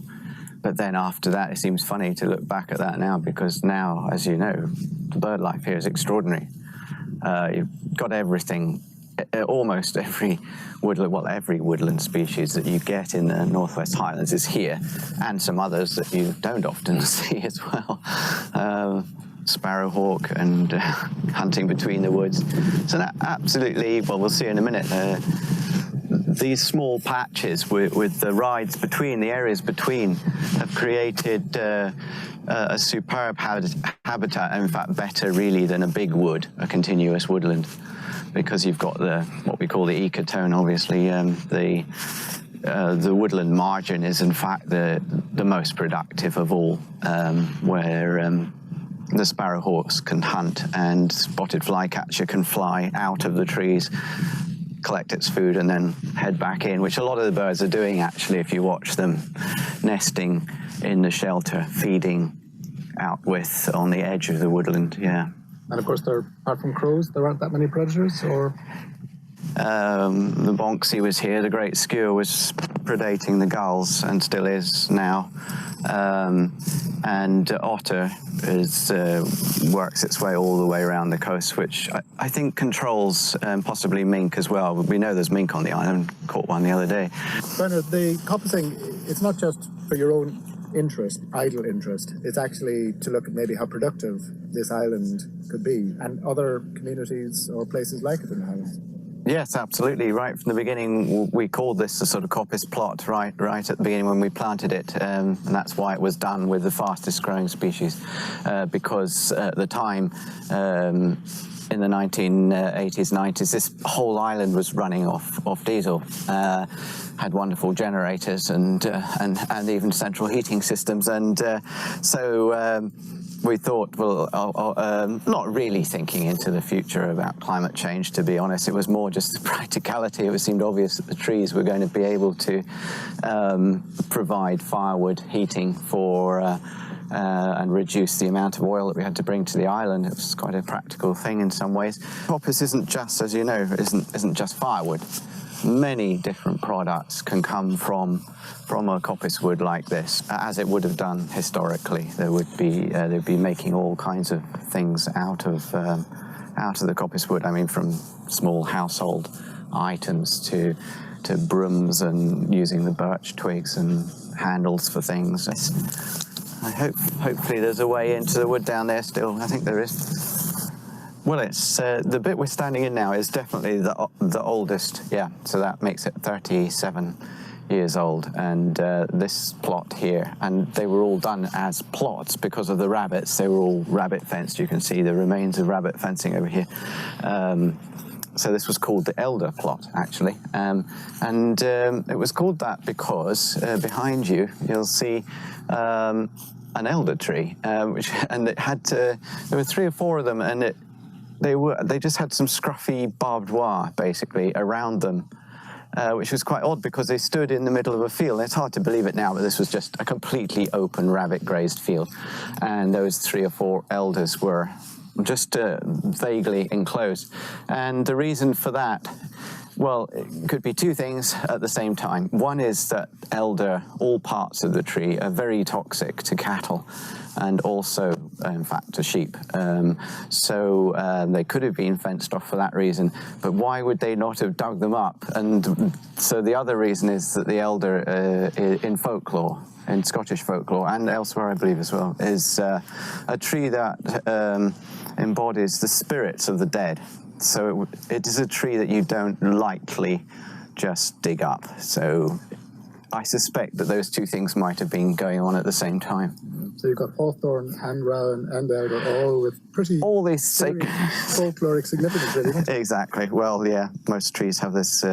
All trees have some, folklore significance. Particularly in Gaelic. Particularly in Gaelic, yeah. But and these aren't elder, of course. No, so this is a goat willow, Salix caprea, and has grown to the biggest girth on the island in the 37 years, and the biggest height as well. This is the highest bit of any woodland, and considering this is only on, as I keep saying, perhaps a foot of soil, 300 to 400 millimeters of soil. But of course now it's making soil. That's the incredible thing, of course, now. The leaf litter in here is huge, and it's of a wide variety of species. So presumably it's building up some kind of mull humus. Eventually will gradually increase the soil depth. Different species in here is, I mean, I'll look around, you know them. Got bird cherry over here, which is been outshaded and is in fact dying. So it's doing well at the edges of the wood, but when it's now these huge willows, they've also probably sucked all the huge amount of moisture out of the soil, and the bird cherry is not liking that either. And the elders have gone crazy.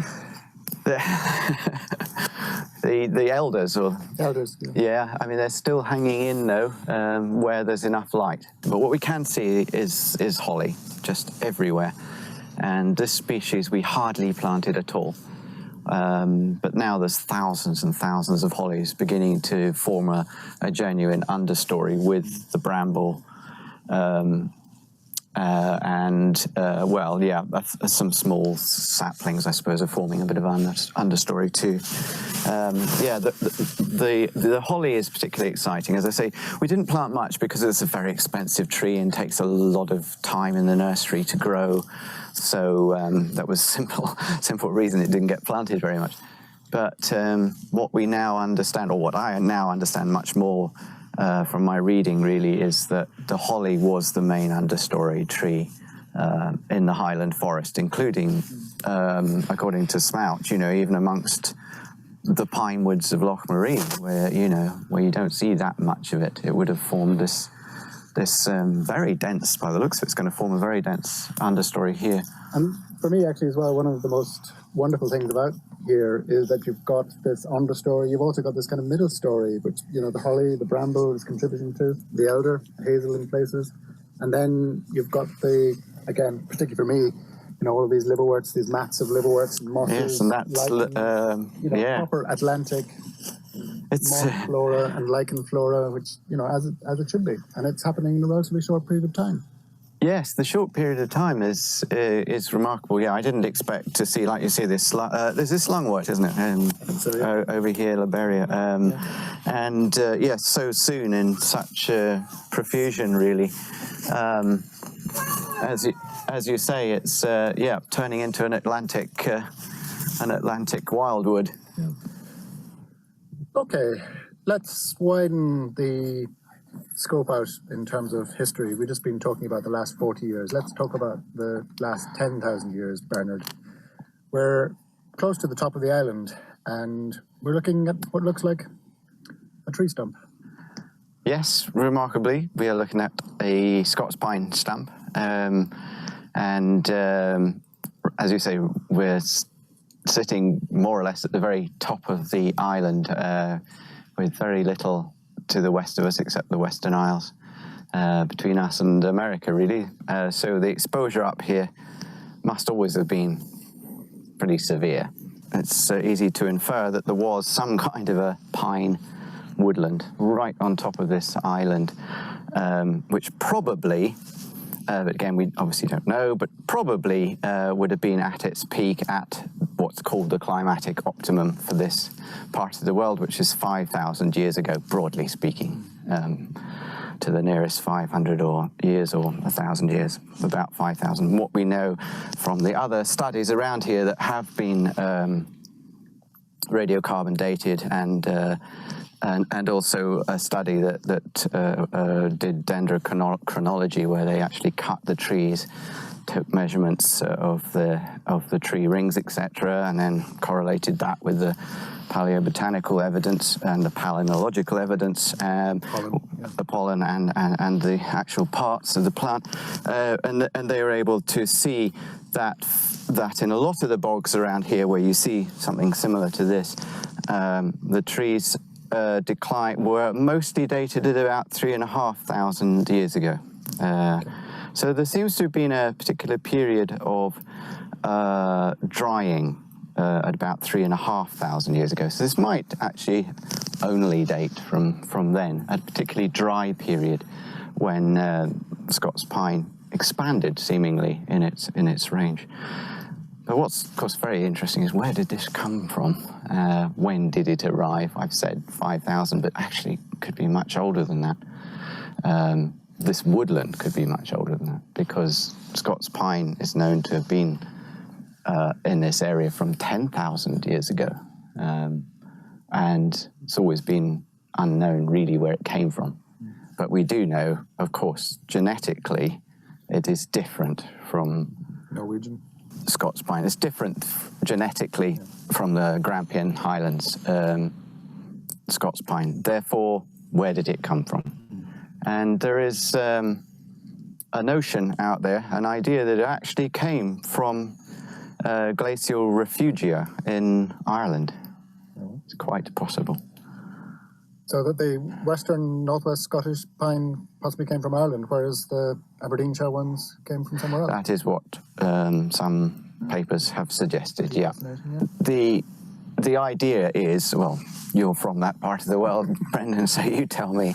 But basically, southwest Ireland was not fully glaciated, unlike here. So here we know, at least 1 kilometre of ice on Isle Martin, maybe a wee bit more. Where and it's tailing out over the Minch and over the Western Isles. It went right over Northern Ireland. Now, the bit I don't know is maybe nobody knows exactly, but it's possible that Scots pine survived the Ice Age in the southwest of Ireland. Yeah, and then spread up the Irish west coast round. Of course, there was a land bridge, and so I suppose that's possible. What happened in between? Yes, large chunks which are really not well known at all. But I suppose that it's good to refer to the bits that we do know. So that there were very large, I mean, the substantial Scots pine woodlands left as late as 1600, 1800 in this area, and we can point to them all. You know, we know, of course, the one just at the back of Ullapool Redorach is still a remnant of it today, which is undoubtedly a remnant that's lasted all the way through those 5,000 years.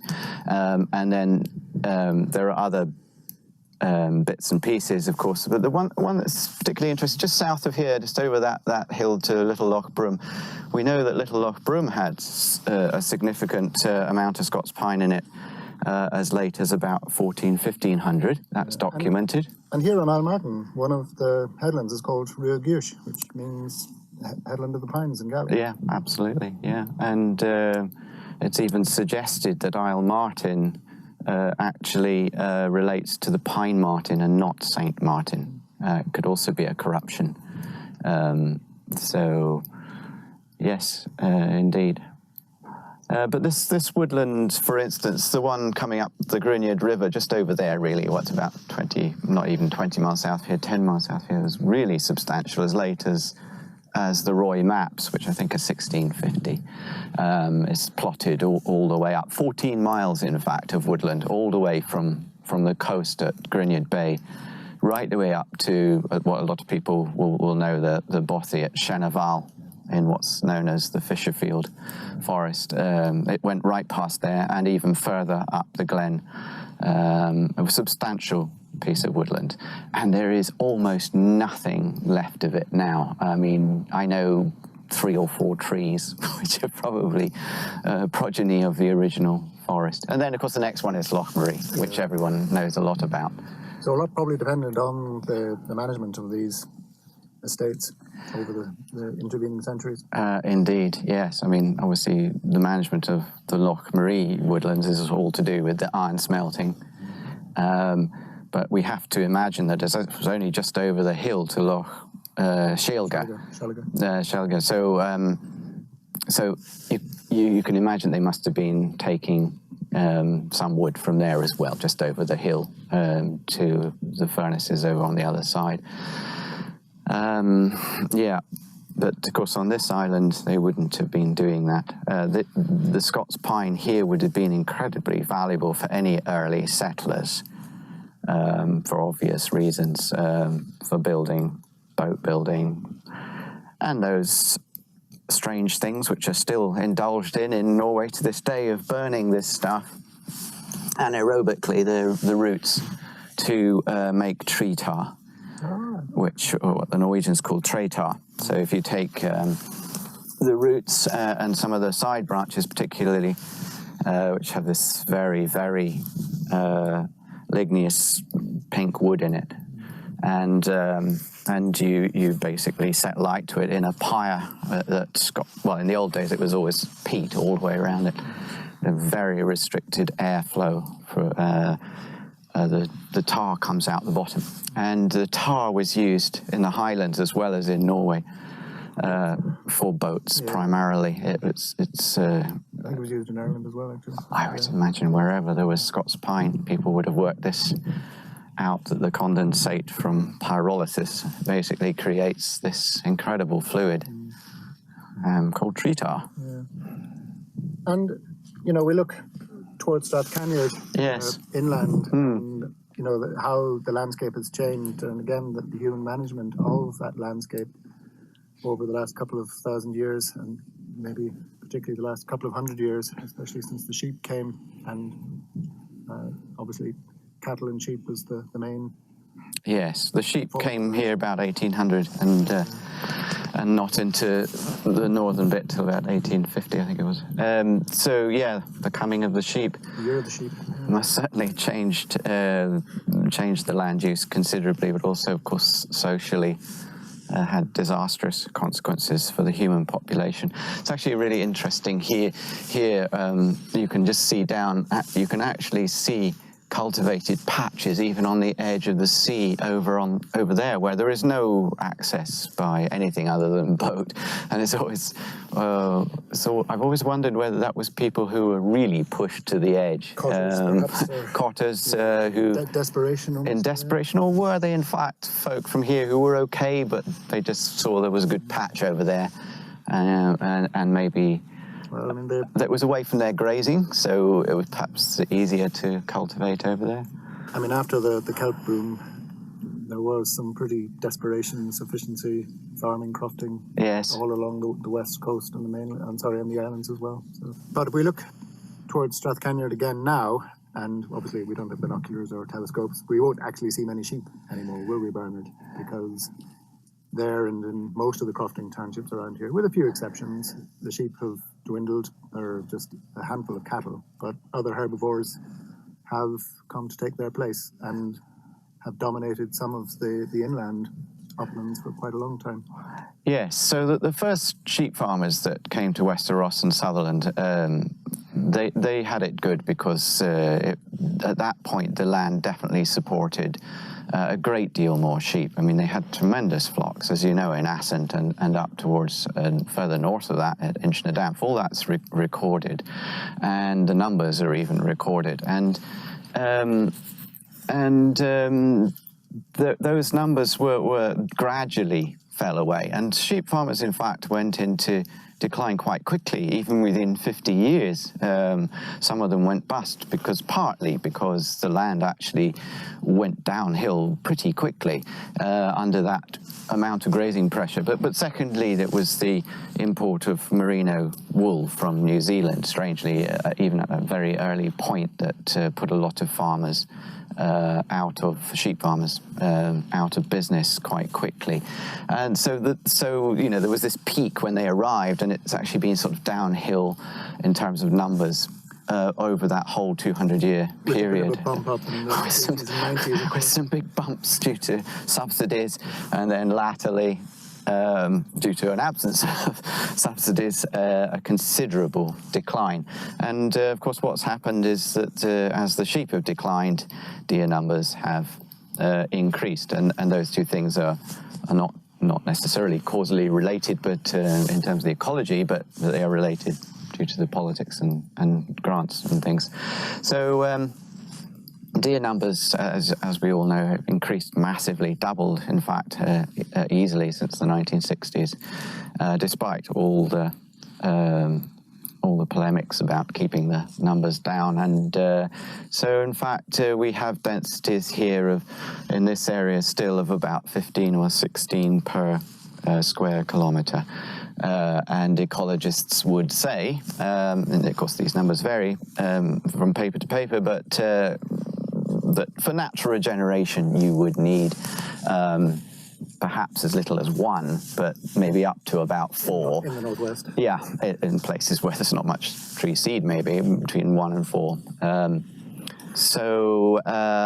Yeah, we're a long way from seeing the densities of deer that would be required for natural regeneration. But of course, that's not the preoccupation of those who manage the land. So the preoccupation is, of course, maximising the stag weights and culls. Yeah, of course. So we've got an island at the moment that is not used to produce any kind of food whatsoever, and actually many other current or former crofting townships these days don't produce a lot more than mutton. But perhaps there is another vision in which Islemartin could form a part of? Yes, I think there is. In fact, the management plan that I wrote for the RSPB all those years ago actually says that, and says that the fields down at the bottom, the paddock in particular, the diked paddock, should not be planted with trees, and there was a future for people living there and crofting, by which I suppose I did mean more fruit and vegetable growing than widespread grazing. But there is as you can see, there's a diked paddock there, and there were cattle here during the 60s and 70s, and I think that one could easily, the island could accommodate some domestic grazing, carefully controlled. How many households were supported here back in the 19th century? Oh, I'm not sure, but yeah. They say there were at least 100 people overall in that village that we walked past. But of course, most of them were making their living from a combination of the fishing as well as the crofting. So you can't really say in a place like this where the fishing was so good as well. But there is a possibility to have, more carbon neutral model of, managing the land in the Highlands and, providing much more local food. Absolutely. Even a place like this, which is relatively exposed, will certainly grow vegetables and fruit very well. In fact, you said there was none growing here, but Emma did in fact establish quite a nice garden in the last 10 years down, and we had a garden when we lived here, and yeah, there's no problem even in a place like this growing top fruit and soft fruit, in fact, and vegetables. And with modern polytunnels, this part of the world is absolutely great for horticulture. Obviously, the wind does mean that one has to take special care with any form of tunnels, but it's perfectly possible, and people are increasingly doing it. Yeah, so a long-term vision for this island is perhaps to have perhaps a couple of resident households with this island could easily support, I would have thought. And with the wood fuel, as we've discussed earlier, that would make a very useful contribution.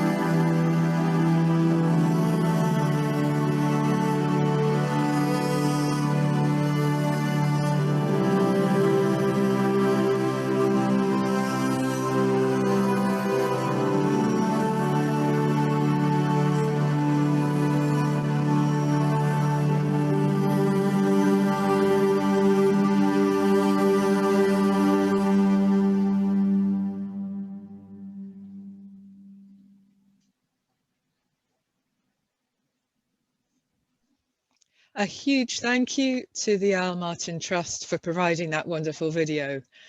We're going to stop now, and we're going to re-meet at 2 o'clock, where we're going to have some 15-minute visits to members' plots, and it's a chance for you to grab a bite of lunch.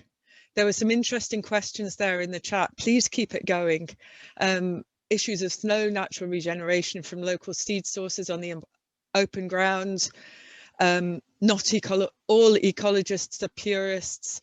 I think these issues will feature in the afternoon session at 3 p.m. on rewilding issues, and also issues of managing a community-owned land on Isle Martin.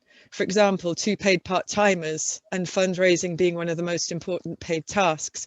I imagine that some of this will come into the panel discussion at 5 p.m. So leaving you now with your lunch and another session starting at 2 o'clock. Thank you, everyone.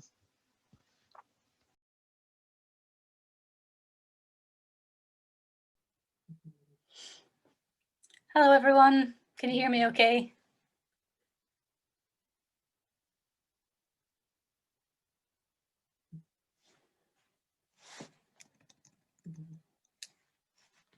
Great, I'm Nikki, and welcome to this afternoon's session, where we'll be treated to some quick visits to members' woodlands, crofts and huts. I know that site visits are often a highlight for many of us at our usual annual gatherings, and so with this session, we hope to recreate that experience as closely as we can virtually. We'll see 4 different sites. If you have any questions about any of them, then do please submit them using the Q&A tool. And if there's time after each, I'll read them out for the hosts to answer. And if not, they may be able to answer them by text afterwards. So for our first visit, we're going to the Wee Wood in rural Stirlingshire with Susan and Willie. They purchased this small mixed woodland in 2013, mainly for enjoyment, to increase biodiversity, and to provide a spot for a hut someday. This is their story.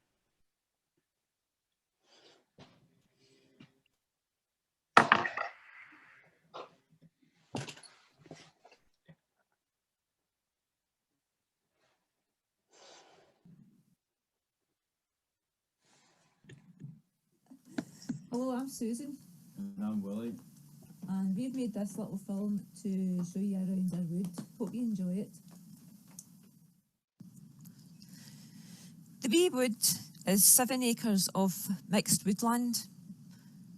We have around 30 lovely old oaks, as well as birch, larch, holly, rowan, ash, lime, pussy willow, maple, spruce, Douglas fir, and one remaining slightly decrepit poplar tree.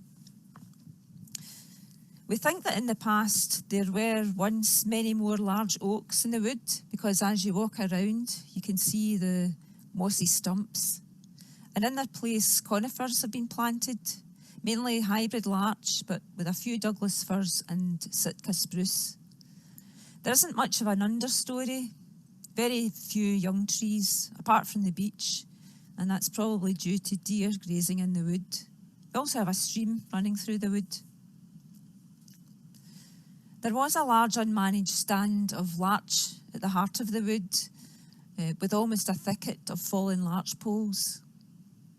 This area has been thinned, which has allowed a lot more sunlight into the larch trees as well as into other parts of the wood. We've been really surprised by how long it's taken us to clear this area. We had a family and friends volunteer day last year, which really made a big difference. Unfortunately, we've been unable to repeat this because of COVID, but we would like to do it again. We extracted a lot of the larch thinnings by hand, but it was very slow work. Eventually we employed a horse logger for a few days, and several months after that we hired a mini forwarder and operator. This work took place in the worst of weather and left a lot of mud. The horse logging was a lot kinder in the soil than the forwarder, in spite of the forwarder's large tyres. Experiences with a mobile chainsaw mill showed that whilst it was a satisfying way to get some useful timber, it is quite wasteful due to the thickness of the chainsaw, and it also drinks a lot of fuel. We hired a wood miser and operator to convert the bigger larch and a single Douglas fir into usable timber. The larch poles and the new boards were used to make a day shelter so that we can work in the wood even in bad weather. It is easier to work in the rain when you know you have a refuge to retreat to. So left unchecked in the wood, the beech trees are beginning to take over. There's an especially beautiful coppiced, enormous beech tree in the wood. And it is a lovely tree and they do make a lovely wood, but I personally don't enjoy the fact that there's not very much will grow under a beech wood. And we'd really like to encourage more diversity in the wood, and in order to do that we're planting more oak and birch trees. Whenever I'm in the wood, I try and walk around and put protection around any oak saplings that I find. At this time of the year I collect acorns from nearby woods and I plant them. Our oak trees are in decline and they don't produce many acorns, or they're too young and don't yet produce acorns. We've planted alder in 2 of the wet areas, and I've noticed that those that I planted in the plastic tubes have grown a lot faster than those that I planted and I just stuck some branches in the ground. We've also planted Scots pine, wild cherry, hazel, blackthorn, hawthorn and crabapple.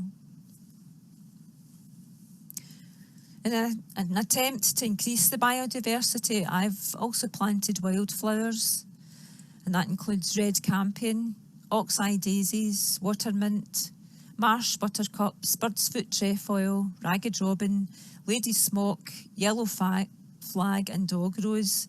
And this year I've harvested some bluebell seeds that I'd like to spread around in the thinned area of the wood.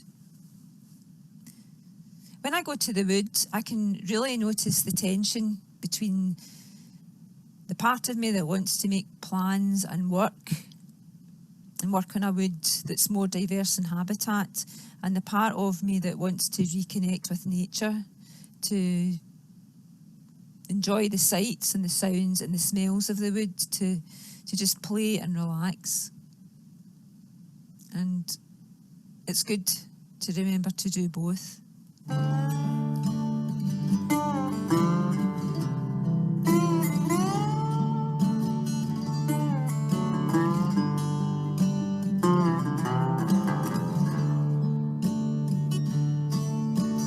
Built myself a nest in a deep dark wood, lay myself down and look at the sky. There were branches swaying overhead, soft and sweet, they were singing me a lullaby. I've got fire and I've got water, I am the sun and moon's daughter. Everything I need, I got it right here. I got wings to fly, if I can open up my heart and blow away my fears. Blow them all away now.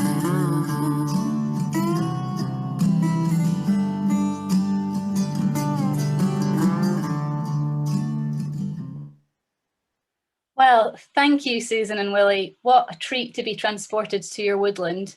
It's so good to see how you're gradually changing the composition of the woods for the better and the low impact techniques that you've been using to manage it.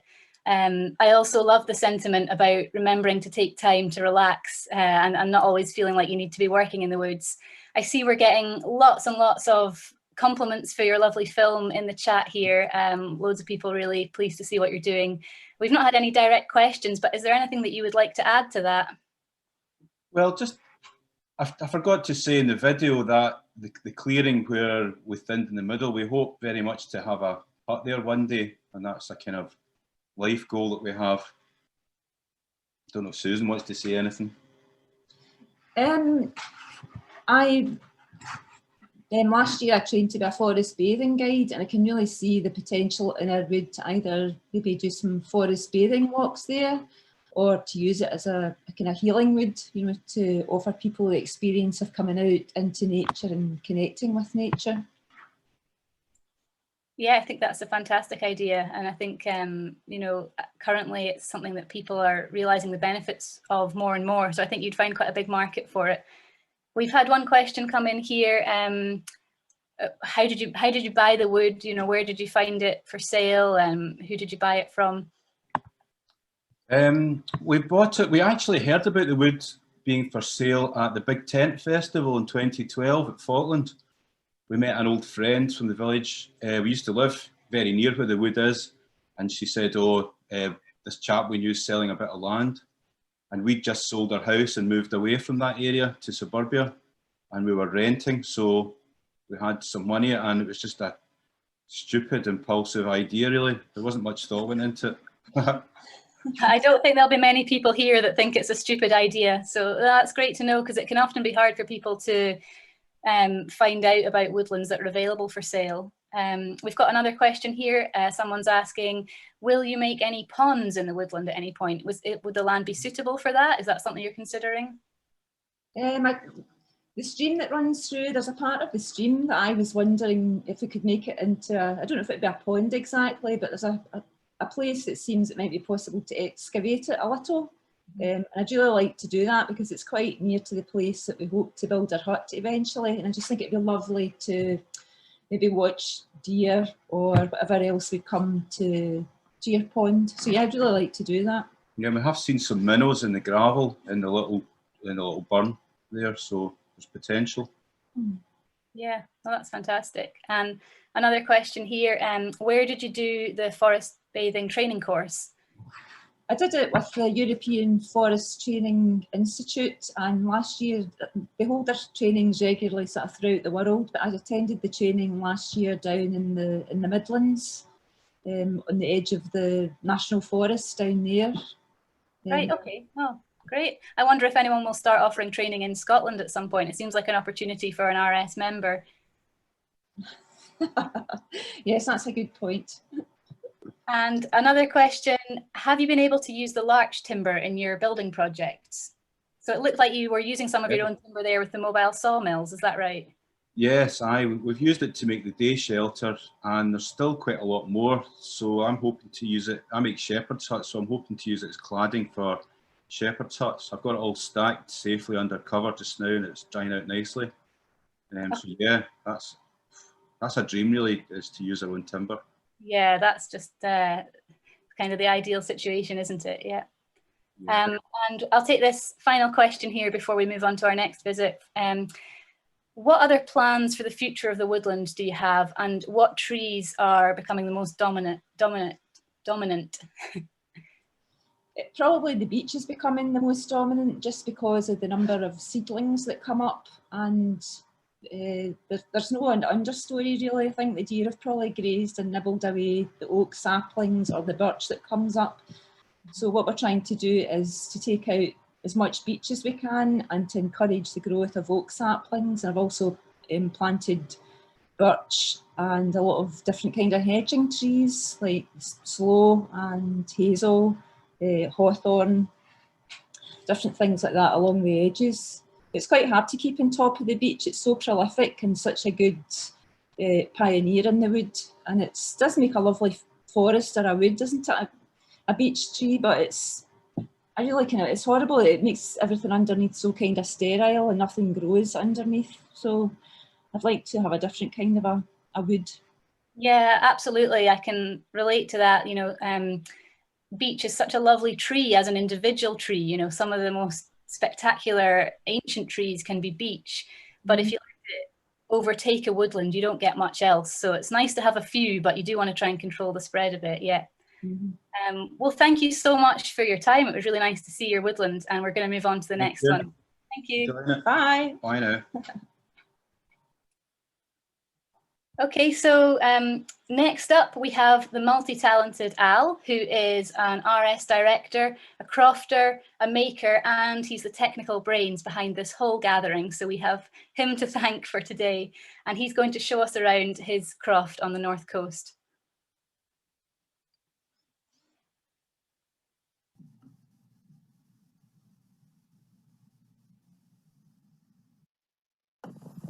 So hello from the north coast of the Highlands. This is our little croft, and I thought I'd give you a quick tour. So we're Alan and Roy Whitworth, and we moved our little croft, our little 8-acre croft in the Highlands a couple of years ago, 2018. We have a small croft house, a stone-built, very traditional croft house down in the valley here, and we have a couple of acres of mostly trees on quite a steep hill above the house. So in here we've got lots of apple trees and fruit trees. We've got a small area of ash coppice up the side, and quite a lot of alders and various things providing windbreaks up both sides of the croft for vegetable growing and fruit bushes in between. And then the top area of the croft here is left as grassland, which we're hoping to manage as a bit of a wildflower meadow. Down the bottom area, we've got 6 acres of land, so most of our croft is down here, but a lot of this hasn't really been used much. They planted some mixed native trees down here. It's really wet. This used to be a loch many years ago before the crofts were created. It's been drained, but the drains are not in good condition. So yeah, what we're doing here is going to planting more trees. There's actually quite a few trees already in here that were really stunted when we arrived. They just weren't growing. The deer were getting to them. So we've deer fenced this last year, and that's really helped. So they're really coming on well now. When we arrived, we had a really impressive peat stack at the front of the house. Loads of tourists like taking photos of it. A lot of the locals around here will cut peat every year and burn that in their stoves. We don't really want to do that because it's just from an ecological point of view. So we're keen on promoting wood fuel really instead, which is much more sustainable in the long term. So we're going to use a lot of this lower area here for growing our own wood fuel rather than cutting peat. So we're really close to the sea as well here. If you go up this heathery hill at the back of the house, you look straight out onto the Atlantic. So that's the view from there in the evening. Really great for getting seaweed and stuff from the harbour, which is just down the road. So the concept of our croft, our woodland croft, is obviously trees are really central to that, but building diversity and biodiversity is really the key part of it. So we're trying to increase that. We're trying to add more shrubs and more trees into what we've already got. We're gradually managing areas in different ways by getting more perennial fruit and veg in there as well, rather than just relying on the annual fruit and veg that we've got. And then we're doing things like putting wildflower seeds into our existing woodlands, and we've got our hens that are really great at foraging around the place, and they do really well off that. And also adding things like wildlife ponds in as well to help with getting more frogs and stuff like that in for pest control for slugs. This is a natural way of getting a bit more of a resilient system. But it's also diversity for ourselves as what we do. We're not relying on one individual thing on the croft. We're relying on lots of different things. We've got the trees and the veg and everything all working together to build a kind of a fairly resilient lifestyle is what we hope anyway. And the idea for us is to really simplify our lifestyle and rely less on money and less on and have more time as well on the croft and on the land and with each other. So we want to grow a lot more of our food. That was one of the main reasons for wanting to get land in the first place. So we're growing mainly veg on a no-dig system with raised beds. We're trying out lots of different varieties. These were just tatties all planted last year, different ones, seeing what grows best. We were in Shetland before this, so it's another learning curve as to knowing what grows well here. We're trying out mushrooms as well, grown on logs, hardwood logs. So we've obviously got a really good supply of logs with the woodland, so that makes sense. And it will give us, if it works, it'll be a while to find out. If it works, that'll give us hopefully mushrooms year round as well, shiitakes in particular. We've got eggs from the hens as well, and we breed the hens, so we occasionally get meat from any cockerels that we raise, but we sell and barter any surplus eggs as well. Loads of fruit and veg on the crop, loads of fruits that we get in the summer. This is really good. We're trying to add a lot more fruit and fruit trees and fruit bushes in as well. And we use that for preserves and fruit leathers and things like that, and then also making things like wine. So yeah, so we're not trying to grow loads of food to sell it and things. We might end up selling or bartering any surplus that we have, but we're just really, the food side of things is just for ourselves. When we arrived, we wanted to add a lot more trees in. I mentioned earlier about the wood fuel. That's one of the key things we want to do. And then the wet ground, alder and willow are obviously the two good trees to choose. So we're growing loads of alder from seed and starting planting them out. You can see all the rushes in the area here. So I'm scything the rushes, using that as mulch with newspapers, and the trees are really getting away well. So the concept, it's very early days, but the concept is we'd grow these on a maybe a 10-year or so coppice rotation. So we need 10 areas, cut one a year, mainly with alders, and then the willow that we grow maybe on a shorter rotation of 4 or 5 years for small logs for the Rayburn. So our Rayburn is our main cooking and heating and hot water in the house. Does all of that, so we do get through quite a lot of wood and stuff. So that's one of the big aims for us on the croft. And then growing these trees from seed gave us the idea of sort of growing more trees and thinking about setting up a small tree nursery, because it's quite hard to get local provenance trees up in the north. There's not many people growing them, so that made sense. And so we're developing that a little bit more, maybe grow sort of 2,000 or 3,000 trees a year, something like that. Fairly small scale, just for local sale really in the area, maybe Orkney and Shetland as well, where there's a limited amount of trees grown up there. The willows grow really well on the croft, and we're using them for all sorts of things, windbreaks and stuff as well, the obvious one, but also for chipping them to use for paths and things, but as well they make great mulch. So we're using the mulch on our veg beds. This is a really good system called Ramil chip wood, where you use fresh wood chip to bring a sort of forest type soils into your veg beds. So the willows become a real key part of bringing fertility into the land, and we can grow it ourselves. So it just makes sense to be a closed loop of fertility on the croft. This is one of the hybrid willows that's growing really well at the moment. It grows sort of 3 meters in the first year. We coppiced it this last winter, and it's grown a huge amount just in one season. And then we've got thinnings and cutting out of the existing woodland we've got as well, so and access to woodlands we have nearby. And this is mainly alder and goat willow that I cut there this year. Aurora is really getting into basketry, willow basketry. She started this year, something she wanted to do a long time, but started this year, and it just makes sense on the croft. Willows grow really well, so we're experimenting with different varieties and learning what will grow best in our climate up here. And this is going to be one of the main things we do on the croft in the future. So this year we've mulched a big area up on the top of our croft with this is a biodegradable membrane we've used, and we'll plant willow cuttings, basketry willow cuttings into that in the next month or so. And hopefully in a couple of years' time we can be more or less growing all the willow we need for the basketry. At the moment we're needing to buy it in, but yeah, that's the idea. We can grow a lot more, and that will become quite a central part of the croft. So that's a very brief tour, but I hope it's given you a bit of an idea of our concept of a croft, and slightly different to maybe the traditional sheep and cattle farming of Highland crofts, but we think it's can be a good system, and we're looking forward to learning more and sharing it with everyone as well. Thank you, Al. What an incredible range of things you're achieving and producing from your croft. It's really inspiring. We've had a question come in. Have you tried or do you plan to have bees? Yeah, we are thinking about that. We've one thing I wanted to do this year, time ran away from me, but was to actually build a natural beehive. So mimicking a log hive, actually, to have bees coming, honeybees coming onto the croft. So we wouldn't be taking the honey from them. They would just be for just having on the croft, really. So it's an experiment. We might go into honey production later on, maybe, but we'd want to really make sure that we're doing it in a way that's sustainable and stuff. So it's something we need to learn a lot more about, I think, before we embark on that, because it's quite a big thing to get into, but it's something we would like to do in the future. Yeah. Okay, great. And there was a question from me as well. You mentioned that, you know, you'd arrived and there was these stacks of peat and you're trying to move towards wood fuel. Do you think you've managed to inspire any of your neighbours to follow suit with that? Do you have enough wood fuel to supply anyone else other than yourselves?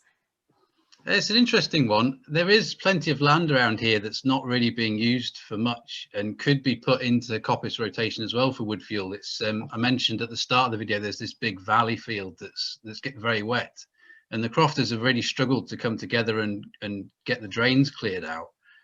So it's becoming less and less usable for all the crofters, and a lot of it's been planted up with trees about 20 years ago, 15, 20 years ago, and they're growing fairly well in some areas, but no one really knows what to do with them around it. It's really interesting. They're just not used to trees. So for them, it's like an alien thing. And actually the next door crofter has given me his 4 acres and just said, just manage it as you want, you know, just look after it for me. I've never been in there. He'd never been in there in sort of 15 years. Incredible. So I'd like to do that in the future. For now, we want to focus on ourselves, because that's what we're doing here. We're not trying to make a big living from the croft. We want to simplify lives and you know, be a bit more self-sufficient. But longer term, yeah, it would be great to be able to supply a bit more locally. Yeah, okay, thanks. A couple more questions have come in. This one, have you ever thought to compost your own nutrients? I'm wondering if that's in relation to food waste or maybe human manure. I'm not sure specifically. Absolutely, and my wife has always been very keen on us getting a proper compost loo in the house, and it's been on my to-do list for a long time. Shamefully, it's so on the film you might have seen a little hut on stilts up on the croft. That's actually a compost loo as well, but being a tree bog style compost loo. But we're going to have one in the house as well, so that we're not exporting all our nutrients. In terms of veg and stuff, nothing goes in the bin here apart from the packaging. It goes to the chickens. We have a flock of, at the moment, about 9 hens. They deal with all our food waste, and then they convert that into eggs. And then every now and again, we dig out their run, and then that goes out onto the vegetable gardens and things like that. The chickens are free ranging as well, but this is just during the evening and the morning they have their run. So. Okay, brilliant, thanks. And we've got one more question here. He's commenting that you mulch your veg beds with fresh willow chips. Does that lead to any problems with nitrogen robbery? No, ramial chip wood's a really interesting one. Aurora sort of knows a lot more about it than I do, because a lot of it's been developed in Canada and France and stuff. It's fairly new coming to the UK, but it is gathering pace.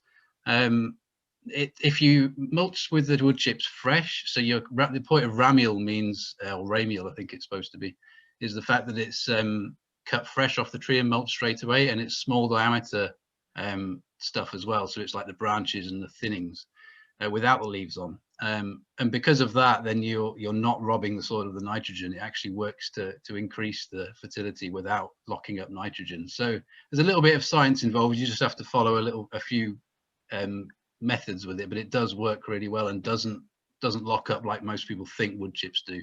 And mature wood chips would do that, and coniferous wood chips would do that as well.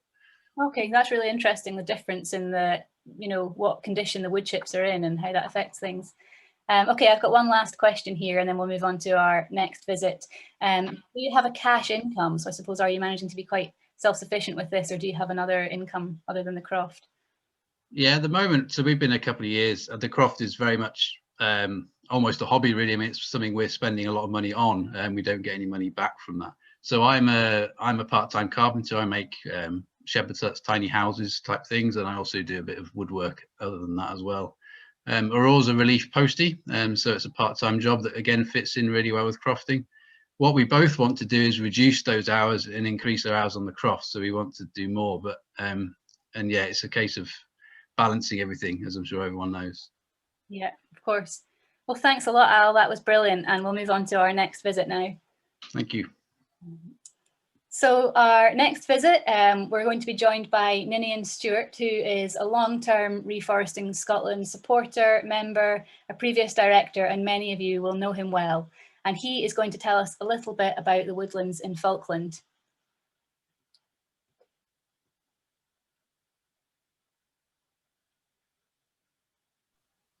You just need to unmute yourself, Ninian. Thank you.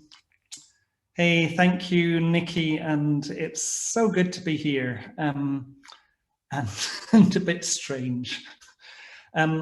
So I'm going to share a little bit of a presentation. I'm afraid I'm not so clever to have got round to a video, and I've really been enjoying and inspired by what I've been hearing so far. Amazing group of people to be hanging out with. So let me just put my reminder on so I don't go over time. So I hope you can all see this. And when I was asked, I think we'd been talking about last year in the gathering a little bit of this, what would RS local, what would Reforesting Scotland local look like in different places? And I think we're already hearing it from the last couple of visits we've been. So this is a Falkland, and trying to revive a landscape so it and we are fit for the future. And this first image is, gosh, Sean ex Grousemore, looking down, and then you will see to the right, to the north and the west, coming up something of the remnant of a 19th century landscape. And we will take you, whoops, let me just, yeah, I'm also now, oh, there we are. So just before getting into images, particularly of Falkland, though in some ways these hills look like Falkland hills. So many of you will know Patrick Geddes, Sir Patrick Geddes, polymath, ecologist, think global, act local. And I discovered a couple of months ago that actually he had come to Falkland, and I knew he had an interest in the palace, but also he did a talk on some past and present changes. So this is a little bit of reflecting 130 years on. And of course, what we see here in this version of the Valley section is, gosh, how people live and work in a landscape, and in a sense of how we've got to where we've got to, and what the skills are, the traditional skills, but actually, yeah, this relationship between people and the land. And now we're moving into, again, another version of the Valley section, and below you'll see our Valley section at Falkland, looking down from the site of the Temple of Decision. And with all of those components, you can literally see down to the tree, and you would have seen a thatched cottage just beneath it until it was burnt down about 60 years ago in a fire. But this thing of microcosm of nature, seat of humanity, theatre of history, the place of nature. So I think trying to kind of tap into all of that here, and before I head into mainly other images, but just the three components that we are trying to use to revive this land, is to focus on it as a place of stewardship. So to love the land, as I think Bernard or somebody was saying earlier, there is this something about just loving the land, tapping into the nature, the culture, the spirit of it, and lots of work on the ground with that. But secondly, and one that I think really are trying to work on more than any at the moment, and probably have in a sense neglected it a bit, is this: how can we develop this as a place of work that respects land workers and the land and nature? And this is about right livelihoods, well-being economy is talked about, circular economy, but also we are on a journey towards community ownership. And what does that mean? And how do we build up that? And lastly, and place work folk are kind of, again, very much Patrick Geddes stuff, but the folks. So actually, how do we develop this culture of hospitality, but also of fostering? And I draw this from Alistair McIntosh, some of you know, and he launched a book recently, and he was talking about these two traditions, hospitality and fosterage, of how do we foster this. And that's very much what we're trying to do. And working with, gosh, I was with my grandchildren briefly for half an hour at lunchtime, and playing, growing, making. How can we help them find their feet, know their hearts, and use their hands? And then a little bit, this I just added in last night actually, because so top left, somebody was asking about bee making. So in Falkland, and I never realized this until about 10 years ago, but actually that this guy, John Geddy, had invented a beehive in the 17th century, which kind of went 150 years. It influenced beekeeping in Europe, or that kind of area. The image at the back is something about some of the buildings, some of the colonial legacy that we have here. And this very powerful image that if I was going to share one, it would be only the one, is, and I say with deep sadness, is the last wildcat of Falkland Hill in 1930. So I know we're going to be hearing more about rewilding, but wow, imagine only in 1930 there were wildcats here in Fife.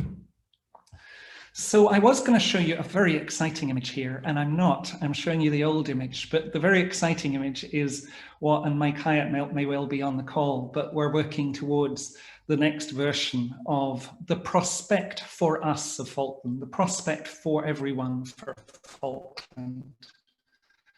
And working on that, didn't feel able to share it because sometimes I share things too soon and I realize that we haven't really talked it through and got enough agreement to begin to go out of it.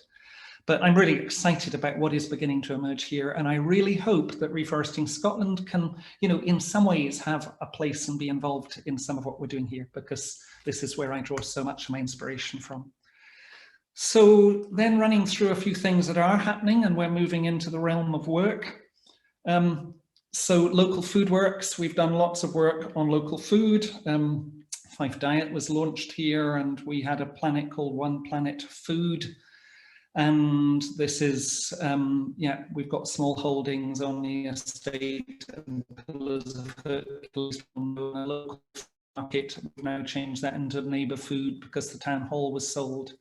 And we also provide training for people like Jack in terms of, and he also did his trees and timber wood.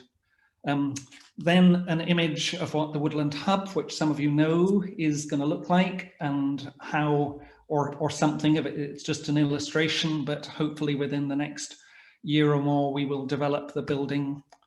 A little bit of how does the circular economy overlap with education? And in the middle, this little bit of the worker space, the maker space, and we'll be coming on to the maker space. But can this be a place of learning, a living, learning, working landscape? And Rhys, who you see there, he got the top Lantra Award for trees and timber last year. So there's something about this place and young people coming in. And you'll see a clay oven at the back from our own clay through the window. And then this is some of this amazing people who show up at this place and who have been developing their own projects, their own enterprises. That was a project called Woodworks, and some of you have kind of had some involvement of that and visited when we're here.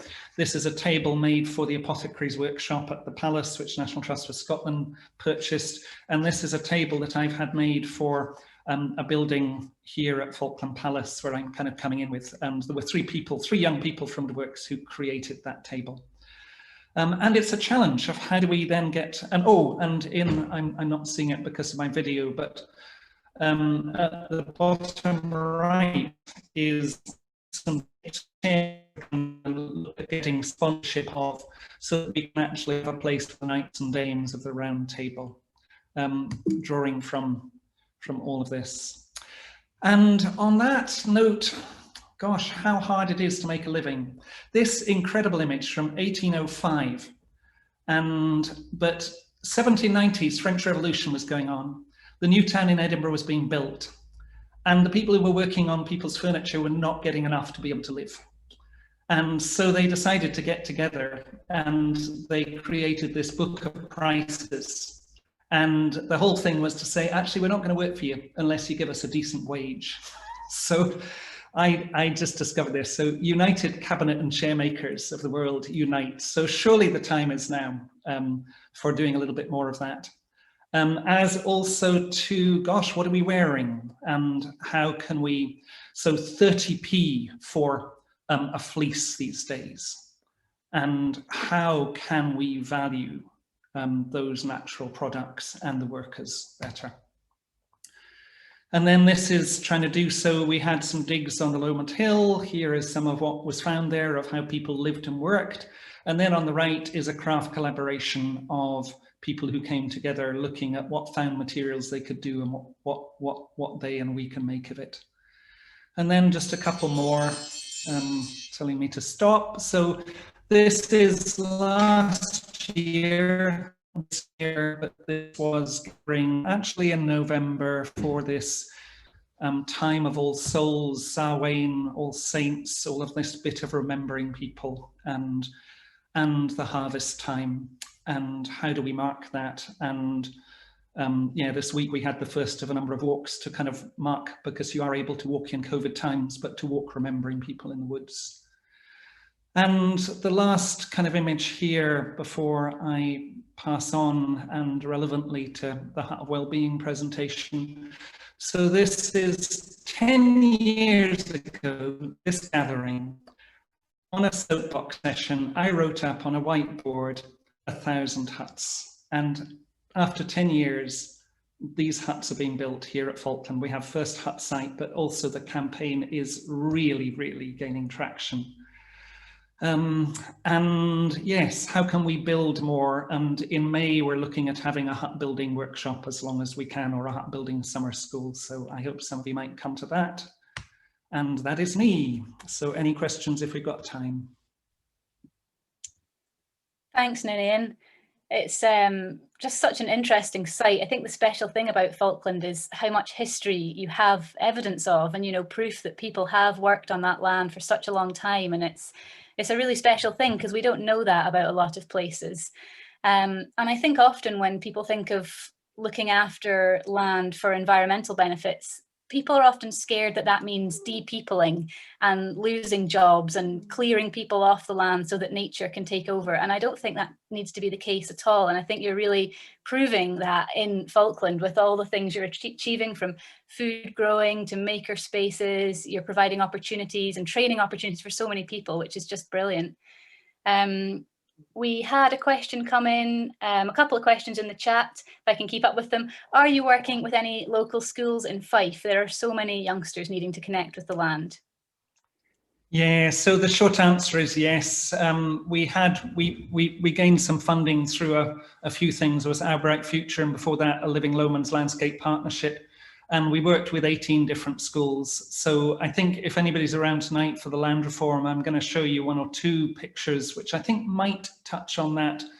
But I think, yeah, hundreds of children came out and actually got involved in archaeology. And then we also do walks up into the forest and up Masby Den, and particularly work with kids who are not struggling with the academics at school and getting hands-on stuff. So yeah, we've done lots of work on that. You'll get some of the website, or also if you look at Living Lowlands Landscape Partnership, there's still some stories of that work. But yeah, really important work. Thank you. And another question here from Pat Bryden. Great to see Falkland and all that's going on. Do you have an orchard, and who is involved? Oh gosh, lovely question. So 2 orchards. The Palace has an old orchard, but in 2012 we planted another orchard, 2.5 acres. So we have been harvesting that recently. It's been a bit of a challenge this year. We've been, well, and also getting rid of apple cider and all of that with the pubs not working. We've had quite a challenge this year. But we're kind of working on it. So I think in a sense at the moment we've got various different deals with people who come and make juice for different things, and we make some juice and we try to distribute as many apples as we can locally. And I think next year we'll try it a slightly different way. There's a little bit of, yeah, you know, could we have an apple festival? I don't know, those kind of things. So we're still at the moment where, yeah, we're kind of trying to see what works. In a sense, we're moving an old farm or a sort of 20th century farm into trying to do much more of that, different ways of working. And sometimes that takes a little bit of time to make that change. But nice question, thank you. Oh, yeah, of course. Thanks, Ninian. That's been really interesting to hear a bit more about Falkland, and I think we're going to move on to our next visit now. So thanks a lot. Thank you, enjoyed it.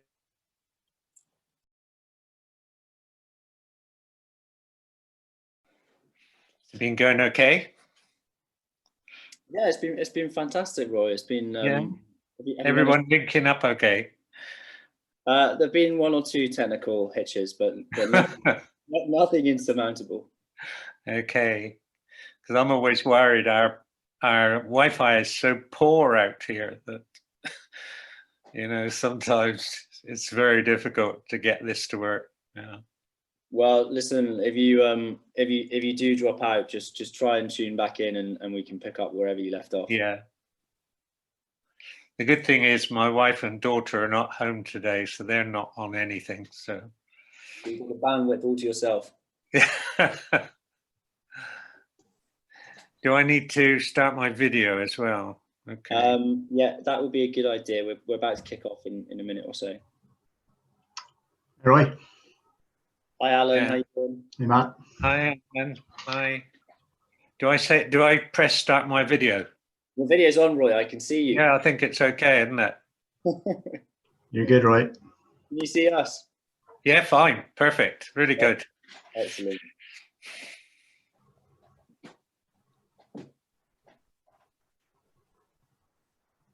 Right, we've got Andrew here as well, and Chris. Hi.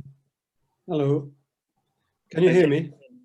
Guys, I'll kick off in a second. If you could all just mute yourselves unless you're speaking, but keep your videos on throughout the session, that would be fantastic. Matt, are we sharing our screens or are you sharing the presentations? Ideally, you share them, but if that doesn't work, we can share them from our end as well. Okay. Hi, can you hear me all right? Yeah, Andrew can hear you loud and clear. Yeah, it's fine. Okay, it's just gone 3 o'clock, so I reckon we make a start. Hi, everybody. I hope you can all hear me and that you've been enjoying the day so far. My name's Matthew Hay. I'm another one of the directors of Reforesting Scotland, and I'm going to be chairing this session, our panel discussion on the subject of rewilding.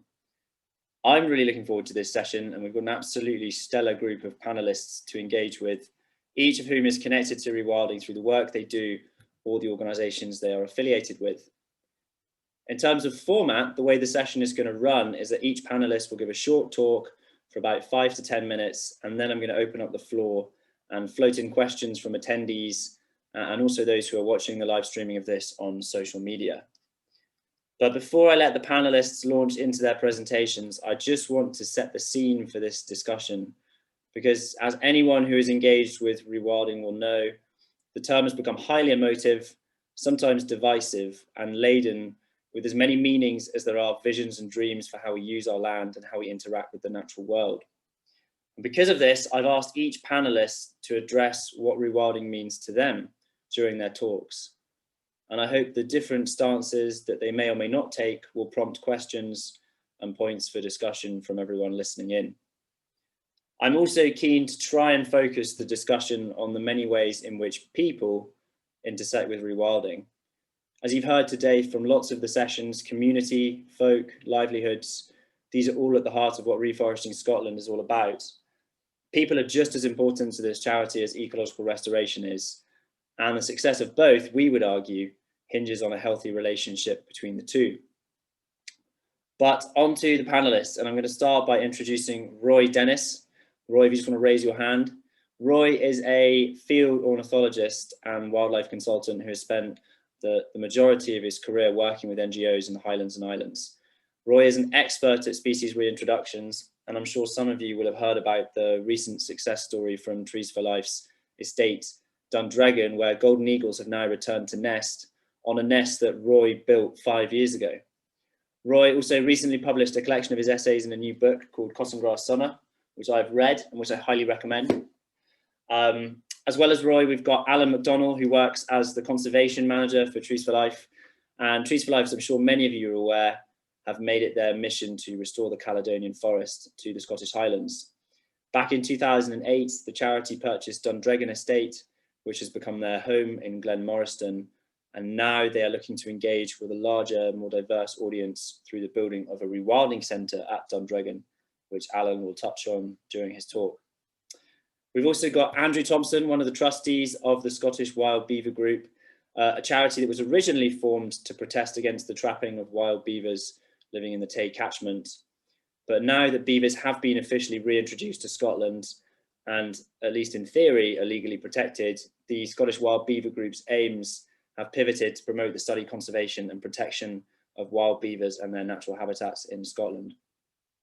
And finally, our fourth panellist is Nature Scott's Chris Donald, who works as the area manager for the South Highland region. However, today I believe Chris is going to talk to us about his role and his organisation's role in the landscape scale, excuse me, in the landscape scale multi-landowner rewilding initiative known as Cairngorms Connect. So that's who you've got to answer your questions, folks. Please make good use of their expertise and feed in all your queries using the Q&A function, as many of you have been doing throughout today. And I'll do my best to put as many of the questions through to the panelists as possible. But that is more than enough from me for now. So it's time to hear from our first speaker, who's going to be Roy Dennis. Roy, over to you. Roy, you're still on mute.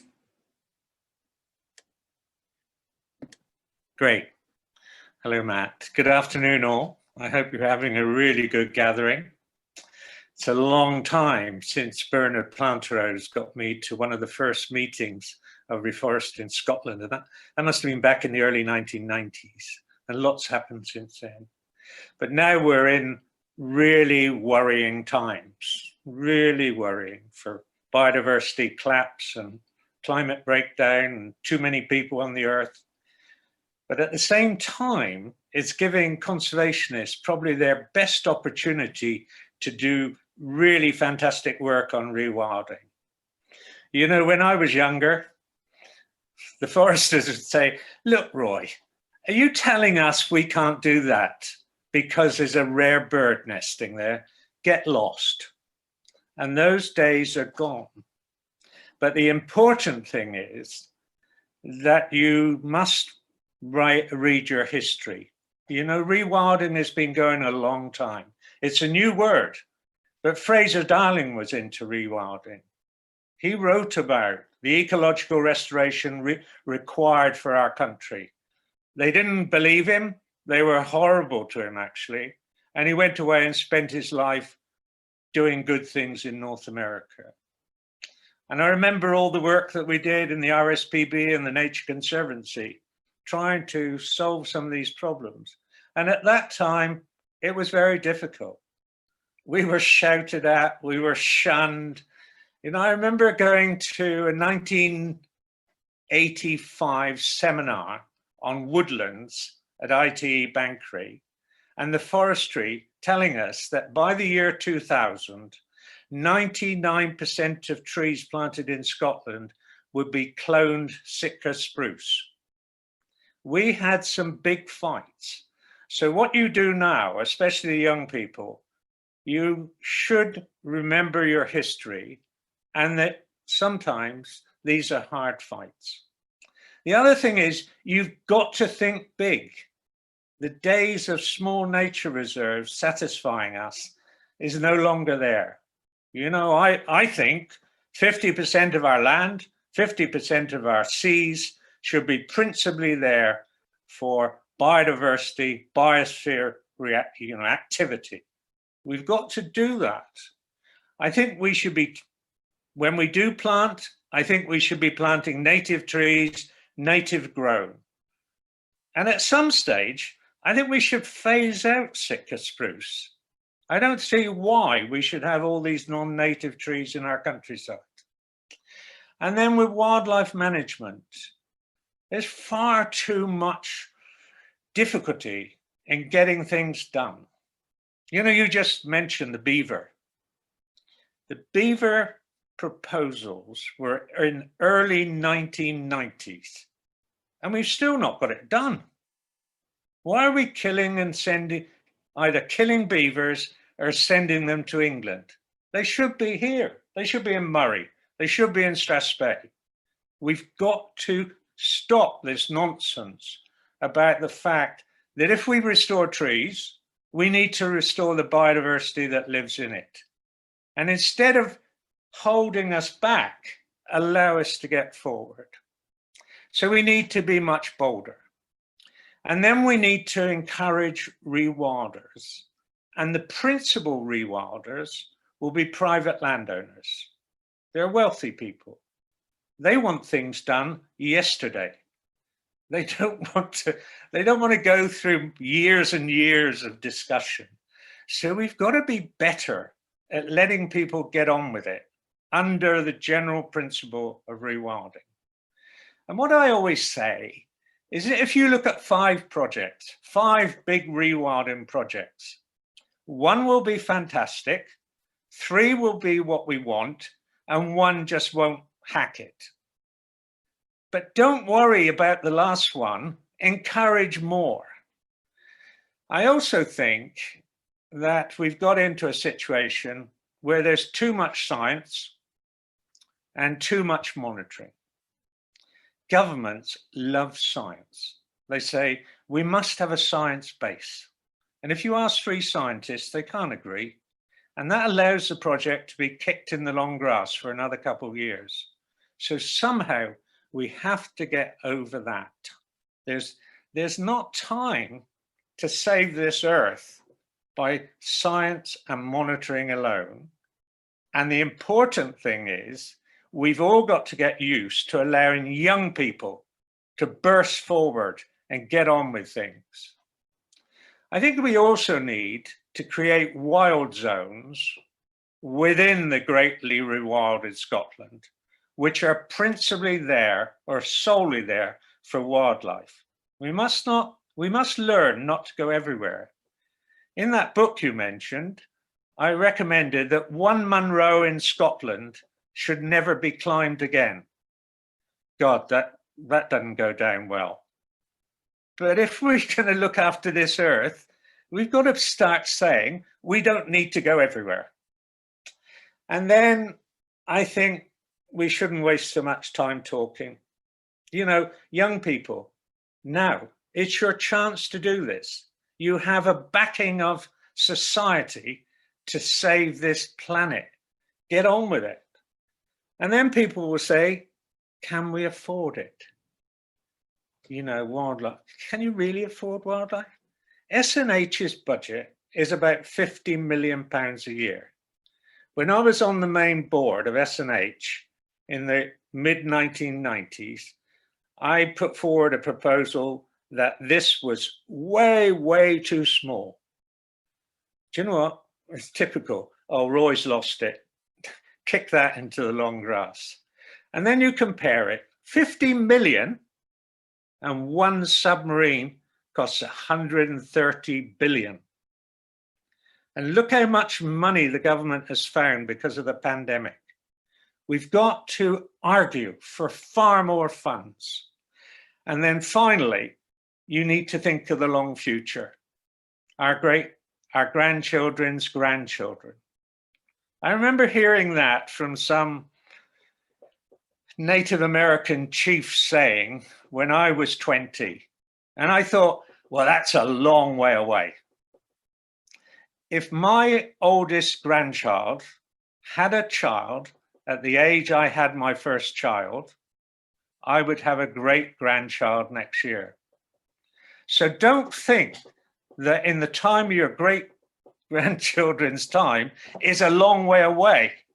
You've got to get started now. And one other bit of advice, never agree to the word if. Always say when. That's me. Roy, thank you. Wow, you've really thrown down the gauntlet at the start of this discussion. That was fantastic. Some pretty strong, unequivocal viewpoints there, which I'm sure lots of people want to come back on later in the discussion. The only thing I'll flag for now, which I'd be interested to talk about, is your desire to get on with things is shared by a lot of people, but the key seems to me to be generating consensus. And once you have consensus, that's when things can happen. But we'll come back to that later, because I want to go to our next panelist, Alan McDonnell from Trees for Life now. Alan, over to you if you're happy to share your screen for your presentation. Thanks, Matt. It's a delight to follow Roy and try and match up to that. I'll just share my screen and hope for the best. So, rewilding us, a lot of what Roy said there was chiming with myself. Rewilding is about nature working freely and at scale, and allowing ecosystems to work and sustain themselves in the face of bigger change. So resilience and the ability, because they've got such a scale to them and so much natural function there, that they can withstand what might be happening in the wider world around them. But rewilding for me also recognises people in the landscape and their bonds with nature through time, so both past and future, what that's going to be, and so people are integral to that. And I think with where we are now and all the threats that we're facing, we need to reimagine how we are, reconnect with nature in a different way, and think about how rewilding fits into communities and society and economy, because that comes into it. So, Trees for Life, as far as where we've been on a wee journey, or a big journey actually, in the last 4 or 5 years, spending quite a bit of time reflecting on what Trees for Life is, where it's going, and whether our vision and our approach is working. And we concluded quite quickly that it wasn't. We talked about rewilding, we talked about ecological restoration, and we didn't talk about much else. And we've been doing that for 30 years. And we had some achievements that we're proud of, but I wasn't going to talk to the scale of what's required. And so we looked at how we can scale up, and that's been a bit of a watchword for us. One of the first things we did is to look at the word itself. Matt, you mentioned the kind of the divisiveness it can have and the range of interpretations there are, and it did give us pause for thought. But we decided to step into it, and that strapline in the bottom right of the screen there, Rewilding the Scottish Highlands, that's only been our strapline for 2 years. We adopted that deliberately because we want to define the term. We want to own it. We've got territorial ambitions for it, and hopefully then that can be shared through the relationships that we want to establish. And I think it was Roy, you were talking about how, certainly in Scotland, if we're going to rewild at scale, that means private landowners. And how do we relate to them, and how does rewilding make sense to them and actually be something they might be interested in being part of? So that's caused us to think about defining rewilding in a positive way, and as one that can create opportunities for people, for communities, but also for businesses, and how you can put the emphasis on nature but still make economic progress. And that's an interesting balance to try and achieve, and I think that's where our future lies, is trying to genuinely embrace those other agendas beyond Trees for Life's natural place in the NGO sphere, being a nature conservation type organization. So we're going to some interesting places, and slides to work. So I just want to mention 2 big projects we're doing. Matt, you mentioned the Donregan Rewilding Centre, which is on track to open in March 22. We're just about to hear if we're getting detailed planning permission. We're expecting to do so. This is a kind of an architect's sketch drawing of it. The idea of this is that it's somewhere where people can come and experience and learn about and get our vision of what rewilding is. So a place that's got an educational function to it, but also just a place where people can stop by as tourists. Dundragon is on the road to Skye. So we can, all the projections we've done and the business planning we've done suggest that we can expect to get quite an audience coming to it. And we've done quite a bit of design to make sure they get something really worthwhile. So this is a £5 million project, and we've set the ambition quite high for that. We've involved the local community, and for us, we're really trying to step into that community and make sure that Trees for Life and the centre in particular is a facility and an asset for them. And also to continue some of the work we've done around our long-standing volunteer programme, working with disadvantaged groups. So really interesting work we've done with well-being charities, refugee charities, people with juvenile behaviour issues, these sorts of things. There's a whole sphere there in terms of engaging people with rewilding, what we're about, that we hope the centre can provide a focus for. But also key to what we want to present at the centre is the Gaelic history of the land, and that connection between people and land, and the connection that people used to make between nature and how they move through the landscape. So I think that's a theme that we also want to build into our work much more. And then the second big project I want to mention is East West Wild. Now this is kind of an extension of what I was mentioning earlier about how we're looking to be able to connect with private landowners and form positive relationships with them. This area, we've basically identified a landscape. It's vaguely centred on Glen Affric there. It's just shy of 200,000 hectares. It's about 60 significant landowners there. There's less than 3,000 people live in this landscape. I don't know if you can't make it out there, it stretches from just east of Drumnadroch. It's not in it, but it's just outside it, and it stretches from Drum through to Shield Bridge, and from Glen Shiel north to Glen Canach. So a big scalp part of where Trees for Life has always worked. And we have basically spent about nearly 2 years now quietly talking to people, trying to get into conversation with private landowners and community groups, and say, we think there's a shared agenda here. We think that nature can be a catalyst for social and economic regeneration here. And that we can take that forward in a sustainable way, and that will make us all, both the natural environment, but also the local economy and communities, more resilient in the face of everything that's kind of changing in the world.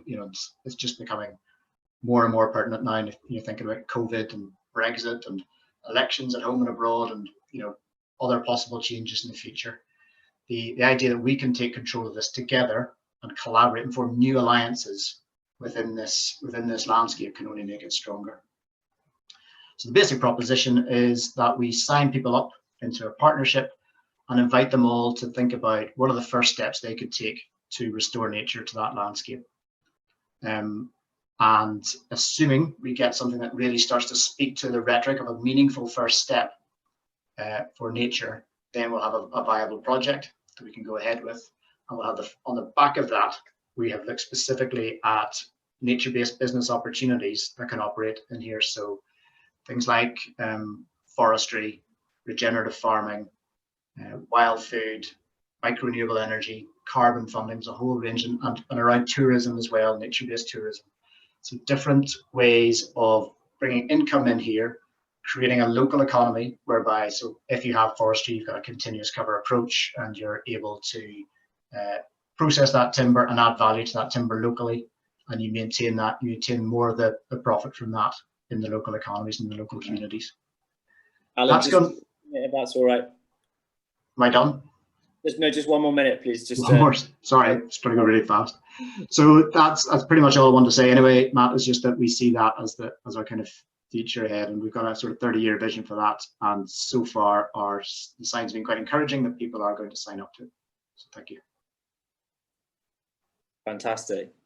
Well, that's brilliant, Alan, and that speaks both to the scale that Roy was mentioning, and also what I was talking about, with people very much at the heart of the rewilding work that Trees for Life are doing with that East-West Wild ambition. Okay, next up, Andrew Thompson, trustee of the Scottish Wild Beaver Group. Andrew, feel free to share your screen whenever you're ready. Yeah, right. Well, good to see so many well-kept faces and old friends amongst the gathering, if only virtually.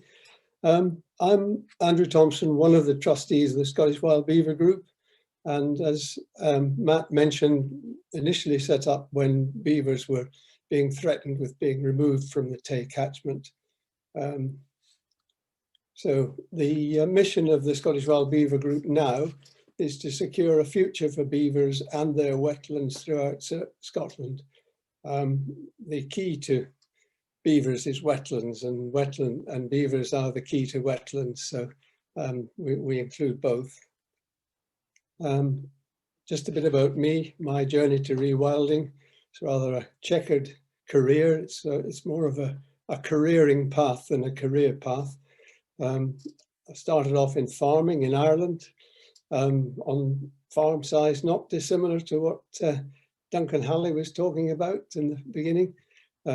Worked most of my working life in the Forestry Commission as a commercial forester, if you like, but then got very disillusioned with the lip service that was being paid to forestry, to wildlife, and eventually come through wildland management with the John Muir Trust and various other things along the way to having retired 2 years ago and now managing this little bit of 40 acres of Perthshire, rewilding it. Right, that's enough about me. Beaver population across Europe. I'm a bit diffident about talking about this with Duncan Halley possibly watching. He can put me right, but here's where we are roughly at the moment. 450 beavers in Scotland living in the wild, 130,000 beavers at the bottom living in Sweden in the wild. 24 European countries have reintroduced beavers. I think Scotland was the last one to do so. They were given official protected status back in 2019, 1st of May. So what would Scotland look like if beavers returned to their original range? Well, if we compare Scotland with Bavaria, roughly the same size, 70,000, 80,000 square kilometres. Scotland has 5.6 million people. Bavaria has just over twice as many people, 12 million people. Scotland at the moment has 450 beavers. Bavaria has 23,000 plus beavers, and they managed to get on with them quite well, whereas we have been killing ours. So I really got involved with beavers back in the 90s when I went to North America. I had hoped to go to Finland to look at them, but I went to Isle Royale National Park in Lake Superior, and really realized that, you know, with the decline in biodiversity across pretty well the whole globe, but particularly in the UK, this was the decline in species since 1994 in Scotland. Nearly a quarter of our species have declined in abundance. And it came clear to me when I went to Isle Royale that wetlands are the key to increasing biodiversity. So beavers, they're a keystone species. So if you want wetlands to thrive and the species that depend on wetlands to survive, you need that keystone species back. There's an example of some recent research from the University of Stirling. 33% more plant species with beaver presence than if they're not present on a watercourse or a wetland. And 26% more invertebrates with beaver presence. So these are pretty telling figures. This is where I live in Comrie in West Perthshire. Sorry, I'm getting feedback here now, sorry. Yeah, the flooding on the right is Perth back in, can't remember when it was exactly, but back in the 90s. The flooding on the left is the village of Comrie in 2011. And this is the culprit, the River Rúchal, one of the least disturbed rivers in Scotland, the least altered rivers, at least before they built these flood defences down the right-hand bank. And that's it at a fairly low level. That was it the other day in a sort of moderate spate. And that was it back in 2011 when we had the flood that washed out the middle of Comrie. And this then is what we're looking to try and help with, getting beavers back up into the headwaters of these catchments with little dams, little and often regular numbers of dams running up stream sides and slowing the flow of water. But it's going to be a long, hard battle and over much of Scotland because of some of the issues that have been talked about already. Beavers can benefit water quality from their dams, reducing runoff and erosion. You look at the bottom right picture of the two water samples. Above is water coming into a beaver pond, and below, during the same event, is the water flowing out of the beaver pond. You can see how it's taking out physical pollutants, but also reducing agricultural pollutants below beaver dams, 50% decrease in phosphorus, 44% decrease in nitrates, and these are recent research figures. Sources of potential conflict. In Scottish context, you've got people worried about their treasured, relatively rare streamside and riverside trees being felled, and particularly if they're, iconic trees in the landscape, very much associated with some of our bigger salmon rivers in particular, where the banks of the rivers have been manicured for salmon angling, and those interests don't like their big trees being felled by beavers. Collapsing burrows under the bank where agricultural activity takes place too close to the watercourse and machines drop into holes like on the top right. Blocking of culverts under roads and other infrastructure and causing backing up and flooding. Down in the bottom right, bottom left, sorry, you've got flooding of agricultural crops. But the reality of that in Scotland is that most of those agricultural crops are pretty third rate and going for animal feed, and they're also subsidised to the hilt by the rest of us. And also the angling interests. Oh, sorry, I'm not doing something now. Sorry. Angling interests are surprisingly hard to persuade of the benefits of beavers because it's always been like it is in Scotland, despite the fact that the Atlantic salmon is in huge decline and would benefit greatly from beavers interacting with their nursery areas. So we've got a bit of a battle there. Basically, the trade-off for beavers is summarised here. You've got biodiversity gain, carbon sequestration, cleaner water, downstream flood mitigation, tourism opportunities, and drought resilience. All these things can be offered to some degree by having beavers present in your watercourses. And on the other side of the equation, you've got rather perceived problems of untidy riverbanks, raised water table problems. Well, that can be a real problem. Burrows in banks, well, you step back 20 metres from the bank and that problem disappears. And the extra work required in managing beavers. And, I'm not saying that land managers and farmers are lazy, but this extra work that they keep going on about is work they should be doing anyway in terms of their responsibilities towards the environment, their stewardship of the environment.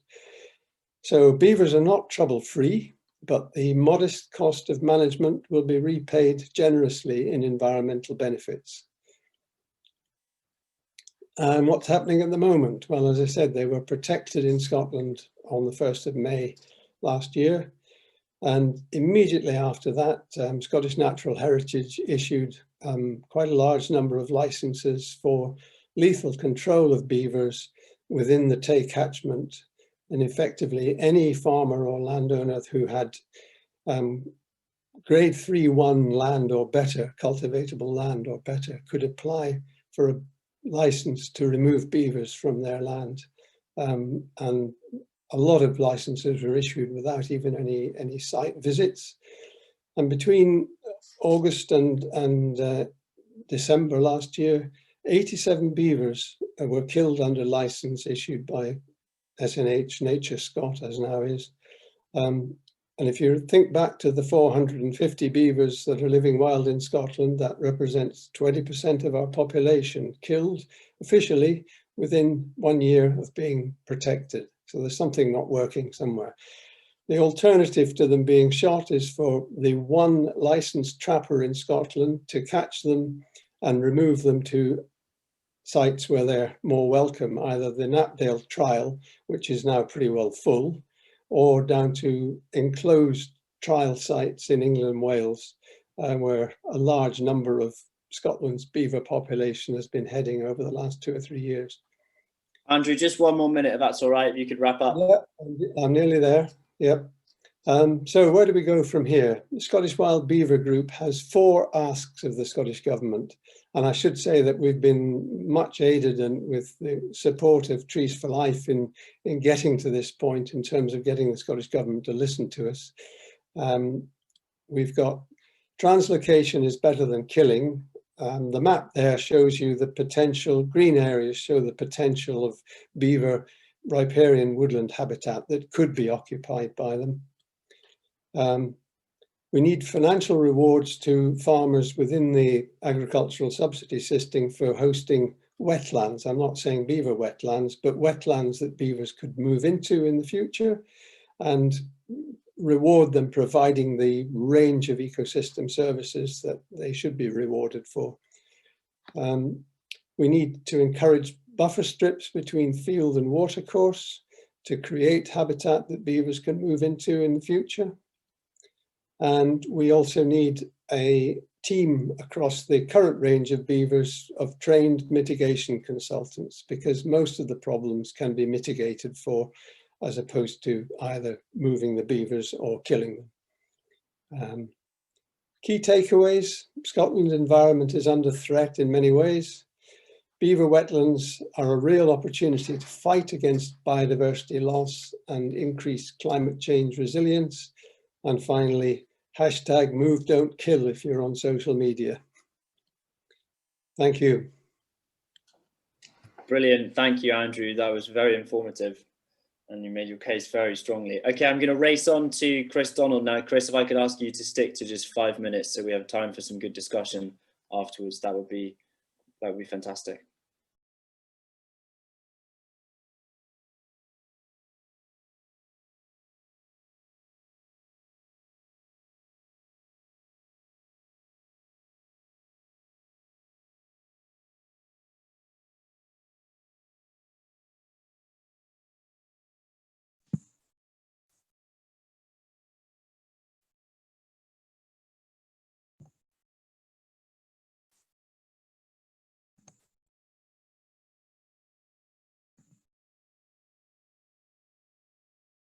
Is that okay? Can everybody see that?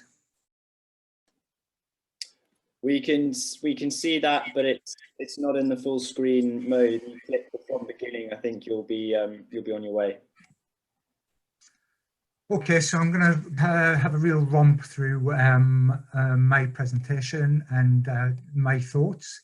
I don't know whether most people are aware of Cairngorms Connect, but it's basically a partnership of 4 land managers who have 60,000 hectares contiguous land with shared objectives. And the map there shows the different areas between Wildland Limited, which is the dark blue, Forestry Land Scotland in the green, RSPB in the blue, and then Nature Scot in the pink.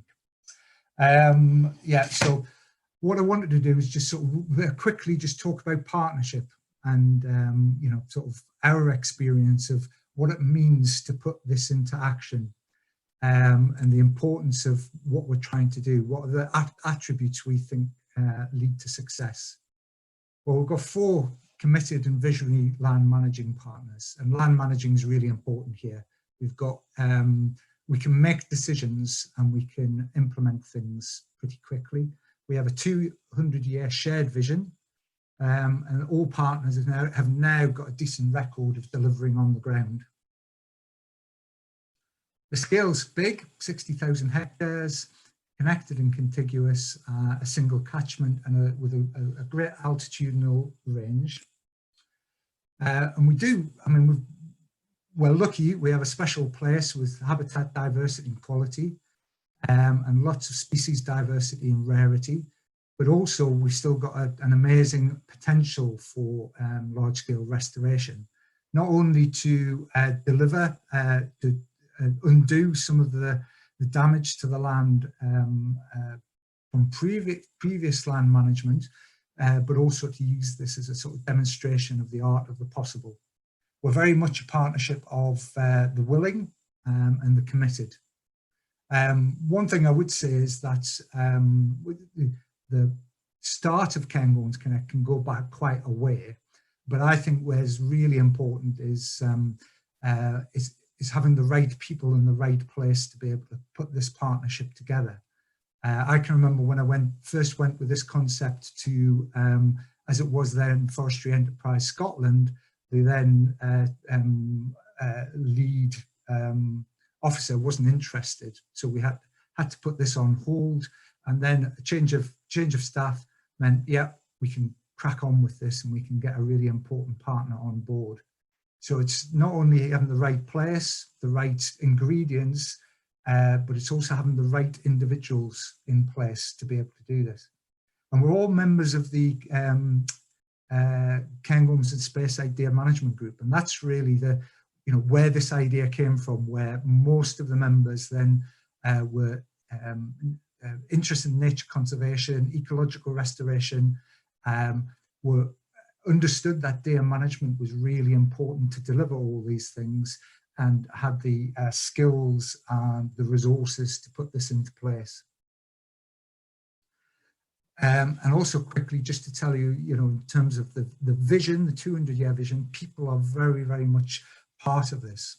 I think that we've got to recognise that these are spaces that people want to go to. We're in a national park and it attracts a huge number of people. And these are important to people personally, culturally, for recreation, for direct employment, and also for businesses, whether it be recreational management or ancillary businesses, in the local area. So these are all going to play a part in what we're trying to achieve here. And that's where we're looking for inclusion and decision making and empowerment for the local communities to get involved, whether these be communities of place or of interest. In terms of rewilding, as far as I'm concerned, I mean, I'm not particularly wild on rewilding as a term, pardon the pun. But what I think in terms of the rewilding movement and the debate, what I think is really important here, it's mainstreaming nature.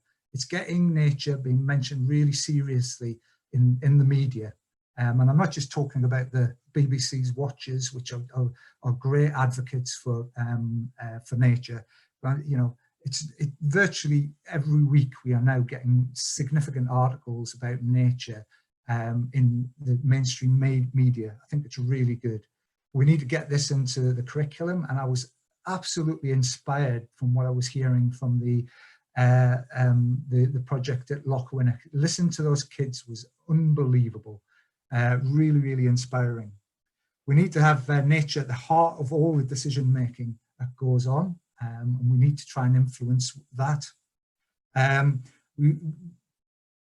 Another point I want to make quickly about sort of how do we influence, especially sort of what's happened politically in Scotland.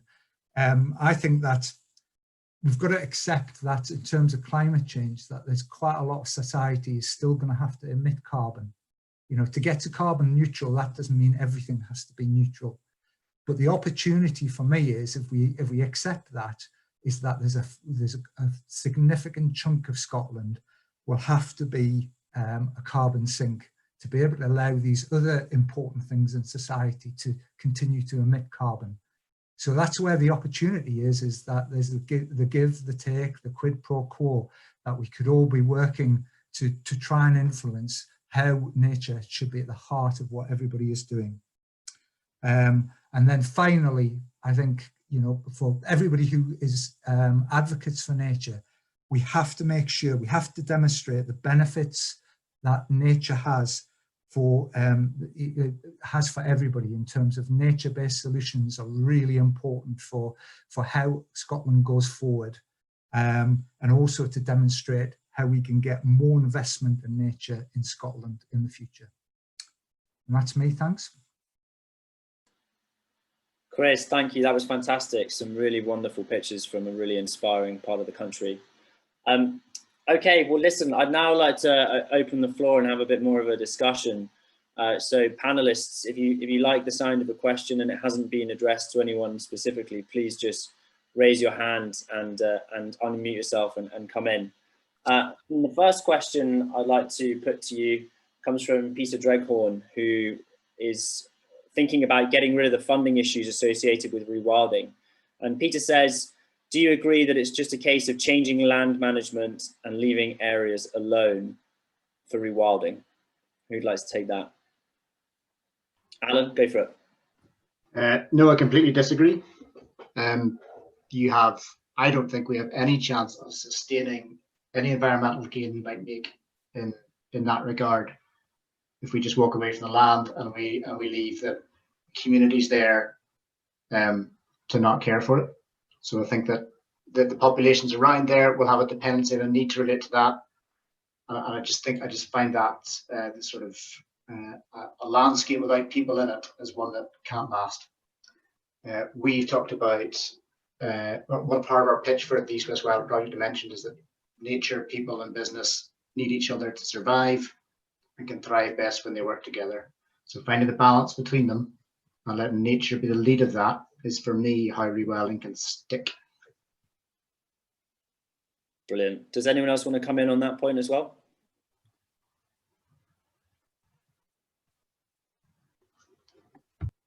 Roy, go for it. I actually think there's really good areas that have just been left in Scotland. When you go over the Stourey to Bonner Bridge on the right-hand side, amazing willow scrub that's just been left. There's big areas that just left. And bear in mind that the economic, future of a lot of people living in rural areas will be like the rest of us. You know, they're on their computers, they're writing, they're contributing. I met someone yesterday who's a filmmaker living in the Scottish Highlands. You know, it doesn't mean that you've got to make the land, your money out of the land. Fraser Darling said, what's the point of paying people to keep thrashing the land when the land is so thrashed that it can't produce anything? So don't think that that's always the way forward. You know, the major ones are what Chris said, you know, carbon and air and oxygen and water and saving us from flooding and all those things, which are extremely valuable to society as large. Alan, do you want to come back in? Yeah, just in case I misunderstood, not all land-based economy needs to extract from the land. So I completely agree with Roy that allowing natural process to operate, you can still have a valuable asset there, and you can have livelihoods related to that. Yeah, okay, I'm bringing in a question from Facebook now, which asks, what place does farming have within rewilding? Who'd like to take that? Okay, I'll step in again. In that, I think one of the most important things that we need to do is that we have to replicate the activity of the Orach, which is the wild cattle. And that when I look at the forests now, Abernethy Forest, Rothiemurcus Forest, Glenfeshie, you get to a stage where the heather is 1 metre high, the moss underneath it is 30 centimetres high. It's impossible for capercaillie to live in it. And we have to find a way of having wild cattle living in these places. And we could do it easily by using poor quality highland sturks, taking them out of human food production and allowing them to live on these areas for 30 years or more before they die. But unless we have a big grazing animal in the forests, we're not going to have areas that are suitable for much of the wildlife that we want. Chris, do you agree with that? I mean, obviously you're involved with Cairngorms Connect, which is exactly the area Roy was mentioning. What are your thoughts on letting large herbivores like cattle back into that system? Yep, I agree. There's a place for it. And going back to the original question in terms of farming and agriculture, yep, I think there is a place. The problem is it's the intensity of it, and you know, it comes down to numbers and the type of animals that are there, and also the practices, the husbandry practices associated with it. I do think that there is a place, but it's not going to be something that's going to sort of feed, you know, produce food to the quantities that we're all used to and supply in supermarkets. I think it could produce a product that would be highly desirable and people would want and might pay a premium for. But yeah, I don't think it's farming as we know it, is what I would say. I'd also sort of put, you know, make a comment there that, you know, one of the things that we've agreed within Cairngorms Connect is that we're not really species focused, I think, and it's getting back to the previous question, is that, you know, in the landscape there is a difficulty, there is a sort of risk and a spectrum of leaving something alone and then it becomes undervalued. And then we've got the other end of the spectrum where we garden for things that we like. And, you know, our sort of philosophy is that we're in the middle there. So we have lots of diversity of habitat and species and things like that, but we're not managing for anything in particular. Ecological restoration. Can I come back on that? Well, I'm just going to go to Andrew Thompson first, but before I do, just someone in the chat has pointed out that actually within Cairngorms Connect in Abernethy Forest, there are Highland cattle being grazed within parts of that reserve. But Andrew, if you unmute yourself and you want to chip in, go for it. Yeah, thank you. Well, I just want, someone that started off life in farming, I just want to agree with what Roy said, but we do need these large ungulates back if we're going to do it right. But before we do that, we've got a huge step to overcome in terms of the whole cultural stuff that Duncan talked about at the beginning and other people have mentioned. If I bring it back now to beavers, the main reason we've got this problem in Tayside is because of a cultural perception, and you know, it's not the way it's always been, and people value their cultural history, and we've got to get over this. And part of the problem is the name rewilding. Beavers have got associated with rewilding, and farmers and landowners, by and large, not all of them, but by and large, most of them are, you know, really terrified by the notion of rewilding, this another clearance, if you like. But it needn't be like that. And we've got to be very careful about how we sell it to the existing local population. And I feel very strongly about that. I mean, it's something we're trying to do is build relationships with farmers to let them see how they could actually benefit from having wetlands in those corners of their farms where, you know, they're getting nothing out of them in terms of agricultural production. And even what they are getting is subsidized by the rest of us. So yeah, that's me. I totally agree, Andrew, and I'll throw this out to the other panelists. I mean, how do we think we regain control of the rewilding narrative so that, you know, it isn't seen as another way to clear the land of people, and it does become associated with people and with livelihoods and with nature-based economies? Who wants to take that? Alan, go for it. Walk the talk. You know, make it happen, and demonstrate what the possibilities are in a world that is looking for answers to biodiversity collapse and climate change. and depopulation in rural areas, then there are how to use nature to provide new opportunities. And I think if we set ourselves that challenge, then I think we can find solutions, certainly in the Highlands. Yeah, well, I mentioned some of the things that we're looking into, and that we think if we invest in those, they'll pay long-term dividends. So yeah, I think that some of that can attract private funding to make it happen. Some of it can attract public funding to make it happen. But that's where a more sustainable future lies. Nice. Okay, another question.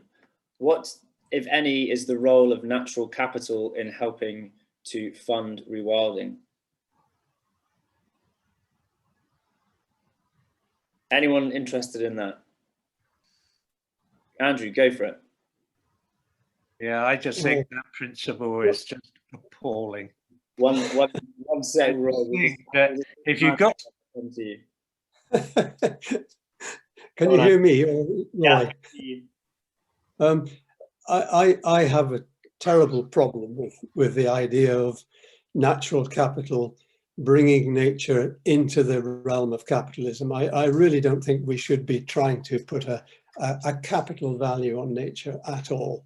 It has an intrinsic value which, if we put a capital value on it, somebody will trump that and decide that they've got something that's more valuable, and they'll come and trash it because they're saying that they're, whatever it is, gold mine, to be the extreme example of what's wrong with the world. We shouldn't be doing that. Thank you. Okay, Roy, you want to jump in? Roy, you're on mute. what we're looking for is far better kind of leadership from our politicians and from the heads of these big organizations, you know, because I can look back at people like Peter Scott and Max Nicholson and some of the real pioneers of nature conservation. And those people's view was that we as humans should look after all biodiversity on the land, on the planet. We weren't there to decide this is worth more than that. That's where we all went wrong, where the farmers started to say, this is more important than that. And we got nature kicked out of everywhere. You know, I think that is the wrong principle. We should look after the world for ourselves and everything else in it. With that sentiment, Roy, I would have to ask you though, is that... Sorry? I think he's frozen, we've lost him. Chris? Yeah, I think the problem is if the movement gets into philosophical debate, that the problem is that everything is going to be left behind again. And I know people will argue that we should try and make our own stand and sort of for nature. But if we want to sort of engage with politicians, they will be talking about the economy for at least the next 2 to 3 years, if not more, as we come out of COVID. And the opportunity is now. There's been a lot of chat about sort of, you know, with a certain sort of tone of impatience about how we should be improving things for nature. But I think that the imperative is the moment is to make nature relevant to the economy and the economy relevant to nature. And there is a very short window of opportunity as we sort of move into things like the Scottish elections next year, that we've really got to make that relevance stick to make sure that that nature and nature-based solutions are very, very good for the economy. Because if the movement gets into that debate and that philosophical debate, you're going to lose ground pretty quickly. Alan. And I think we also need to be mindful of the fact that increasingly wealth in society, in the world, is being concentrated in private hands. And if we're looking for resources, and we do need resources to realize these visions, then we need to be able to speak to that and speak to the people that hold that, and to show them not the transactional value of what we do, but what the resource requirements are and how that should speak to what they're about and what they depend on. And I think that's key. And there are signs that the private sector and the corporate sector is starting to relate to what natural capital, they start to understand that, and they start to understand how their financial capital that they're about is dependent on the natural environment. And where that understanding is true, then there are positive opportunities for the movement, as Chris says. And I think both sides of that equation need to understand each other better and need to spend time getting that across and developing a relationship. Otherwise, we will continue to be, as Roy says, working on a fraction of the budgets that we require and a fraction of the budgets that government should be moving to address the, maybe swore there, the significant problems facing us. And Alan, on that point, I've had a question from Ben Catchpole, and you obviously have a lot of experience, with your initiative at the moment, East West Wild. And Ben asks, what kind of responses are you receiving from landowners when you contact them regarding joining East West Wild?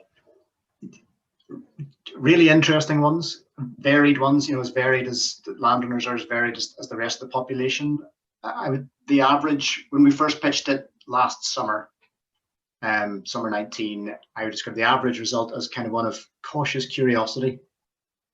And that was after we took great care in terms of how we would put this across and to try and understand, provide some empathy to where they'd be coming from. To the extent that we employed a psychologist to help us develop what we put across. So other places, absolutely no response at all, and other places a bit of kind of hostility. Other people really got it and are very much on board. So quite a mix, and it's been a really interesting journey, and it feels like we're slowly learning more how to form relationships, and that sometimes it's cynical on both sides. They see something in it for us from working with us. We see something in it from working with them. And frankly, if that forms the start of a working relationship that can work for both sides, I'm all right with that, because the alternative is just to stay in our bubble and not be effective. Roy, very quick parting shot, and then we're going to have to end this session. You need to unmute. We're going to get to a situation where the politicians and society will have to say that people who own large areas of land in degraded state cannot keep them like that. That's what the world is going to come to. We've got to do things. You can't have Scotland so degraded and then you complain that people are burning the Amazon. We've got to do it.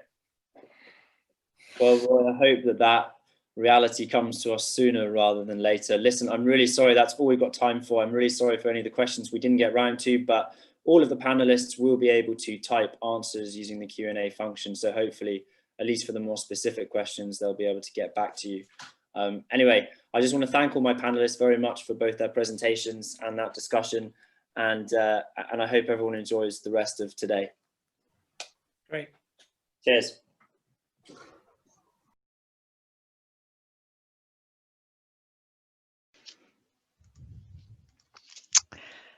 Hello, everybody, and that's a very hard act to follow. I'd like to introduce the second panel discussion, and I hope that it'll be as exciting as the last one.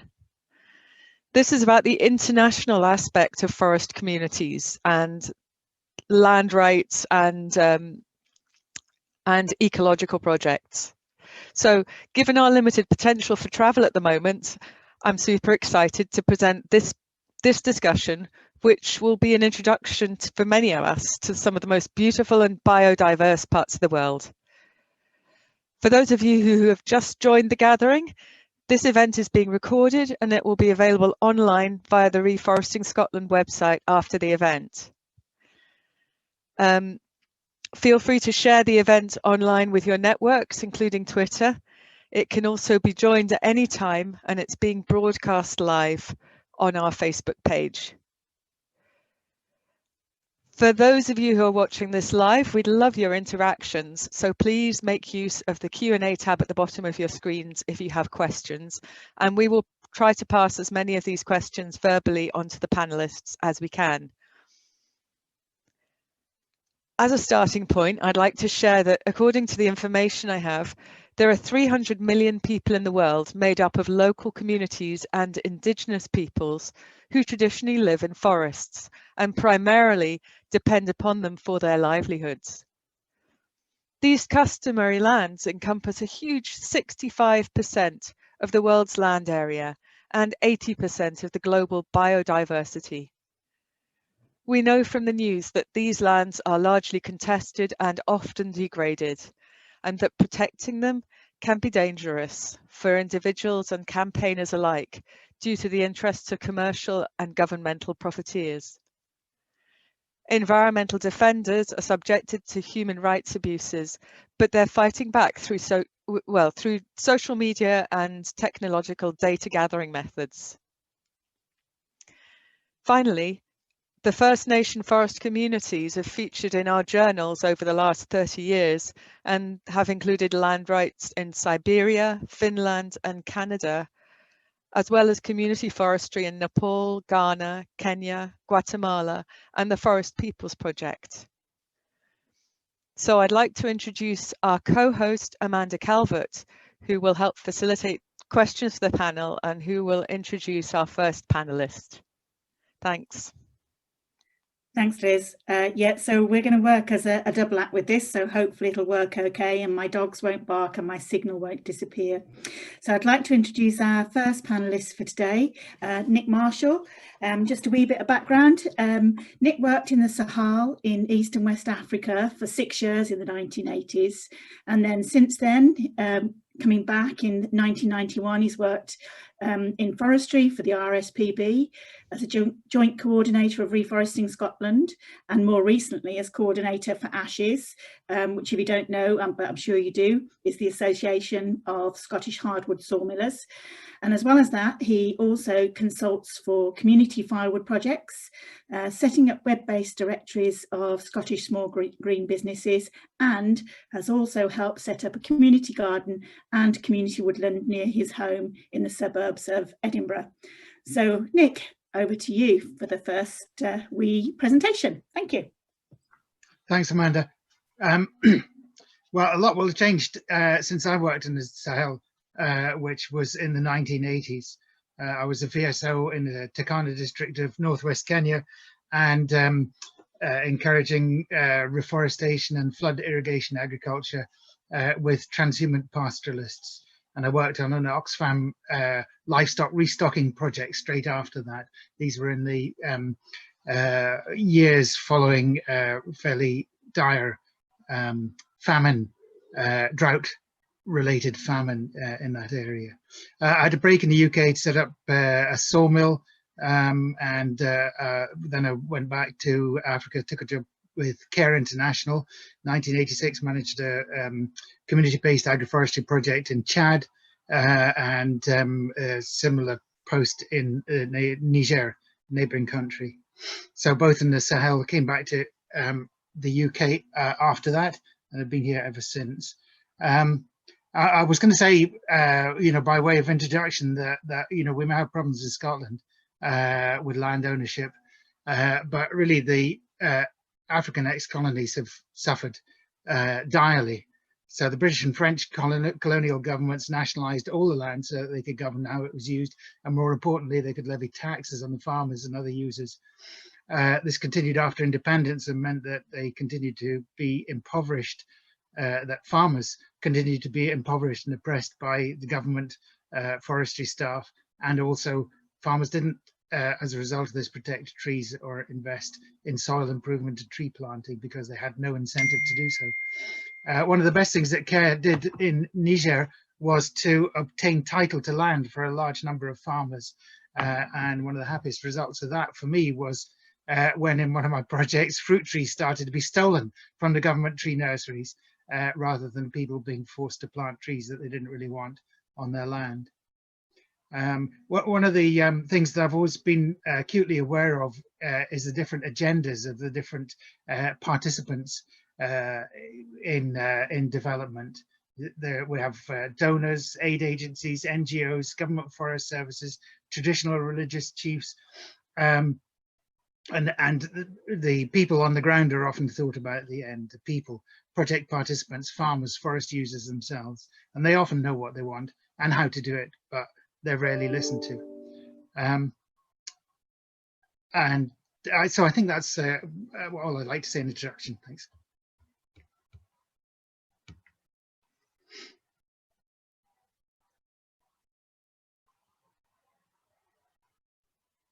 You muted, Liz.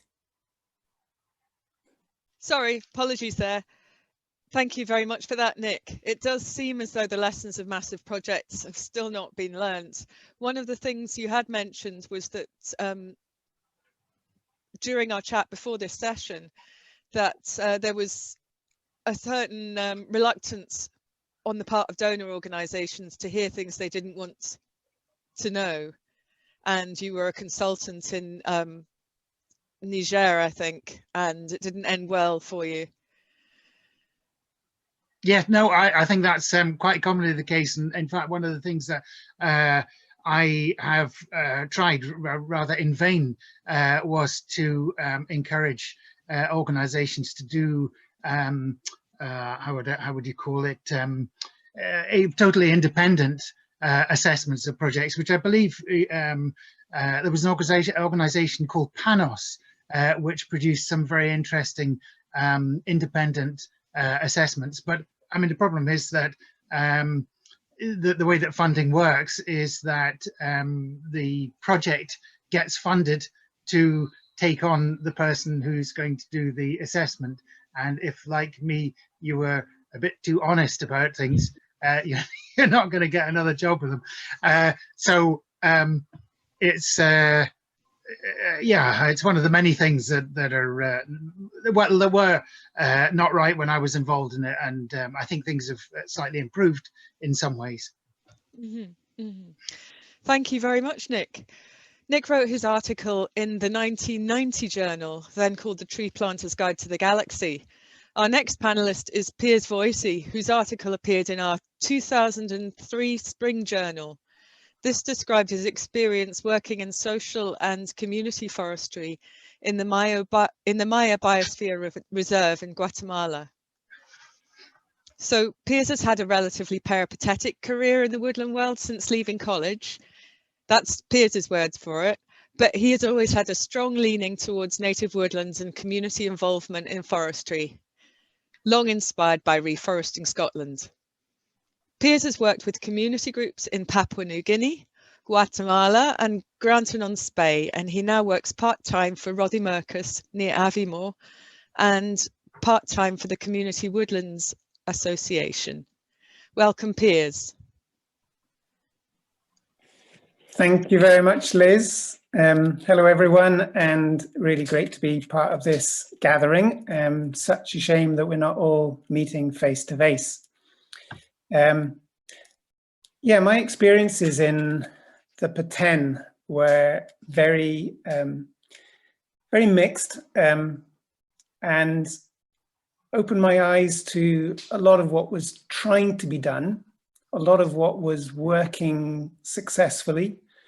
A lot of that was working poorly, but it's great to be refreshed, to be asked to be on this panel and then to go back and take more of an interest in what's out there online.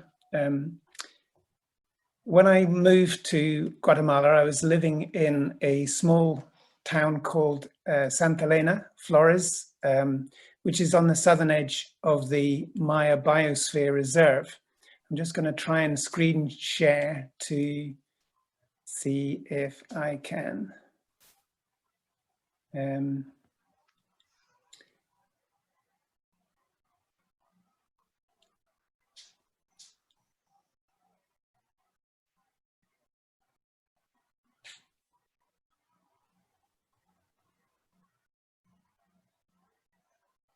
Right, I'm not getting what I want. You can share it from here if you want, Piers. Yeah, go on, yes, please. There you go, that's on now. Just tell me That's what I wanted. Yeah, so the Maya Biosphere Reserve is in the northern part of the Petén region of Guatemala, next to Belize, surrounded by Mexico. And Santa Elena was on that little long loch right on the border with the Maya Biosphere Reserve and the rest of the Petén. Hot tropical mahogany forest, jaguars, howler monkeys, spider monkeys, yeah, crocodiles in the loch. And one of the responses to establishing a UNESCO biosphere reserve. So I suppose that the responses that governments have had to the demand for rainforest conservation have been varied. There's, you know, international protocols that governments are brought into, there's international conventions. The Maya Biosphere Reserve is one of those sort of big international designations. It's not a strict reserve. There are some areas within that are national parks where they're trying to give nature priority, and people are they're trying to keep people out of those areas essentially, but people had already moved into much of that area. So there was a need to work with the communities that they realized without working with the communities, they were going to continue stealing the timber, going in illegally, just flooding it with cattle ranching. Nick mentioned a problem of too much government in the Sahel, and in the northern part of Petén, it's probably too little government. It's a fair, yeah, I had a fairly vivid sense of it being very lawless, quite a harsh cowboy sort of mentality running through there. But looking on the website, the Association of Community Forest Groups, ACOFOP, their website is still really upbeat, really positive. They're still working with the community groups that I'd worked with.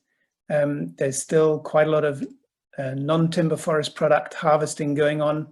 There's Jate, there's Ramon seed. They're still doing some sawmilling. They're still producing timber for export. And they are claiming that within the areas that are managed by community concessions, that there's, you know, virtually no wildfires happening there, whereas surrounding them, even within the national parks, there are plenty of fires being set by ranchers and by gold miners, etc. So, and illegal logging is still going on. So ACOFOP are really confident that what they've got in terms of community managed concessions is working to protect the environment. And this is reflecting on my knowledge of the people who live there. Essentially, they're all incomers to the area. There are very few people who would really claim to be indigenous to that landscape. The Maya sort of population, as far as I understand, was, yeah, they abandoned the site. All of the big old ruins, they've been totally overgrown by the forest again. The people who live there are very mixed race and have generally moved into the area out of necessity. And some of the original settlers were set up communities harvesting chewing gum from the sapelli trees and or the chico trees, and so they are the communities that are most closely related to the sort of non-timber forest products and have the most concern for the viability of the habitat. And then some of the other concessions have largely gone over to larger scale farming, and it's been difficult to maintain those as viable sort of forest concessions still. But on the whole, it's working really well. And internationally, some of the really great examples of success in conservation in these countries is where the communities are most actively engaged with the efforts to farm the area sustainably or to manage the timber sustainably. I think that's all I want to say at the moment. Thank you.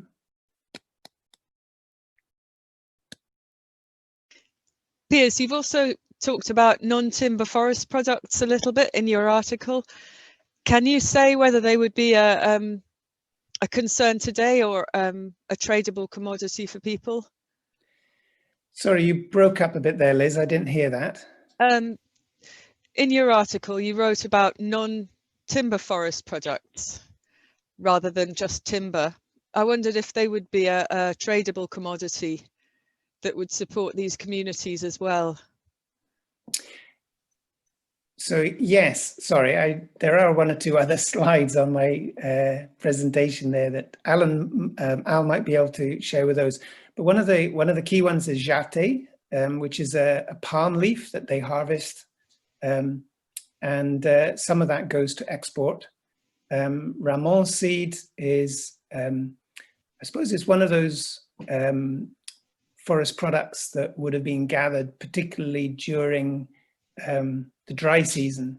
So this is someone sorting jate, checking the quality. It's done at bigger warehouses, and it's then put in cold stores to keep it fresh, packed in polystyrene, and then exported around. You know, some of it goes up to New York, some of it stays within Guatemala for floral arrangements. Go on next slide, see what comes up. Forgotten the order of these. Sawmilling, fairly basic technology. We're all familiar with those if we've been part of the timber scene in Britain. And this is the Ramon seeds. Again, it's a wild product, harvested very seasonally, but it produces a very nutritious flour, and very little of it is exported as far as I understand. There may be some trade with Asia. Okay, thanks very much. Thank you very much, Piers. One of the things you mentioned was the lawlessness or the lawless feeling about the area that you visited. I know that is that's quite a theme with these forest areas where there are conflicts of interest, and it's something that we forget when there's such a huge part of the world that is in this sort of a state with lots of stakeholders. Unfortunately, our third speaker, Alan Campbell, who's been involved for many years with the indigenous peoples in the Brazilian Amazon, is unable to join us today. Alan would have argued very strongly that we can't make generalizations or assumptions about First Nations experiences and perspectives on their world, and also their perspectives on what the incomers are trying to do. He would have argued that forest people should have access to chainsaws if that's what they want, and be allowed to cut trees. And he wouldn't have taken a sort of, if you like, eco-imperialist point of view. But these peoples are fundamentally aware that the fate of the Amazon forest and the fate of their communities are completely and inextricably bound together. So right now I'd like to pass over to Amanda, who will introduce our final panelist. Thank you, Amanda. Okay, thanks, Liz. So our final panelist today is Justin Kenrick. You can see in the delightful leopard skin shirt that's already been pointed out in the chat section. He's classed it, well, he is an activist anthropologist, and his work in Africa and Scotland research and promotes community resilience and community lands. He's deeply involved with the Extinction Rebellion Scotland and chairs Action Party in Edinburgh, which led the first successful urban community right to buy in Scotland. In the 90s, Justin was one of the first directors of Reforesting Scotland and travelled to Vancouver Island to support First Nations struggles against logging companies.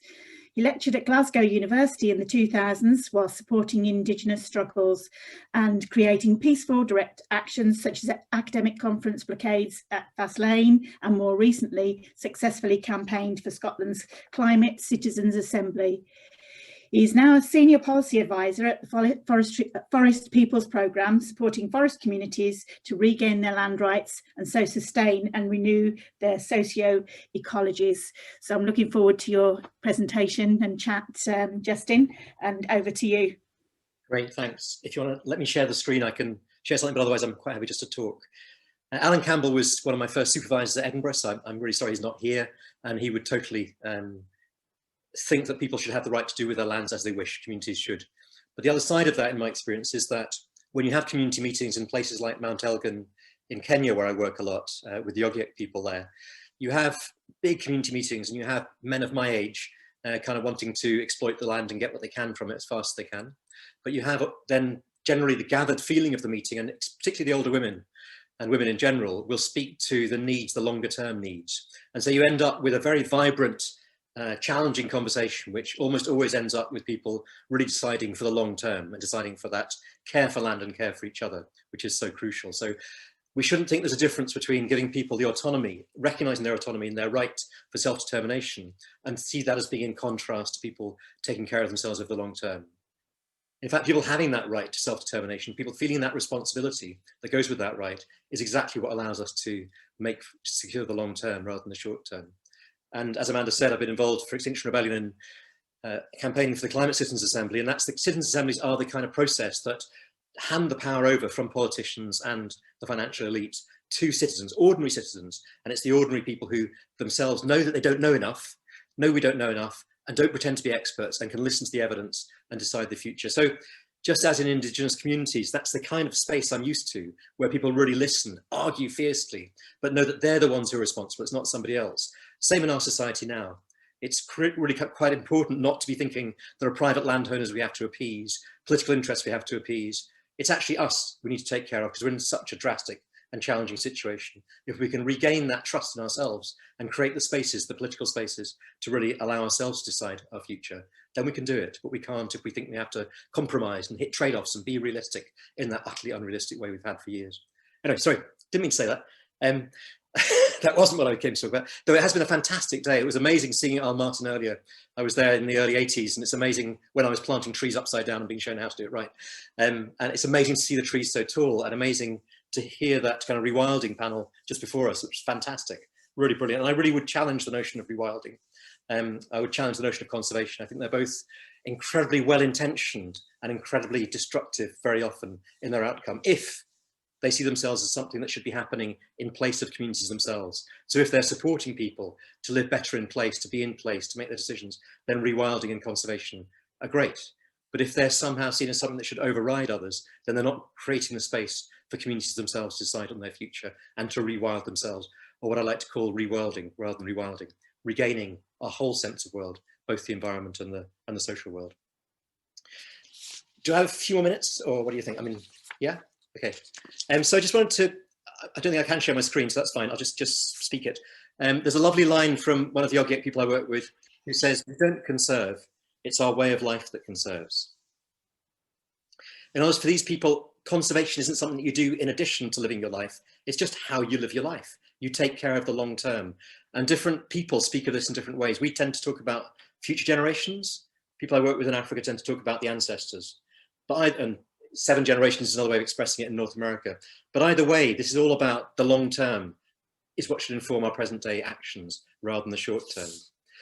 And the Ogiek who I work with at Mount Elgin in Kenya were evicted from their land in 1938, in 1942.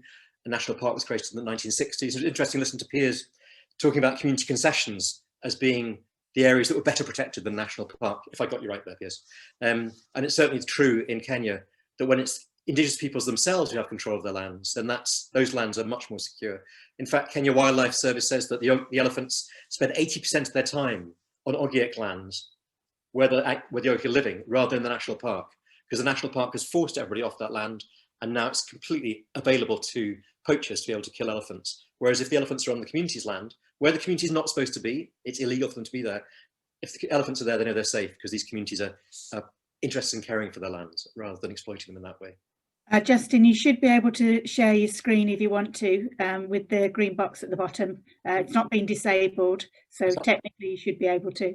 I'll just share a couple of slides, if I can. Just tell me if that's working. Is that working? Yeah, that's working fine, yeah. Oh, I jumped on too fast. There we go. Just a nice picture from the inside of a cave. This is Mount Elgin, and where elephants live underground. That's one way of saying it. They go into these very long caves to get the salt and all the other minerals. And so that's a waterfall on the outside of this cave. And it's a beautiful land. And this is a land that they are not allowed to live on, a land that they've been evicted from, and yet a land that they return to after the evictions, despite being shot at. And they're back on their lands. And the lands, as I say, that they're controlling are being protected, and the forests are being protected, whereas the land that Kenya Forest Service, the government agency, is supposed to protect is actually being exploited and destroyed. So again, this notion that conservation somehow conserves is something that certainly isn't true in the areas of work in Africa. And this is Fred Mattea, a friend of mine there, an Ogiek elder, who really, he explained to me the connection with the land. He said this amazing quote: "To be forced to leave our land and made to settle somewhere else is for us what it would be like for you if you were forced to leave your wife and children and made to take another wife and other children elsewhere." And I just found that, I mean, really, if I leave anything, that's all I want you to get, is because that really explained to me, because it really got through to me, that depth of connection. You know, being told you can go and have a husband and children over there, you know, you could, or your wife, whatever else, you can leave your partner and that's fine, we've compensated you, we've given you a different wife, different husband, whatever, would be a nonsense to us. Because that's one of the areas where we know that intimacy of connection is what matters more than monetary value or any other values. And so that recognizing that connectedness with land and regaining our connectedness with land is fundamental. And my assumption is that the rewilding movement that we were listening about in that fantastic panel just before this, the rewilding movement is really about that regaining of connectedness. But very often these things are framed as actually people coming in from outside to get their rewilding experience, rather than really enabling people where they live to deepen that connection. And those of us from outside, as I do when I go to Africa, being there to help and support that and seeing ourselves as part of that connection. And we know in the early months of the lockdown, back in March and April, people were experiencing a lot of nature where they were. I live in Edinburgh, in Portobello. People were experiencing a huge amount of silence and bird song and lack of planes and lack of car noise. People were realizing that connectedness can happen, that rewilding can happen wherever we are. So creating and regaining that connectedness is fundamental where we are. So let me just move to what, I'll just go for one more, okay? Justin, it'll just have to be the last one, sorry. Okay, well, let me just say one bit from this, which is the bit right in the middle there, which is that in Africa, 14 million people have been evicted from ancestral lands to create protected areas. And where I'm working in Congo, people are being shot because they're going back on their lands because of their sacred connection to the lands and because of their desperate need for resources that have been kept from them. And the ICCN, which is the Congolese Institute for Conservation of Nature, is absolutely exploiting and destroying the forest that it's supposed to control. So I just want to be really clear that conservation should not be thought of as something which protects and communities as something that threatens. It's quite the reverse. Long-term security is only through security communities. And by that, I mean all of us communities, in cities in the country, all of our connectedness to each other and our lands. That's fundamental to our future. Right, I'll shut up. Thank you. Thank you very much, Justin. We've got a question in the Q&A box, which we could start with. And I wonder, Justin, if you would like to answer this one to start with, we can put it to the other panelists. Scott is saying, do citizens' assemblies have a role? And are there examples of this kind of approach from around the world that we can learn from? I know that there are social media communities and there are different types of techniques being used for people to post these examples of loss of control over their lands. What would you say? And how would we explain rewilding to governments? I don't think we need to explain anything to governments. I think governments are pretty useless. I'm sorry, let me just be blunt that I've just been involved in setting up in the Climate Citizens Assembly in Scotland. And I've, in the end, Extinction Rebellion pulled out of that because we found that however well-meaning the civil servants were, they couldn't take that final step of trusting people to hear the range of evidence that's needed. So my sense is we need to be able to create these ourselves, and this happened all over the world. In Chile, these assemblies were created that led through to the constitutional vote that they've had recently, where 80% of the people voted for a new constitution. Assemblies have been happening right across the world and have had powerful impacts. And they have powerful impacts, especially when they're run by the people, not by governments. Government then has to arrive at some agreement. So in France, the climate assembly there was something that came out after the Yellow Vest movement. It came out of big confrontation on the streets. And so the key is to create these assembly spaces where it's not the government's in control, it's the government's in dialogue with citizens, so that between us we arrive at a fair balance of the evidence. Piers and Nick, would you have a perspective on that one as well? Yeah, to just in some response, at a micro level, you get examples of community farm sharing, so that the landowner invites their buyers, the people who are buying their products, to be part of the decision-making process on the farm. And I suppose if you've got a community farm in your area, you have the opportunity to be part of the decision-making on that farm. So that's one minuscule step into being able to make change.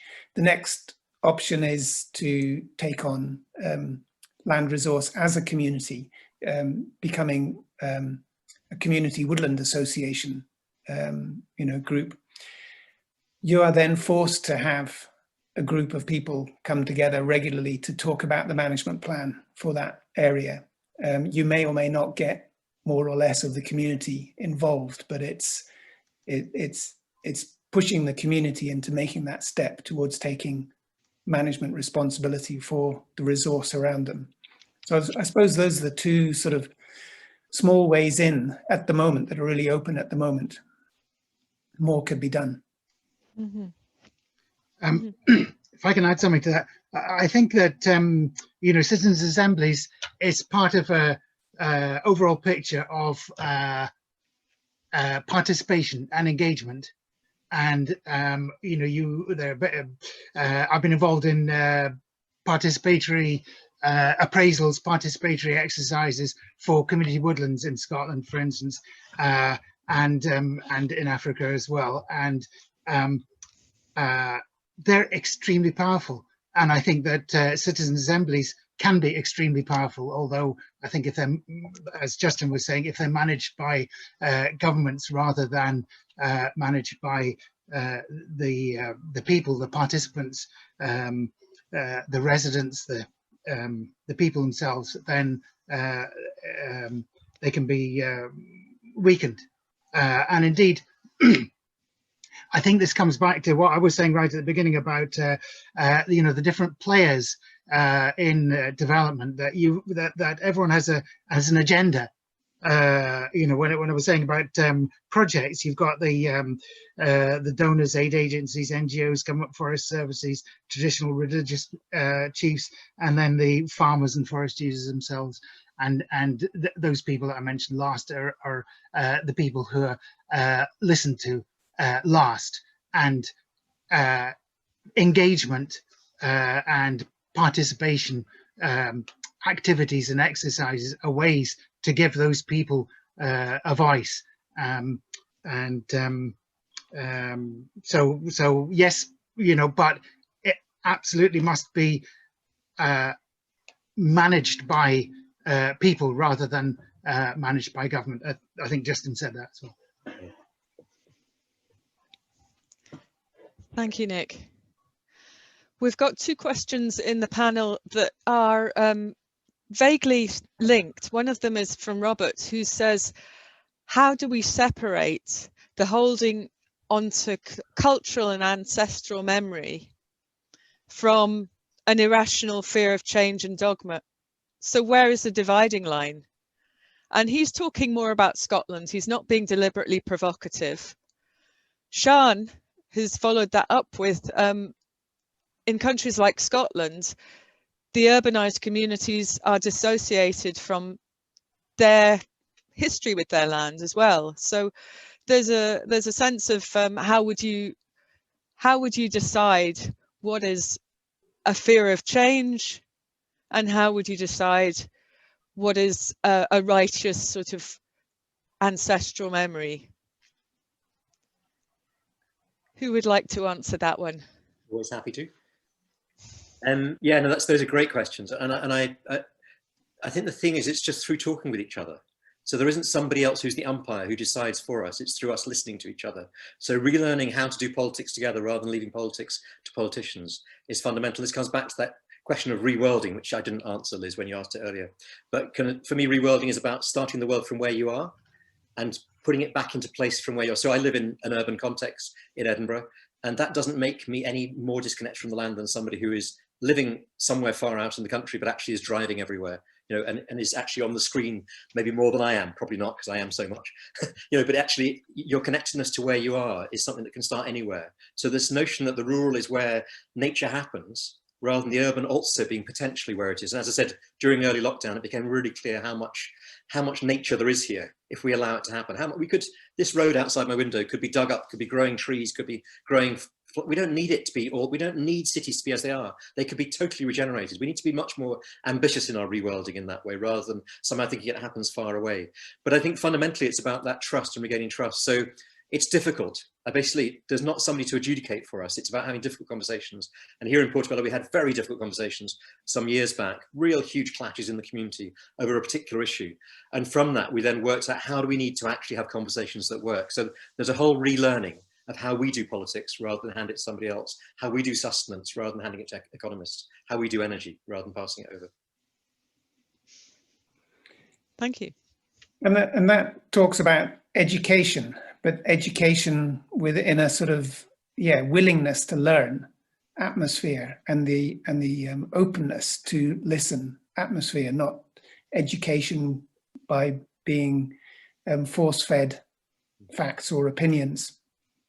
But if we don't enable people to see a vision, then they're not going to see the opportunity of what was lost in the past.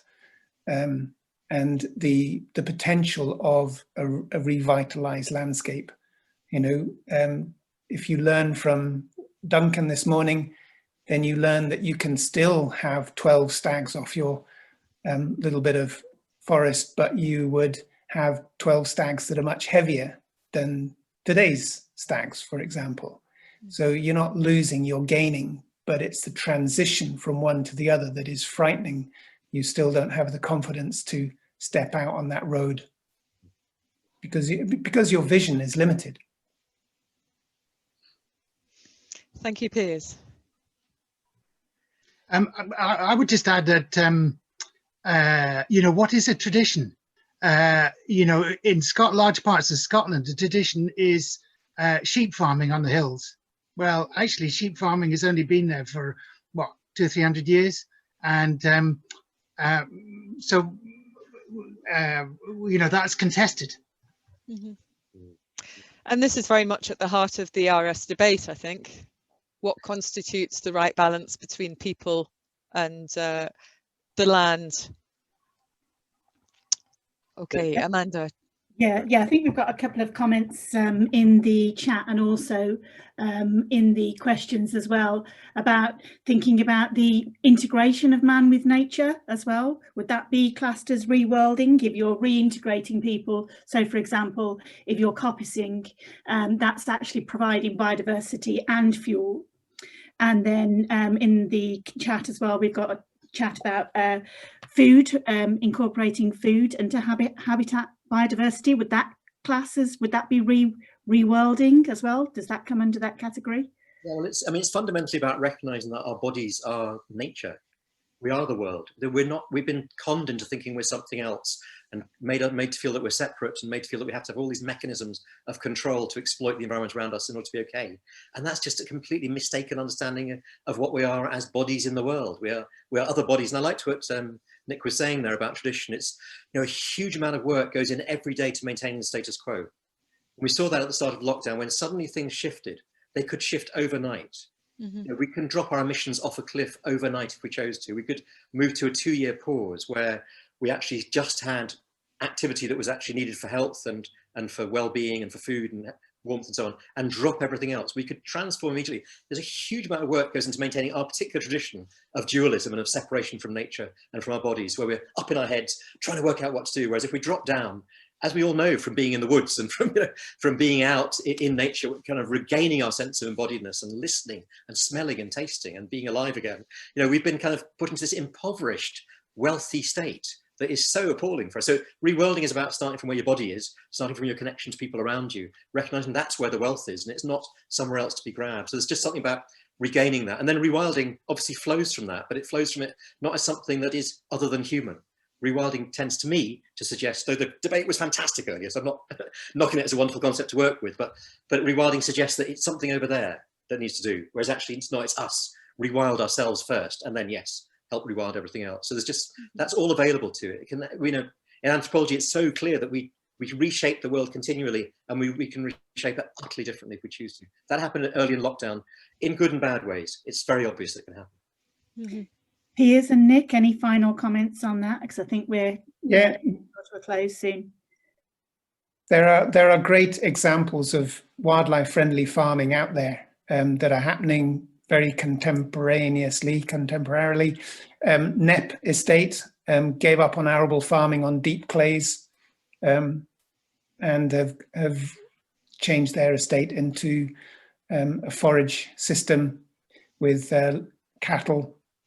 There's a small croft near here, Limebreck, that's doing very diverse farming for nature and for a diverse economy.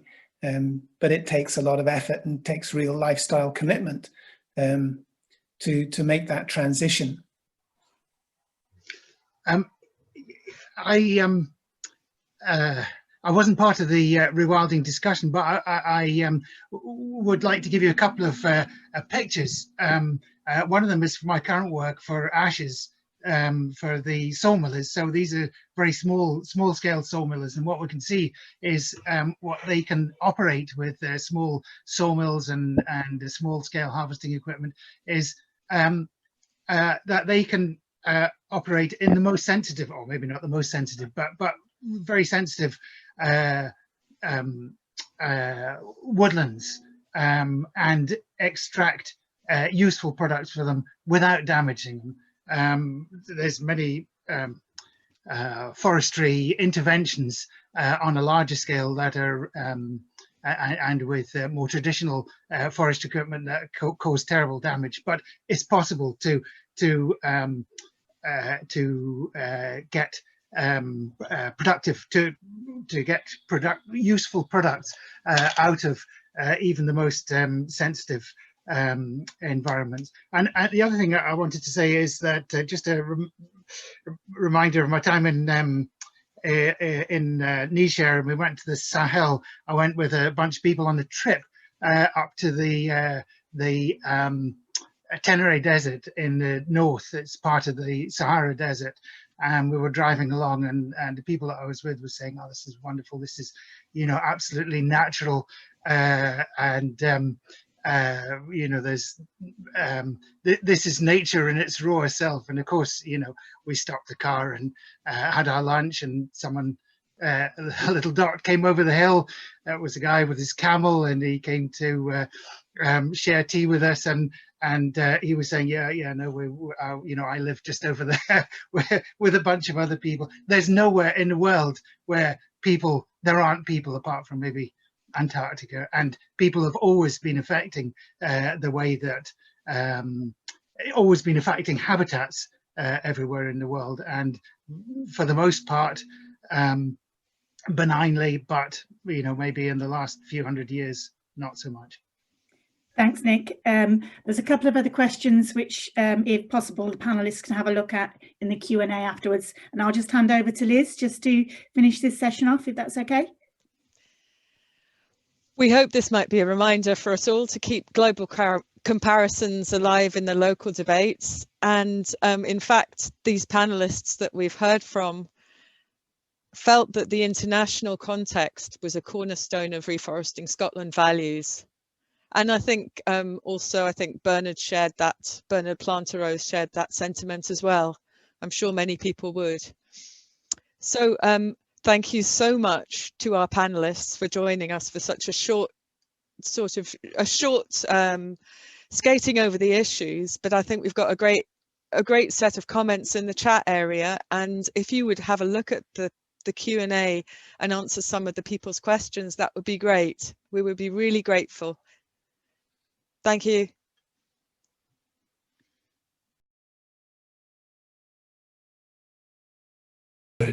Well, welcome back everyone then to our next discussion session, this time on community land management. This is a topic that's been very much in the news recently with Langham and a number of other communities. There seems to be a bit of a new wave of communities interested in taking over and managing the land that they sit in. we did in fact invite Langham to join this discussion, and they were basically all flat out too busy, which probably tells a story in itself, but congratulations to them for their achievement. So the people that we do have with us, we have Maggie Fife, who gave one of the keynote talks at the start. So you've had a good introduction to Maggie and Eigg. We have Grant Holroyd, who stepped in at the last minute. Thanks, Grant. And if what I've scooped off the internet about you is true, you first moved to Neudert as the estate forester. Were then involved in the community buyout and have been involved in the trust ever since.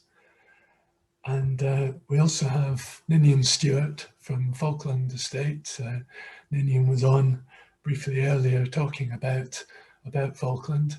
The gathering was originally going to be in Falkland pre-COVID, so it's nice to get a few little windows on Falkland nonetheless this way. And usually the landowner is a little bit the villain of the piece in a community buyout, or often.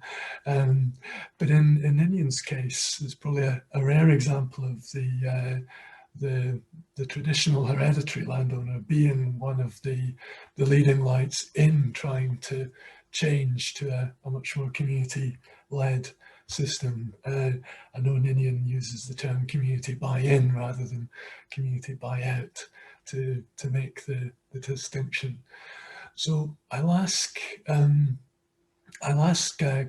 and then Ninian to say just a little bit about what they are involved in. Maggie we've already heard from, so I won't ask her to repeat herself. And then we'll go to questions, and hopefully we'll have a good amount of time for questions.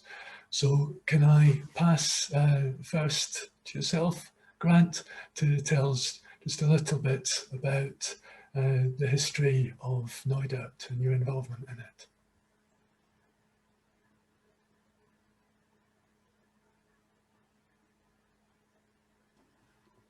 There we go. Yeah, great, thanks. I haven't had a lot of time to prepare, so I hope you'll forgive me. I'm working on the hoof.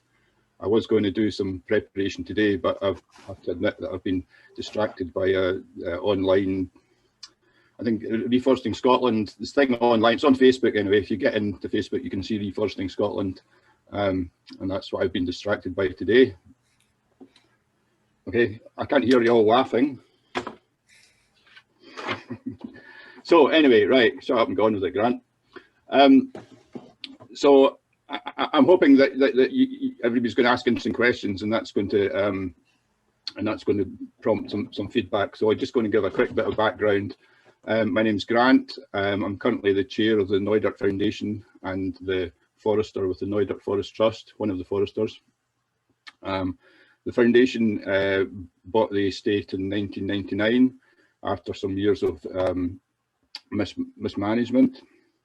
Oh, I can see myself even bigger now. I've got my shirt on, and I put this on after Justin. I've got my Zoom shirt on. So 1999 community buyout. 7,000 hectares, including 1,000 hectares of woodland, although it was only 500 hectares of woodland at the time, because we've been busy planting. We've got various subsidiary companies and a partnership with another community company called the Neudert Forest Trust, which I work for and does the woodland management. We do land management of the 7,000 hectares. Including managing the deer and the woodland, and that's a whole chat in itself. And I had to refrain from butting in earlier on in the rewilding conversation, but I'll try not to get me started on that, or you'll wish you hadn't. Community housing is important. We produce and supply all the local electricity from a hydro generation scheme. We operate a bunkhouse and we have a shop. That's very quickly what we do. My kind of my bullet points here are thinking around what's the relationship of community within this so-called rewilding. Personally, I think rewilding isn't a helpful term because it means so many different things to different people. I like to think more in terms of regenerating ecosystems of which communities are a part, not a separate thing. So I was delighted to hear Justin earlier on, and also I think that there's opportunity to be talking about the COVID opportunity, all the potential wonderful things that could come out of could come out of this current situation. And a quote I picked up earlier on, I don't know who, I can't remember who said it, but somebody said there's something about the balance between people and the land. Well, there is no balance between the community and the land. There is no, you know, it's not two things that are in opposition that have to come into balance. The two things are one. They're the same thing, and that's I think we have to acknowledge that and think in those terms. I think that's all I've got to say just now. Okay, thanks very much, Grant. We'll take questions after Ninian's spoken, so the questions can go to everyone. So can I ask you next, Ninian, to say a little bit about what's going on at Falkland? Yeah, really happy. And I'm going to briefly share my screen with something different than I showed earlier. And I won't go through it all, but I've got a few kind of wee things there. Let me just go to the play from the start. So as Alan said, in a sense, gosh, what's the word? A sort of unlikely person. In a sense, part of my story is from a very early age, thinking, why me? This doesn't feel fair from all sorts of things. And so a reluctant person to step into what people would call a laird, and also a person who's always kind of just feel much happier. I feel much happier as one of Jack Thompson's bairns. So from a very early stage, from a teenage, a bit of a rebellious person. And in a sense, coming from a long line of Stuarts and back to old Robert the Bruce and all of that, but being quite far down the line, and in that sense, thankfully not having to have to deal with more, but feeling, oh wow, this burden and privilege actually. So I am speaking from that other side. Briefly about Falkland, and top left is around 650, what we think the hill looked like. There's another hill behind it, which also had another hill fort. So this is a place that has been inhabited for, well, thousands of years, but actually has been a place where, gosh, there has been power and tribes and all of that going on pre-feudal. And then in feudal times, home and hunting lodge of the Stuart Kings, which you see in the top right, the second oldest landscape picture in Scotland. Beneath that, you will see the last commonty of the Lomond Hills, which was divided far later because there was a royalty involved here. The commoners, the borough citizens had stronger rights. So in fact, we kind of have record of people having small patches of land until up to 1818. And then bottom left is some young people, we work with 18 children, 18 schools around the hills, of trying to get a sense of what lies beneath our feet. And for me and my family, and I have 2 children, and we want to give up the ownership, but in a sense, it is about widening out, and I'll come back onto that. So extending the circle of stewardship and ownership. And for me, it's a dance of holding on and letting go, of when you actually say, no, okay, I'm holding on to this because actually this is really important, and when we let go. And I think the power of letting go is really interesting in folks who do show up at Falkland. So Andy Whiteman put together this plan at one point. He did a little bit of work with us. And basically the green is the estate of Falkland. So, and the black is the original parish, the civic parish of Falkland.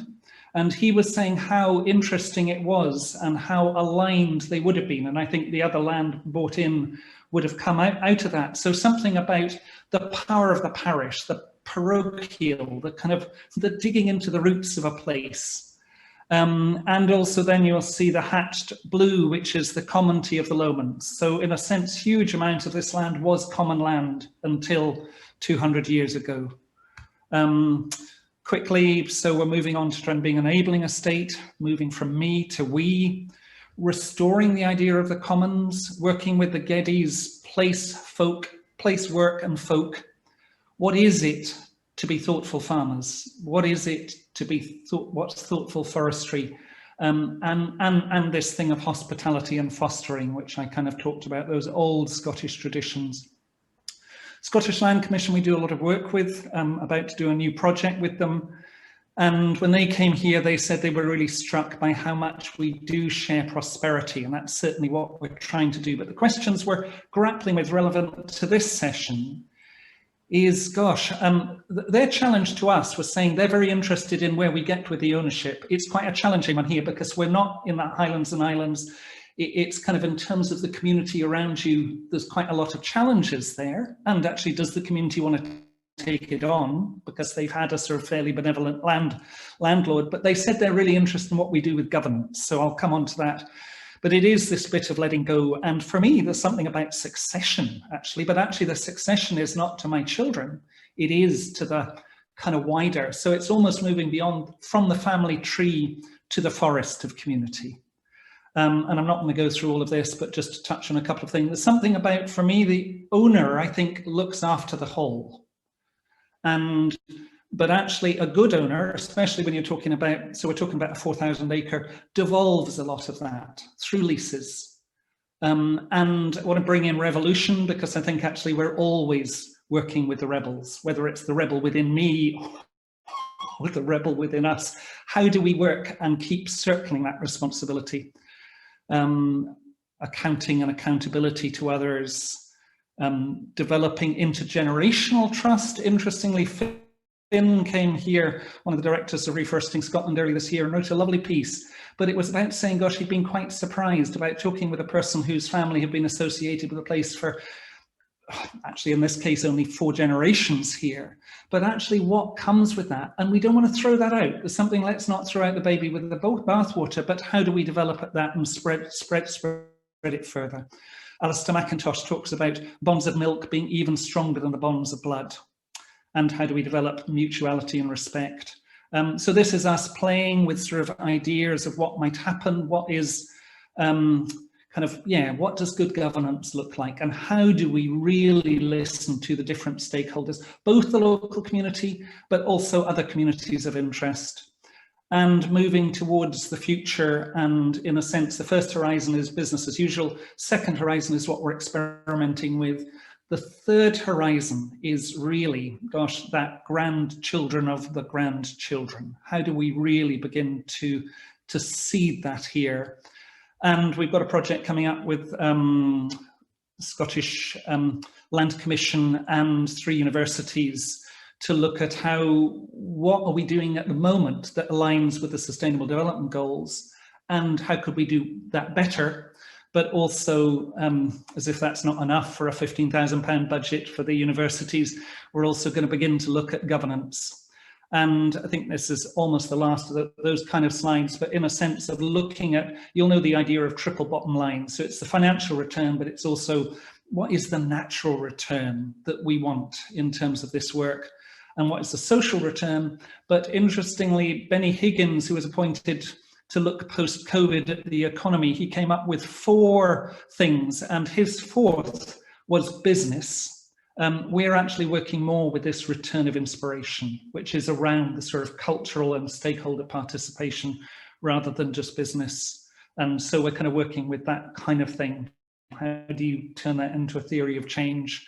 And so back to, gosh, the children of the future. Believe it or not, the Provost of Fife is up that tree.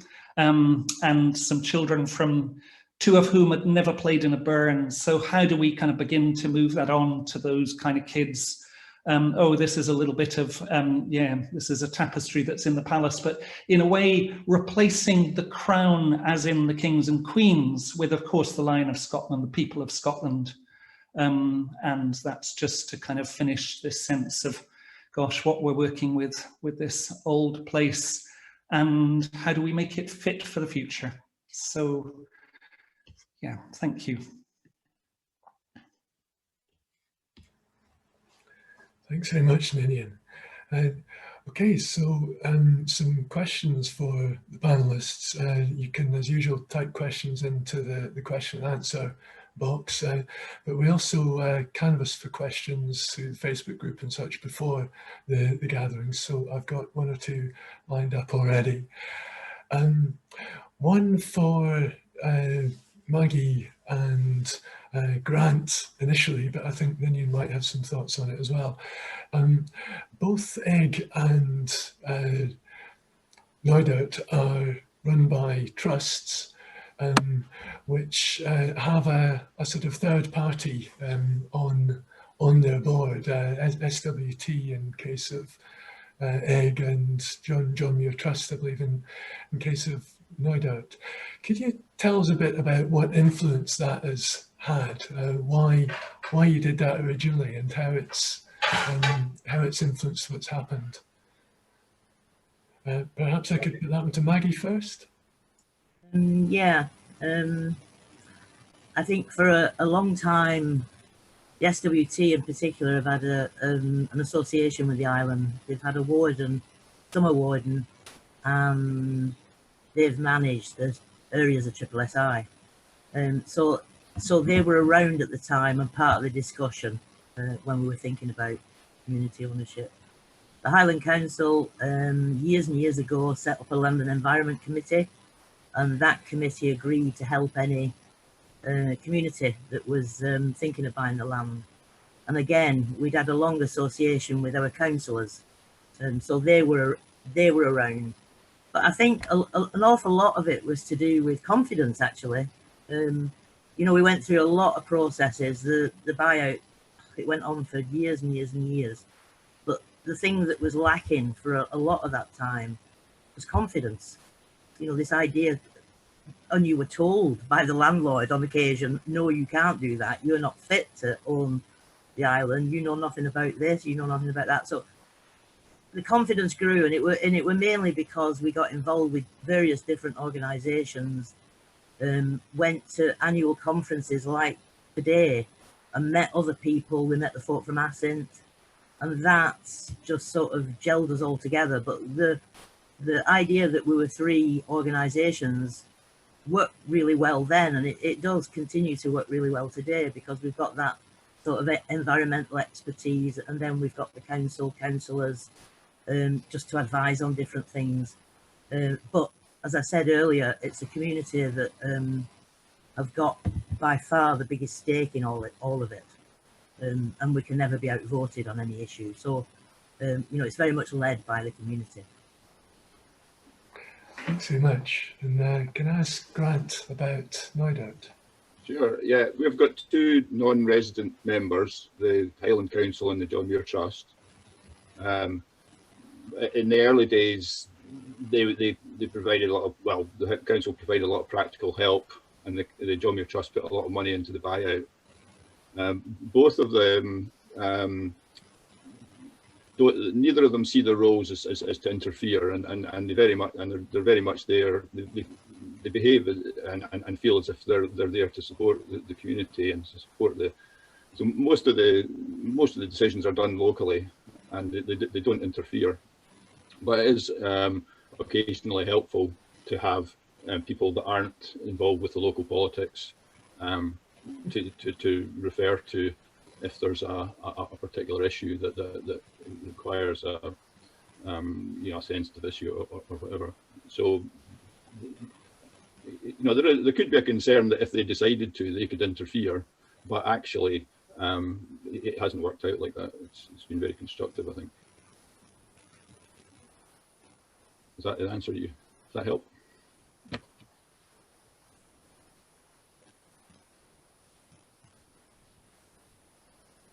Can't hear you. So I was trying to do the press the space bar to speak thing, but it wasn't working. I just wonder if Ninian had any thoughts on the basis of those two, if there's anything Falkland can learn from that. And Alan, I missed the beginning of that. I got distracted with the question, but I've got a thrust of it. But can you just articulate it quickly? I was just saying that both Eigg and Snoidert have partnered with a sort of wildland type organisation, SWT and John Muir Trust, as part of their trust. So I think this question's a really interesting one. John Hutchison used to be chair of Isle of Eigg. He came here at one point and was talking with it, and he was kind of, and Robin Callender, who some people know kind of from Forest of Burse. And I think in a sense of reflecting on Falkland. So in a sense, if you're in the Isle of Eigg and you're, everybody is in that vicinity, in a place like Falkland, there's a kind of a question of working with the local community, the community of place, which is fairly small, and actually we're on the wealthy side of the hill, or actually whether Falkland and what we're doing here has more than that. And I think, there's something about working with not just the community of place here, partly because we're part of the national story.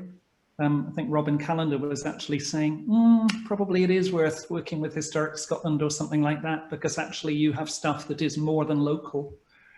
But I suppose there's that balance of what you hold on to and what you don't. And my sense is, as an old community worker to trade, actually is that the firmest place to be grounded is in your own community, in your parish. And so I think for me, there's something about being in the parish, but I think you can have agreements with other organisations who can bring in other things, maybe Reforesting Scotland, or, there's something about being able to have agreements with other ones, but that the ownership falls to the people who are of the place. My own personal view. Great. So I think I'm hearing from everyone about sort of outside groups supporting but not dominating. That's great. I'll move on to next question. One from Nicky Penford. How do you ensure continuity of management with changes in communities? And maybe we could take that in the same order. The way that we are structured is we've got 4 directors from Eigg, 1 from the SWT and 1 from the council. The SWT it sometimes changes, and the council revolves around who happens to be a councillor at the time. But the 4 Eigg directors are elected by the community. They stand for a 4-year period. So we've never got a situation where people would disappear. Well, occasionally we've got 2 alternate directors as well. So on the occasion that somebody decides to bail out before the end of the 4-year term, one of the alternate directors will step in. So it's to avoid, a mass exodus of directors suddenly. We've always got a good turnover of staff, and that's I at times have been the only employee. I work as admin secretary, so I've sometimes been the only employee, but over the years we've usually via some sort of funding, we've had various project officers, energy project manager, and now we've got a business development manager, and her responsibility at the moment is to try and look at ways of bringing in more income to the trust. Actually, we've survived all these years. We've never been in debt, but it's a fine line, and there's never enough money for all the different sort of things that we want to do, really. So yeah. Thanks. So the short answer is continuity on Eigg is you, Maggie. Well, I'm trying to retire, I have to say. But luckily there's a bright young woman that's that I'm working with at the minute. So hopefully that succession's taken care of too. Good to hear. Well, and what about in Neudout? It's an important point, and it's one that has to be, has to be thought about. And you can think about the number of directors that you've got and how often they rotate and all that kind of thing. But there is always a risk that you have a change of directors and then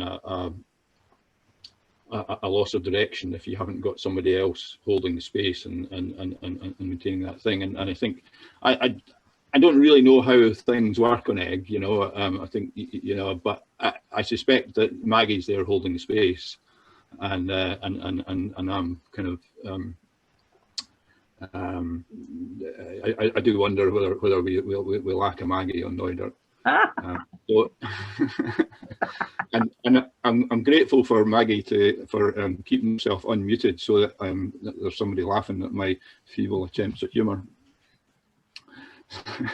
So, but it is really important, and especially if you're employing people, if all of a sudden, effectively the directors are their boss, and all of a sudden the directors change, and so to a certain extent the staff are holding the space, but at the same time there's this element of direction or whatever from the directors, if that's the right terminology.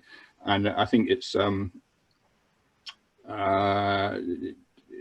important, and I don't have the answer. I have to say, when I saw this question, I kind of thought, in a way, I would turn this round. And if you think of the history, particularly of Eigg before the buyout, I have a feeling there must be much more continuity in a trust-led community ownership setup than there was in private ownership, and all its comings and goings before that. Was that the case at Neudout? Yeah, absolutely. Yes. So it's the burden is spread. So no matter how many people drop out the system, it's less likely to capsize than under a private ownership where you've basically got one person. So if that one person does a good job and holds the space well, then you're laughing, you're onto a winner. But there's nothing more inevitable than that person dying, or selling up or getting bored or something, and then it's a typical sort of monoculture situation. If you've got one person at the top of the tree, it might be great while it lasts, but sooner or later nature comes along and sorts out the monoculture, and then you go through a trauma. So being community owned gives you diversity, which gives you resilience. Do you want to say anything on this one, Ninian? Yeah, I'd love to. And in a sense, it's a great question. So in some ways, and I put my head above the pyramid, I want to say something about the value of that long line. And I think, and I don't know if anybody is here from Falkland. I know Justin is here, who did live in Falkland, and there may well be probably Falkland hutters or whatever on this call, and conceivably one or two people who live at Falkland who I think are associated with RS. But in some ways at Falkland, the challenge for, I think, a lot of people who work on the estate and also in the community is of concern at the moment in the way that we're going, of the disruption that will involve.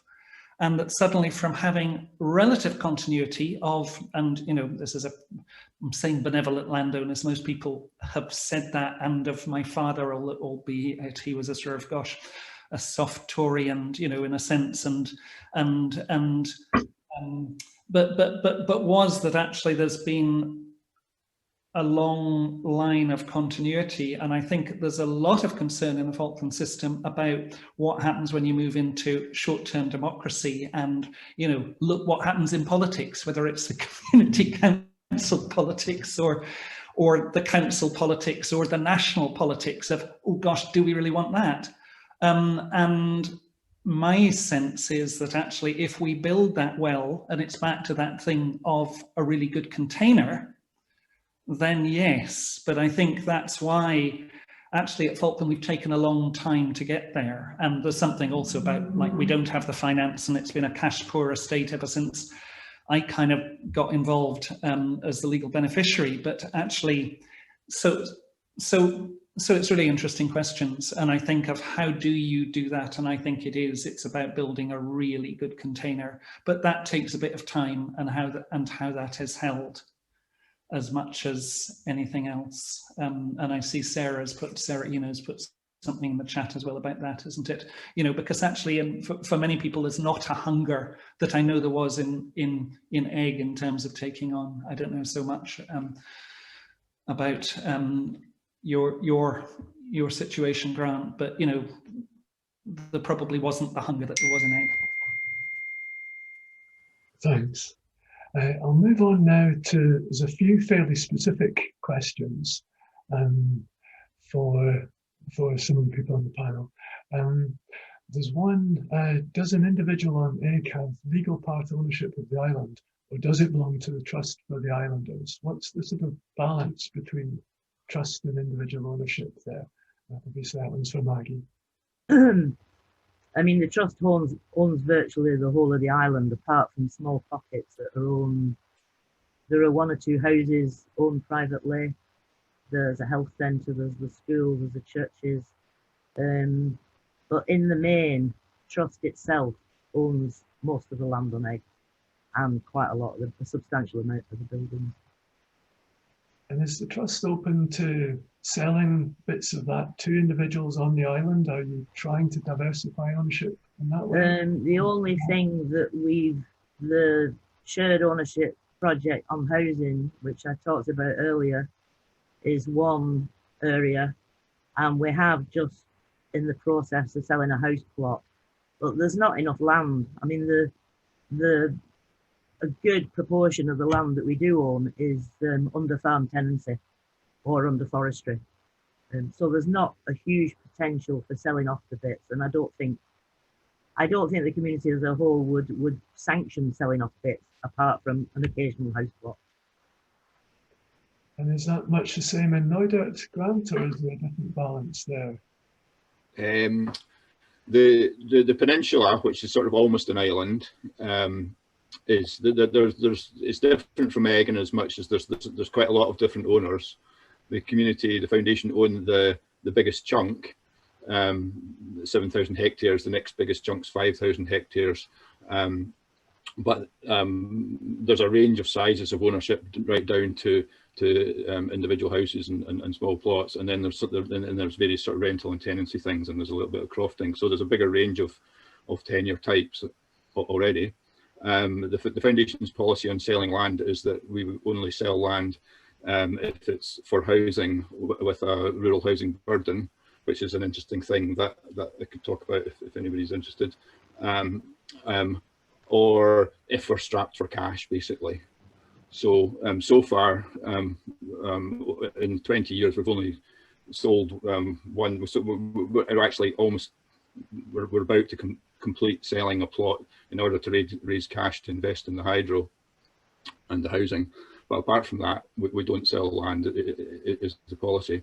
But the discussion about devolving tenure in other ways is starting to bubble up, and I think personally it's something that we have to follow through on, and we have to think about how we can devolve tenure. And there's a whole range of ways of holding land other than buying it, and we have to look into all that. I can't remember the other part of the answer, but that's probably enough for just now. Oh, that's what I was asking about. Thanks. Another one for you, Grant, in the question and answer from Ben Bate.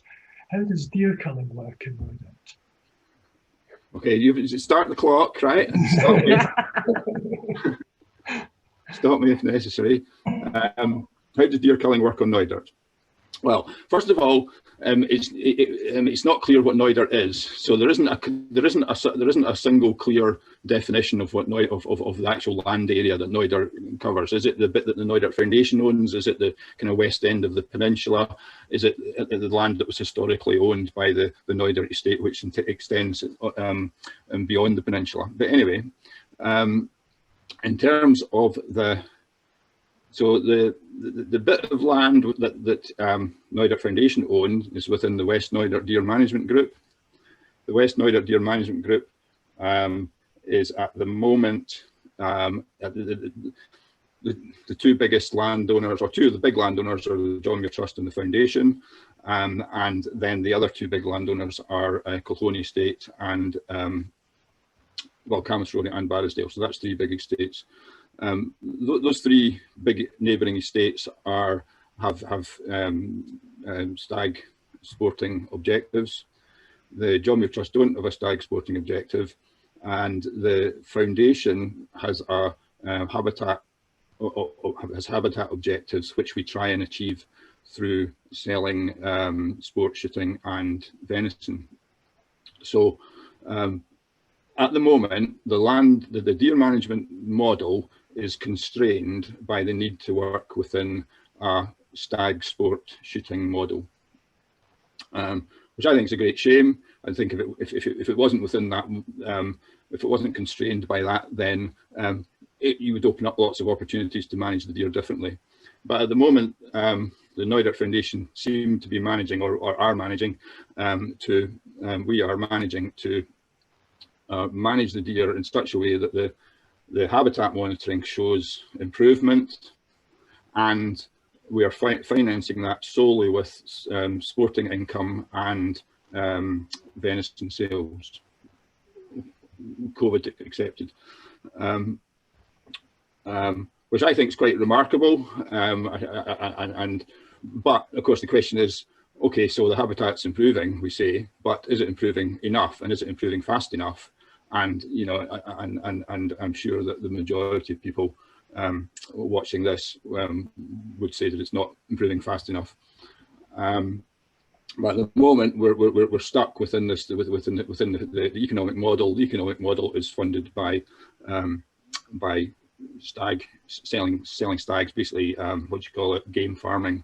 It would be a sort of like a more a better description, game farming and venison sales. So if we can find some money from somewhere else, i.e. if we can find a way that we can be rewarded for delivering ecosystem services, then we could do so much more. We could really top out on that. But at the moment, we're constrained by that. Thanks. Not an easy situation. Thanks for answering it very honestly. There's a very technical question here, which I imagine is someone interested in going down the same route. Douglas Cooter is asking, is there a go-to lawyer or firm of lawyers specialising in the area of community land purchase? Do you have any hot tips? And that to any of the panellists who like to take it, I think. We had Simon Fraser. We were very lucky. Simon Anderson MacArthur, based in Stornoway, who oversaw an awful lot of the big buyouts.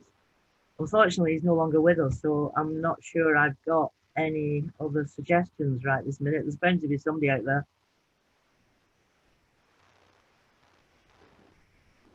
And anyone else?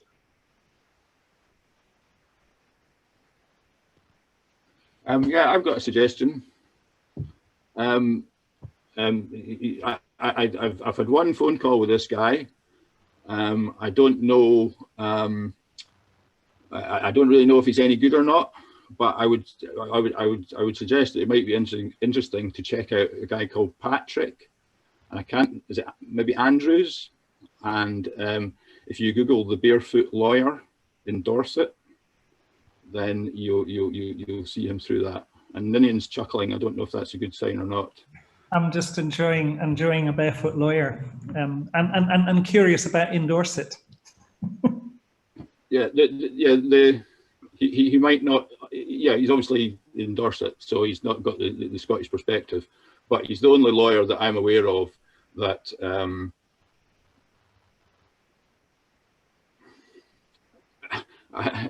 apart from Simon Fraser, who's no longer with us, okay, that's enough said. Okay, yeah, I hope that was useful to you, Douglas. A question here: has COVID highlighted vulnerabilities of using a sports-based deer management system on Neudout? You were just talking about that a minute ago. Sorry, can you say it again?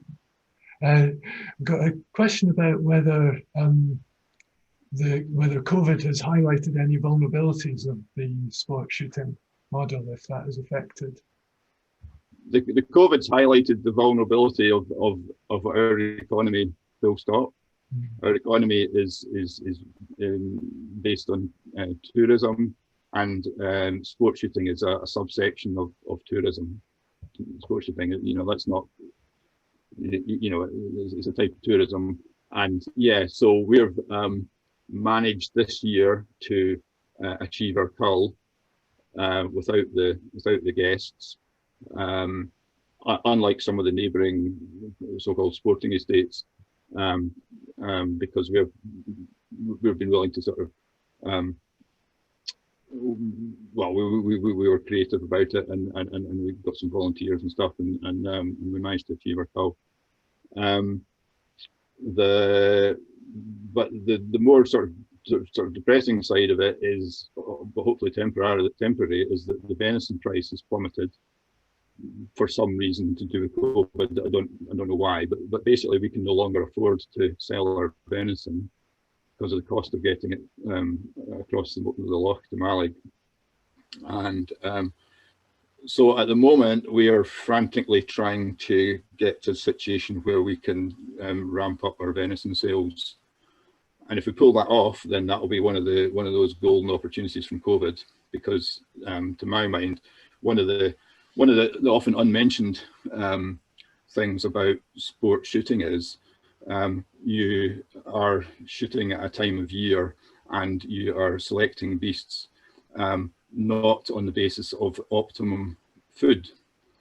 So effectively you're eating the deer when they're manky and scabby and nobody would want to eat them, and you're maintaining far too many males, far too many old males, which is never a good thing. And if we didn't have, one of the advantages of not being constrained by sport shooting would be you could manage the herd to increase and improve the quantity and quality of meat, which I think is an important thing, because it's because although eating meat is although we all know we have to reduce the amount of meat that society consumes, there's no reason why people shouldn't eat a small quantity of high quality meat coming from so we've got various marketing initiatives, and so we're trying to link the idea that eating our venison will grow trees. So watch this space. Yeah, good luck with that. I think we all recognise there is a need to cull in the absence of natural predators, and if that can be turned to a profit for the community and food for people, then that seems to be a win-win situation, really. I don't want to spend the entire time putting questions about deer to Grant, although there's a few more come up on the question and answer. There was one came through earlier that I haven't asked yet, which is there any evidence that community-owned land delivers more for wildlife and the environment? And I think looking at looking at Neudaert and Eigg and their history, the simple answer to that is yes. But I wonder if you might like to say anything about whether there's a particular relationship between being community owned and the way the land is treated. I think before we bought Eigg, you know, we've now got 3 well-run farms, which there used to be an overall estate farm. Again, I think it's all to do with giving people opportunity, really. Given the farmers that opportunity, they're putting all that effort into it. You know, on Eigg, we've not held on to everything. I think that's, you know, that's probably quite important for our situation. We've given people the opportunity to do their own bits and pieces here and there, and by doing that, the land's definitely improved. And the same with Croft also. Croft, you know, small pockets of land, some better used than others, but we've created some crofts. And again, the people with a keen interest, and like one, for instance, of the basket makers, you know, they grow all their own willow, so it's back to that diversification again as well. So yeah, I certainly think on Eigg it's improved considerably, but not necessarily through what the trust has done itself. Thanks. Grant, did you have anything to say on that one?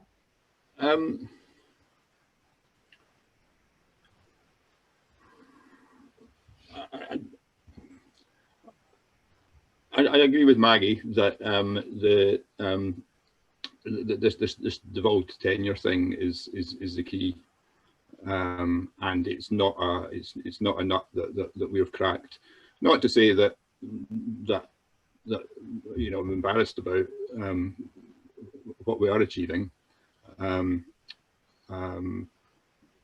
We are, you know, achieving positive impact in the habitat. We are planting a lot of trees. We are doing lots of stuff, but to be personally, my view is that to make this thing really work in the long term, we need to crack this nut of devolved tenure. I didn't catch that last bit. We need to crack the nut of devolved tenure. Right. You know, so how do you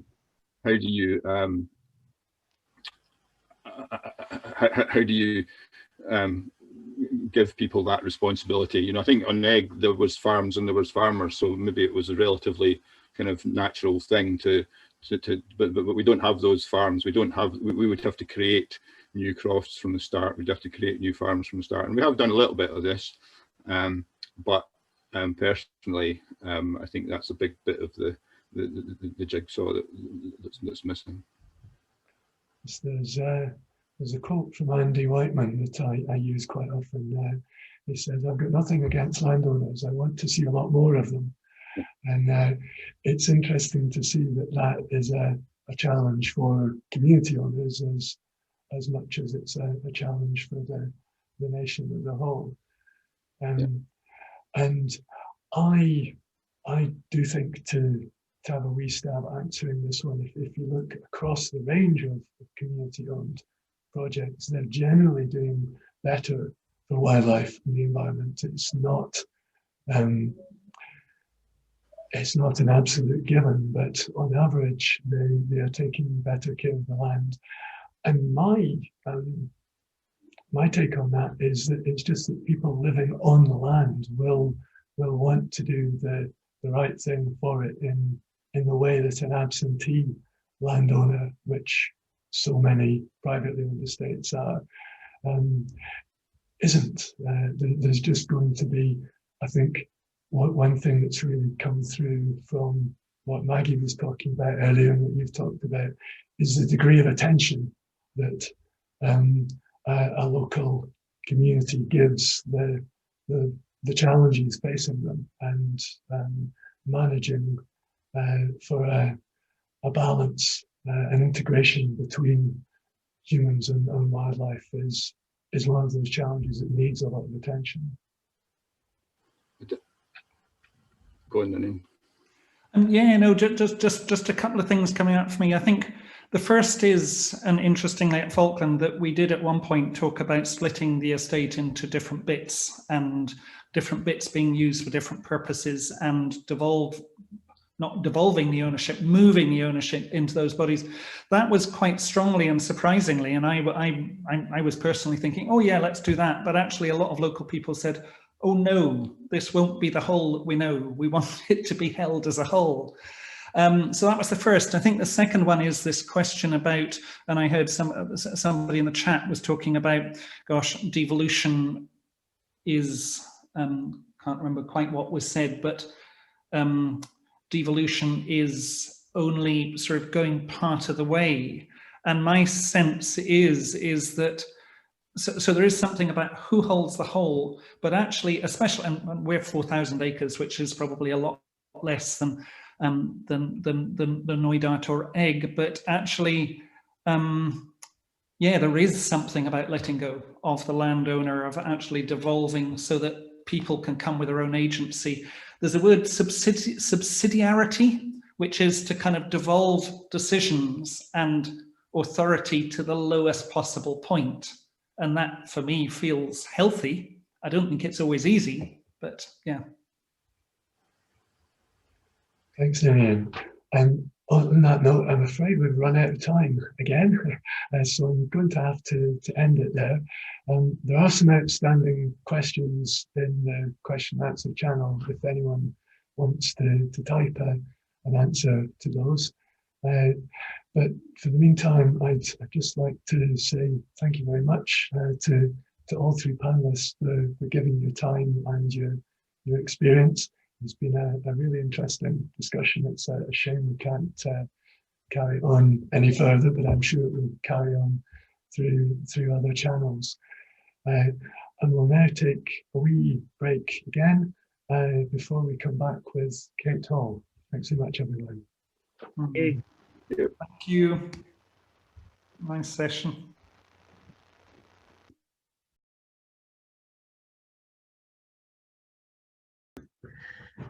Hi there. Oh, hi, Nikki. Hi, Kate. How you doing? I'm all right. How are you? Good. Right, the technology's working. Al's doing a fantastic job there in the background. Oh, it's just amazing, Nikki. I've been just blown away by today. I know, so have I. I didn't think, I'd sit through the whole thing, but I have. I've just been transfixed. I know. And I just feel so uplifted by all the wonderful things I've heard today. Yes, I know. Brilliant. And that film with the kids, and that was amazing. All those kids. Oh, do you know that was the one time I went out and I missed that. Oh, well, you'll have to watch that because it made a big impression on everybody. Yeah. So there's a few things that to catch up with, but it's been amazing, and the chat's been great. The interactive. The chat's incredible. It's so hard to know where to put your attention. Actually, I know that's right. Yeah, no, it's good, because there's sort of talk about should we have had breakout rooms and things, but they're a nightmare to manage, and this is this is our first time, and it's we're really pleased. I just think you've all done such a brilliant job. This is, I go to a lot of these sort of things, and this has been so well managed. And, and so warm. I know it has. It's got a really nice vibe to it, hasn't it? Really nice vibe. Definitely. So good. We've got a WhatsApp between the directors going on furiously in the background as well, which is quite fun to watch. Anyway, no, it's good. So you're ready to yeah, I think I am. Yeah, to load up when we're ready to go. Okay, right. Okay. It's 6 o'clock. Well, it's gone 6. So we'll make a start. And good evening, everybody. My name is Nikki Penford. I'm one of the team of directors that's been putting this together, and I'm really delighted with the day. I'm really happy with how things have gone. When we decided to put it online, we were sort of thinking, well, it was an opportunity to reach out and bring in some people from further afield. And like RS, the directors are an eclectic bunch, and we've got a lot of useful contacts out there that we've called in to talk to you today. So we're really pleased with how it's gone. One of our newest recruits to being a director is Al Whitworth, and you know, we're just so lucky to have him as a new director. He's come in and just happens to have taken on this role of running today's session and has got to grips with all the technology. So well, a big thanks to Al, who also appeared as a crofter. He's so multi-talented. It's great. So big thanks to Al for doing that. So our next speaker this evening is Kate Hull, who will be talking about the reflowering of Scotland and woodland flowers. And I think this is a topic that is really overlooked. There's a lot of talk about trees. Trees are mentioned a lot, but the other components just often aren't mentioned. Flowers in particular. And I do think, you know, this is almost part of this sort of shifting baseline syndrome that we hear so much about, in that people just forget what woodlands should be like. You know, people talk about the trees and they don't talk about all the component parts and the flowers and the bryophytes and everything like that. And this is something, having read Kate's brilliant report that will form the basis of her talk, this is something that, you know, she's discovered just what Scotland should be like. And I think it follows on very well from Duncan's talk this morning about, you know, what Scotland should be like. And we saw those fantastic images of the landscape of Norway, and it would be great to look within that to see, you know, what the ground flora is like and what the flowers are like. And I know Kate will be talking about her time in Norway with Duncan, where she looked at this. So a bit about Kate. Kate's a woodland advisor for Nature Scot, which used to be in a Scottish Natural Heritage, and she, in those 30 years in this role, she's gained a unique overview of Scottish woodlands and the problems that they face, particularly from deer, which you know, is an overriding theme, I think, today. Prior to that, Kate worked for a small NGO in the agricultural prairies of Buchan, undertaking small-scale tree planting with community groups. And she lives near Edinburgh on a 5-acre small holding. And I first met Kate when we were both involved in a haymaking project in Romania. So we've got other interests there. So I hope you enjoy Kate's talk as much as I enjoyed the report that it's based on, which will be available on the website. It's an absolutely fascinating subject. And so over to you, Kate. Great, thanks, Nikki. So I am just going to share that. And, oh, hang on a minute. Oops. Wait a minute. I thought I had this all smooth, but don't worry, you're getting there. I can see it, so it looks fine. Okay, I'm there now. Yes. Yeah, it looks fine to us. Okay, lovely, thank you. And is the volume okay? Yes, I can hear you fine. Okay, lovely. Well, I guess I'm in a bit of a unique position as the last sort of talk as such today, and so I'm just going to take advantage of this opportunity to say a huge thank you to Reforesting Scotland for putting on this day. It's been absolutely amazing. I you know, go to a lot of these kind of online seminars and webinars and things now, and I've never been to one yet which has the warmth of spirit that this one has had. And not only that, but the absolutely inspiring presentations. And I just feel completely blown away, actually. So I hope I can bring something of a similar level of inspiration to you all. I feel like we've been all around Scotland, and it's been just a wonderful day. So anyway, here goes. I am really thrilled to be able to talk to you tonight about reflowering Scotland, because as Nikki said, the flowers are also a very important part of woodlands. And I know that many of you are already thinking along these lines anyway, but I am delighted to be able to share my thoughts and impressions with you here, and to hear your own thoughts and ideas about all of this as well. So let's go. Yeah, so where did it all start? Well, kind of really had my eyes forced open when I visited a woodland exclosure that Peter Wormel had put up back in the mists of time, really, about 30 years ago on the island of Mull. And the exclosure, unlike many exclosures, appeared to have remained deer-proof for that whole time. And you know, it was, I thought I had arrived in paradise. There was plenty of young trees that had regenerated, yes, of course, but there were also lots of shrubs, lots of climbing plants, and in the field layer there were just loads and loads of flowers. You can see in this picture here, that's what the ground floor of the woodland exclosure looked like. Outside, so the woodland exclosure is the woodland that you can see here, and outside it's just the hills, the bare hills that we've heard others talking about today, denuded not just of trees, I suddenly realized, but of everything that would otherwise grow if it was not constantly being eaten by deer or sheep. As we know, the numbers of herbivores in our countryside now, both domestic and wild, has reached a level so that palatable species are mostly browsed out of existence. So they're no longer part of habitats. And even if they're present, they rarely get to flower.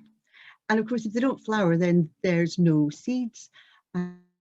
And all of the biodiversity that depends on those seeds or those fruits, those berries, is either absent or it's starving.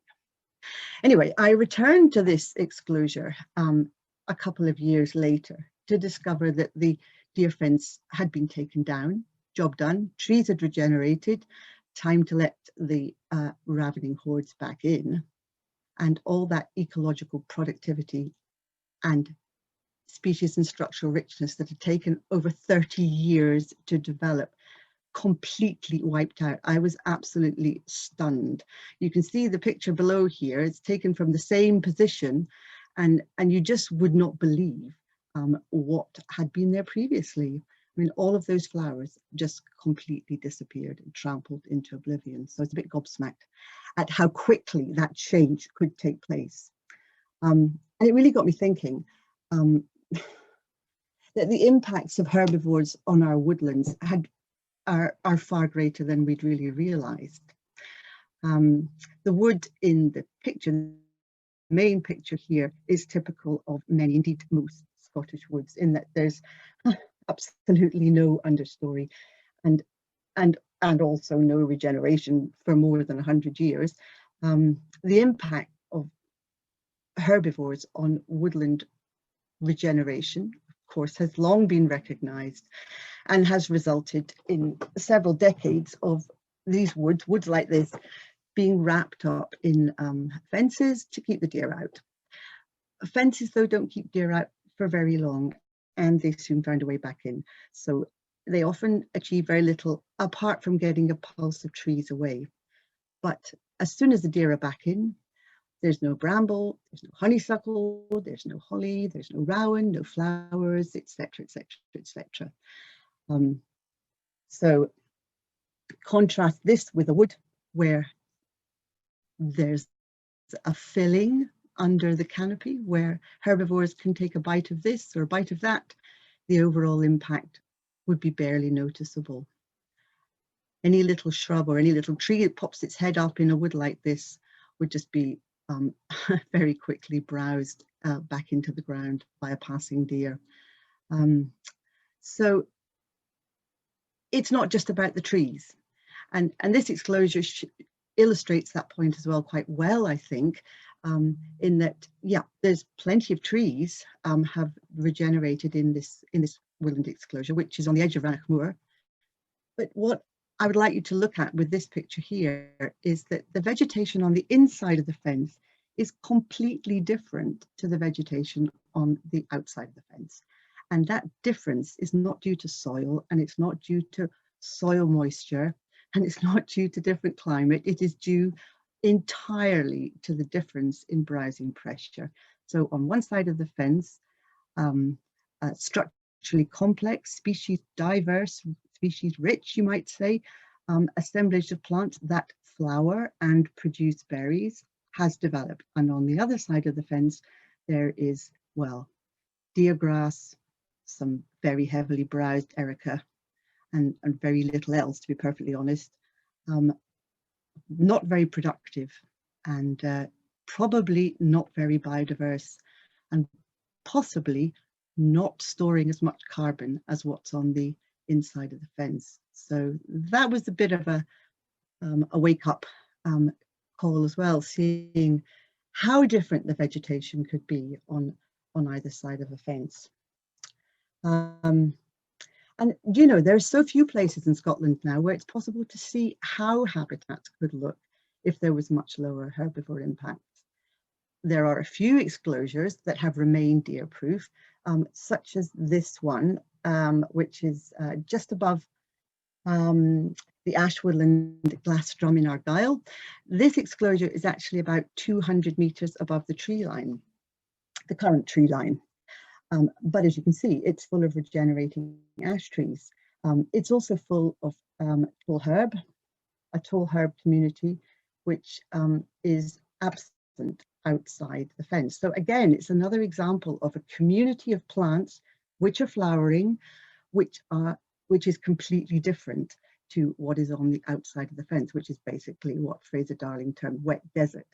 And it just made me think, goodness, if this could be extended across the landscape scale, just how much more biodiversity might there be? How many more happy pollinating insects would there be with this many flowers, as opposed to what's on the outside of the fence at the moment? These pictures are taken of a tiny rocky island off the west coast of Scotland, which is only accessible at low tide and apparently rarely, if ever, visited by sheep or deer. Under the canopy, there is astonishing richness of flowering plants, and in particular climbing plants such as ivy and honeysuckle, which are generally absent in the landscape, and they're starting to fill the wood. But the flowers were just amazing. And I was a bit late in the year, but you can see from that picture there, just the wood is bursting with flowers. So contrary to what you might expect, it seems that at least for a few decades, species and structural diversity does not decline when grazing is removed. Actually, from what I have seen, the opposite seems to be the case. The photo in this slide is Calder Glen in West Lothian, and this is a great example of a wood where regular public access is keeping the roe deer away. So the structural and species diversity in the understory has developed, and this wood has what I would call filling. And Ben Averis has done a rather nice cartoon to illustrate this point, that basically woods that have filling have a choice of things to eat and a quantity of biomass that's just absent when there's no filling. Most of our woods are actually like sandwiches without the filling. So it stands to reason that the species living in these woods might be a bit hungry. There's a fascinating ecological story unfolding at Croft Glen in the Borders Hills, and there's been quite a lot of chat, quite a lot being said about Croft Glen in the chat today, but I think this place is inspiring. It shows that what an impact overgrazing has had in southern Scotland. Croft Glen is owned by Borders Forest Trust, as you probably all know, and was purchased back in 2000 with the aim of recreating the wildwood long lost from the Borders Hills. And thousands of trees have been planted, which is fantastic. However, what to me is almost more interesting is the unintended consequence of removing herbivore pressure for over 2 decades from this glen. as this almost complete elimination of grazing has allowed the plants to recover, to grow, flower, seed and reproduce, and in the process produce resources that can support a whole assemblage of associated species, many of which have been absent from Coriferum for probably hundreds of years. Many of these flowering species are, as I've already said, palatable, and so they are preferentially eaten by herbivores. And you can see the adjacent glen, the vegetation there is completely different, and very few flowers to be seen. So we can only imagine what an impact, you know, if this scale of vegetation restoration was to happen at a landscape scale, would have on biodiversity in this part of the world. So I sort of realized that for too long we've been focused on the trees, and it's not that trees are not important, of course they are, but that a woodland is about a lot more than just the trees.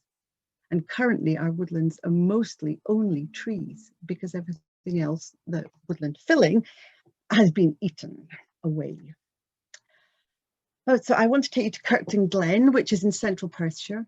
And this became the focus of a project in the 1990s by the Agricultural College to integrate the establishment of a planted mountain woodland with sheep farming on the college's agricultural college's farm there.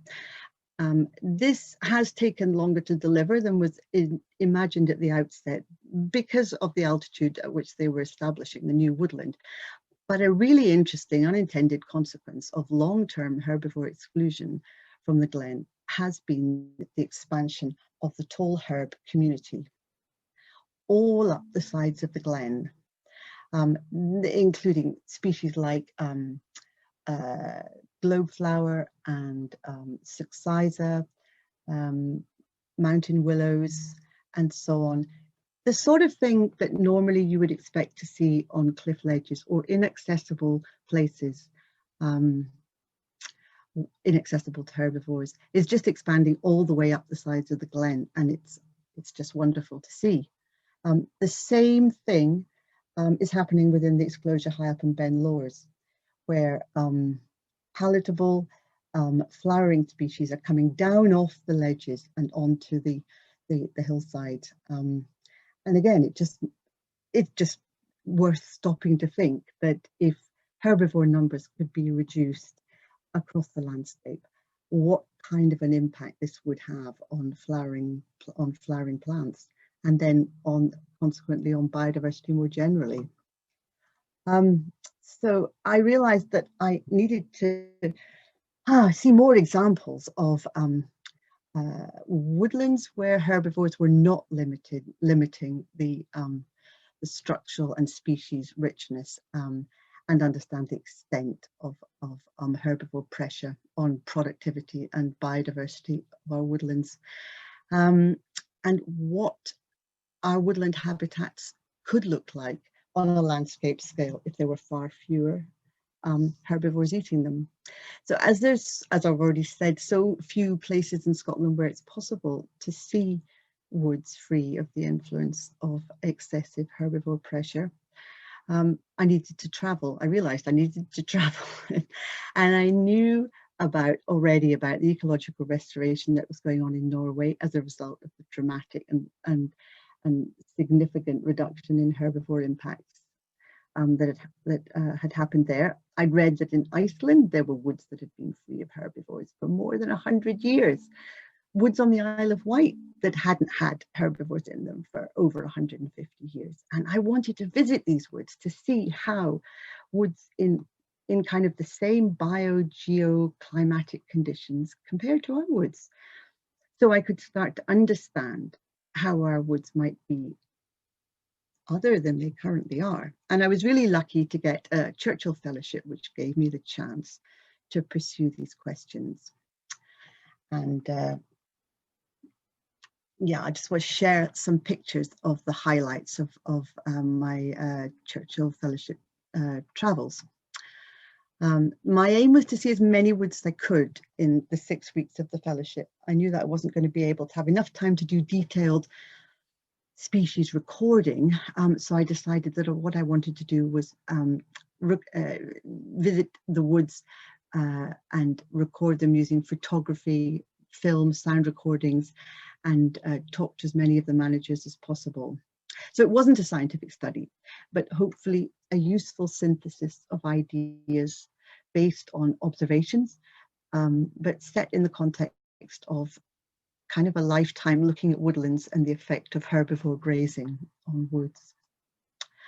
So I visited a number of different woodland types in the Central and Western Pyrenees, and this huge area of forest was largely clear-felled in the 1800s to provide timber to build galleons to fight the British in the Napoleonic Wars, and regenerated largely as a result of a process of gradual land abandonment since then.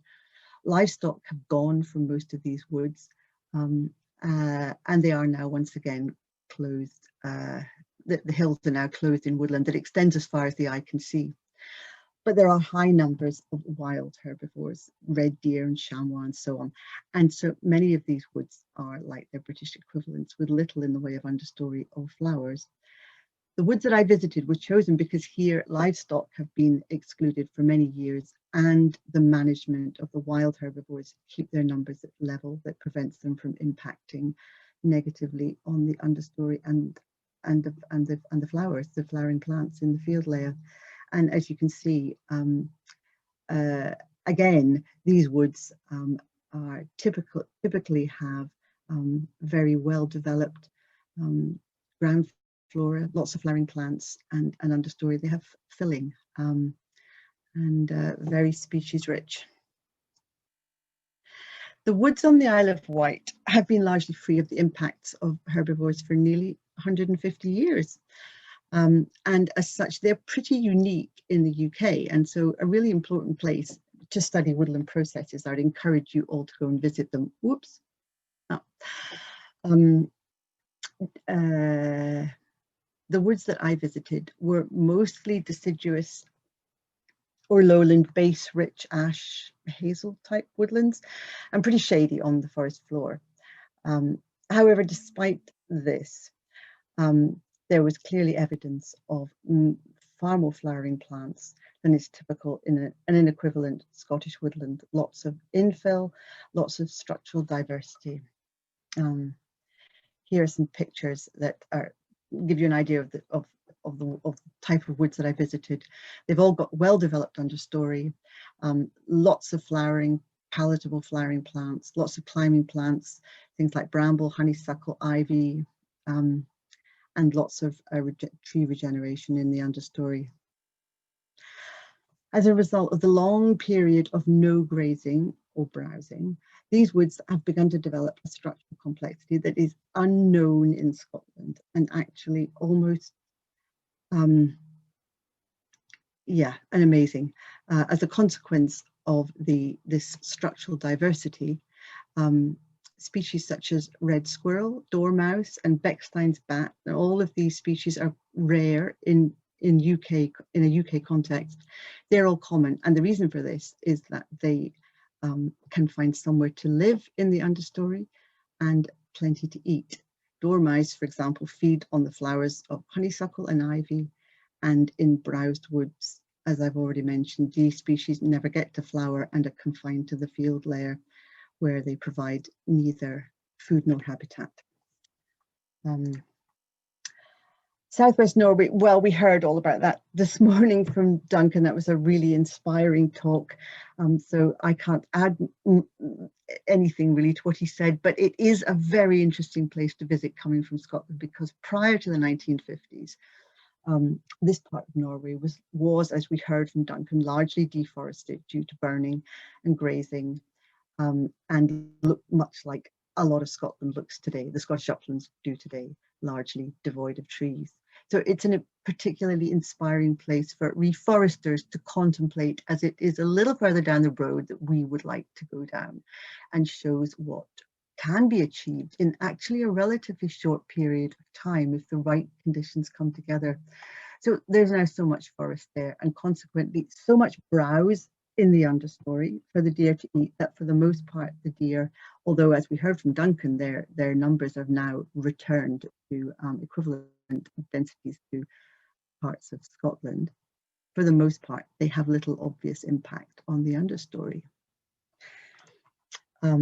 I visited a number of different woods and different woodland types in Norway, and they all had well-developed understories, you can see in this picture here. But the wood I loved the best was this older woodland, which is just south of Bergen. It's called Hustad Wood. It's a nature reserve, and it's been free of herbivore impacts for 80 years.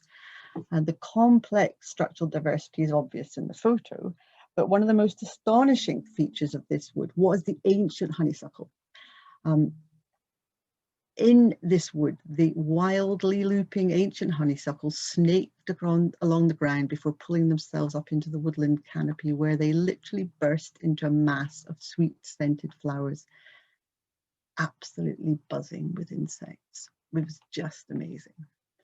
And as I've already said, honeysuckle is a plant which is common in most Scottish woods, but you almost never see it flowering because it's really palatable and it just gets eaten and it stays in the field layer all the time, so it never flowers. Well, when I found out that there are woods in Iceland that have been free of herbivore impacts for more than 100 years, it seemed really important that I should visit these woods as part of the project. Located 700 miles north of Scotland in the North Atlantic, woodland plant communities here, well, in Iceland, have to deal with more challenging environmental conditions than woods in Scotland. And Iceland has not always been as treeless as it is today. The Icelandic sagas that were written in the 13th century that record the process of settlement of Iceland by the Norse describe Iceland at the time of settlement as being wooded from firth to fell. And elsewhere in the sagas, it's also mentioned that the island was so thickly wooded that travel into the interior was too difficult. And so exploration of the island had to be via incursions from the sea. However, as settlement progressed and more of the forest was cut down, and then increasing numbers of grazing animals prevented their regeneration, by the early 1900s, the overgrazing had led to the almost total depletion of Iceland's woodlands. And by the mid-20th century, there was probably less than 1% of the total land area that was wooded. But by that time, several woodland remnants had been protected from grazing, and birch had started to spread within these enclosures. And this photo is one of these woods at Þingvellir. It's one of the biggest woodlands in Iceland, and these woods provide an astonishing insight to the potential for woodland ecosystem development in the absence of grazing. I've literally never been in woods so full of flowers. Where the woods have been protected from grazing, the woodland floor was literally carpeted with flowers. Fruiting shrubs were common, and there was amazing structural diversity. The understory vegetation in these protected woods, lush and includes tall growing flowering plants such as wood cranesbill, hawkweed, dandelion, buttercup, stone bramble, lady's mantle, all things which occur in Scotland, but in general occur in inaccessible ledges, places where they're protected from herbivores. Whereas here they can be found extensively flowering under the canopy of the dwarf woodland and providing habitat and support for a whole assemblage of associated species. So the vitality and lushness and productivity of the vegetation in these Icelandic woods, together with the abundance of flowers, was overwhelming. And being used as we are to our overgrazed and unproductive Scottish equivalents. And it just made me think, if woods can develop such impressive structural and botanical diversity at this latitude and under the Icelandic environmental conditions, then surely it should be possible to recreate some of what we saw in Iceland, in Scotland. So a few conclusions from my Churchill Fellowship. Well, as I've been saying, whole habitats comprising palatable species are essentially missing from our landscapes, or they have retreated to inaccessible places as a result of overgrazing, and from which they could provide nuclei for recolonization, incidentally. But yeah, at the moment they are very restricted in their distribution. Ecological productivity, we've heard quite a bit about this from other presenters today. The connection between that, the implications of that for human productivity as well as for biodiversity when it's as low as it is in much of the Scottish uplands today. And of course, when flowering plants don't set seed, then their resilience is impacted because in the face of changing climate, the possibilities for genetic diversity are greatly reduced when plants don't get to set seed. So those were my main findings, but just coming back, absolutely inspired by what is possible, and what, you know, how different our Scottish woods could be. I also wanted to say a little bit, Nikki, if it's okay, about flowers in new native woods, because I know that many of Reforesting Scotland members are and have been involved for many years in the creation of new native woods, and there is a question about what is happening with the field layer, the development of the flowers in new native woods. I mean, we've been using government support to create new native woods for at least 3 decades, but are they actually woods, or are they in some cases simply plantations of trees? And actually in many cases, sadly, they are still just plantations of trees, especially where the woodland was planted onto arable or wasteland to start off with. Because if woodland plants are not close at hand, or even, if, oh, sorry. No, just go back here. Yeah. Or even if they have, they just don't seem to move to colonize the woods, as the picture above shows, where only nettles and grasses have colonized the understory of this 30-year-old wood. The woods in the pictures in this slide were taken at the Woodland Trust's new native woodland trial at Foreman Hills in Glenrothes, and they clearly show the challenge with establishing a woodland flora on arable sites where the nutrient status of the soil encourages, you know, the development of ruderal plants. Woodland plants are generally not aggressive colonizers, and experience at Foreman Hills has shown that where trials were done introducing woodland plants and sowing an appropriate mix of woodland species, it may be better to wait until canopy closure to introduce woodland plants into a grassy sward, where they have a better chance of establishing and subsequently expanding their range. So following on from the work of the Woodland Trust at Foreman Hills, a group of ecologists have been developing advice on how to help kickstart the development of woodland ground flora by introducing woodland plant species that are missing from the woodland and from the surrounding areas. And we've brought the advice together into a handbook of best practice guidance based on a review of experience across the UK and recent work in Scotland. And it will be published early in 2021.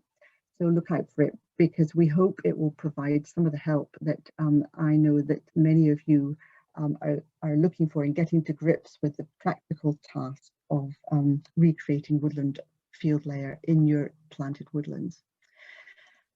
So I hope that with this short presentation, I've given you some thoughts about how we could begin to see a reflowering of the Scottish landscape. I have been really inspired by what's possible, and it would be so good to see woodland flowers like the ones in this slide in some of our lovely woods. Yeah, so thank you very much. I'm happy to take questions. Great. Thank you very much, Kate. And I love that final bit of Flower of Scotland. That's fantastic. Well, the chat box has been going mad, actually, and one of the things that struck me is how much knowledge we've got in the audience. And there's been some really, I mean, I've been sort of writing notes down of what to ask you, and then other people have answered it in the chat box. So, and one of the people that we've got there is Giles Laverick. And so, hi, Giles, and feel free to post your website in the chat box so people can get in touch with you for Scotia Seeds. And I know, Giles, that you're one of the authors in the handbook that that Kate has just mentioned. So yes, Scotia Seeds are a good source of seeds, and there's been a lot of questions about that. And we have a question from Liz Murdoch, who says, wildflower nurseries are few and far between apart from Scotia Seeds. Is there an opportunity here for local Scottish nurseries or community groups to be growing flowers or anything like that? Because if people realize the need for planting flowers, is there enough out there?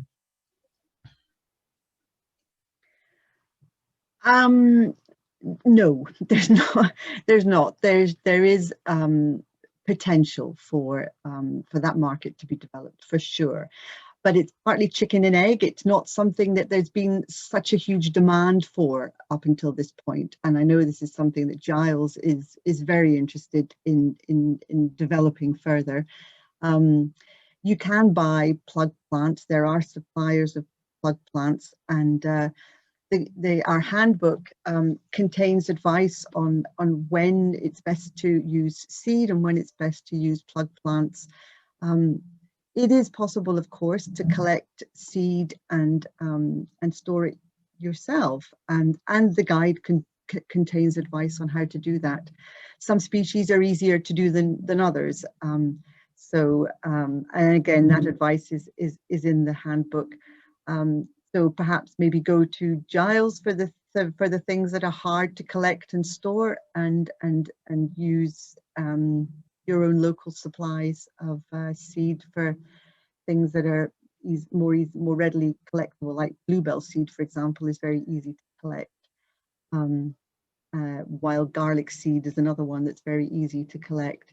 But there's the whole biosecurity and side of things, and that's also tackled in the guide, and guidance on what to plant where, so that we are not introducing species that that are not appropriate, that are not locally native, and all of that side of things as well. So don't know, did I answer the question? Yeah, no, you did. But I think what you said in the talk is also very pertinent about the nutrient status of soils as well. Another thing, another question that's come up is light. So Peter's asked a question about shading, and certainly in my experience, I used to manage coppice with standard woodlands in Surrey for the Surrey Wildlife Trust, and obviously that was all sort of predicated on periodic opening up, and the abundance of wildflowers once we'd opened it up was phenomenal. The primroses that came through as well. And how much does light influence this? When you can just get this amazing flush of primroses and anemones and things when you coppice and open it up. The woods that you showed there didn't look like that was happening, but do they stabilize? I mean, do we see a sudden burst of flowers when light is let in and then it stabilizes? How does that all work with light and shading, and should people be opening up the canopy to get light in?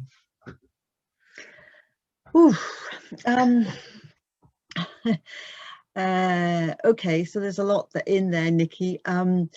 Should people be opening up their woodlands to get light in? Okay, so a lot of woodland plants, they flower early in the season, and they do that so that they can flower before the canopy closes. So the things like the bluebells and the primroses and the wild garlic and the anemones and all of those things that we think of as typical woodland plants, British woodland plants, tend to flower early in the spring. So to get those plants flowering, no, you definitely don't need to open up your woodlands. And actually generally, I advise against opening up woodlands. My feeling is that our woodlands are already pretty open because they've been grazed for so long. They don't have any kind of understory, as I've hopefully tried to show in the presentation. So, and also many of our woods are really small, so they have a lot of edge, and what they lack is interior. So really, on the whole, because they're small and they lack interior and they're pretty open, what we probably shouldn't be doing is opening them up any more than they are. Most woodland plants will flower under the kind of canopy that most of our woodlands have. And then there's the case of the succession of plants that come in as the season advances. And many of those are able to flower in more shady conditions. Things like strawberry, raspberry will flower in kind of reasonably shady conditions. And then some of the other plants are climbing plants, and they will, if they're allowed to, pull themselves up out of the canopy or to, to get to places where they can flower. So things like bramble that can, move significant distances to get to light. So I don't think it's necessary in most of our woods to open them up to get flowering. It is, I really genuinely believe, significantly to do with herbivore impact. Right, that's really interesting to know that. That's yeah. We've got a question about mycorrhiza, and so how, obviously there's been a lot of interest recently in mycorrhizal fungi for trees. How important do you think are mycorrhiza and fungal associations for things other than trees? Do you know anything about that? I'm not an expert, no. I mean, I've read a lot of popular stuff that makes a lot of sense to me, but it's not something I'm a specialist in.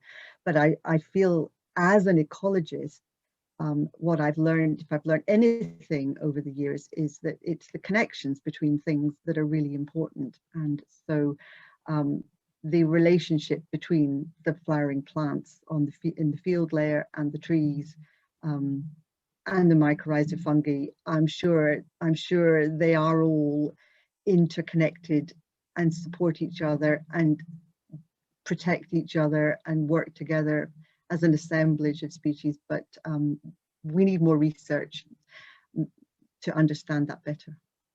Yeah. Okay. Loads of stuff happening on the chat. I know. I don't know. I'm trying to keep up with it all, but it's self-answering, which is lovely. Yeah, it's brilliant. No, it's brilliant because there's so much interest in this out there, and we ran the seminar 2 years ago. I don't know if you remember. That was the beginning of that guide that I mentioned, and so many people came and were so interested, and there's so many people doing so much already and collecting seed and growing on their own plants, and it's just really, really inspiring. Yes, I think Sarah Eno has made the point, the importance of sort of local provenance and not, being tempted to get it from abroad. I know when I was working for FWAG, a lot of farmers would be sowing wild flan meadows, and they would get their stuff from their local seed merchant, and God knows where that had come from. So importance of local provenance, and again, Scotia seed will certainly be the best source. Scotia seed is brilliant. Yeah, but some of these things you can collect yourself as well, and that's really empowering as well to to see plants coming away from your interventions. It's just very rewarding. Yes.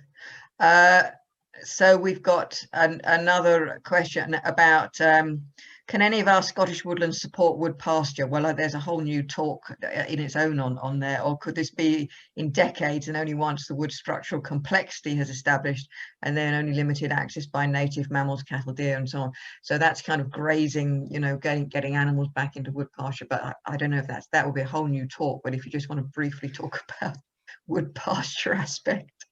Yeah, wood pasture, you can't really make a wood pasture out of a woodland, because a wood pasture is something that has to evolve as you know, in the context of a grazing landscape, because the trees have to be open grown, so they have these full canopies that support a whole different assemblage of species. That the open canopy, then because it has access to light, will flower until you get so much more of a different kind of habitat developing, that if you just were to take a woodland and open it up to create a wood pasture, well, it just would, I don't know, yeah, I don't think it would really work.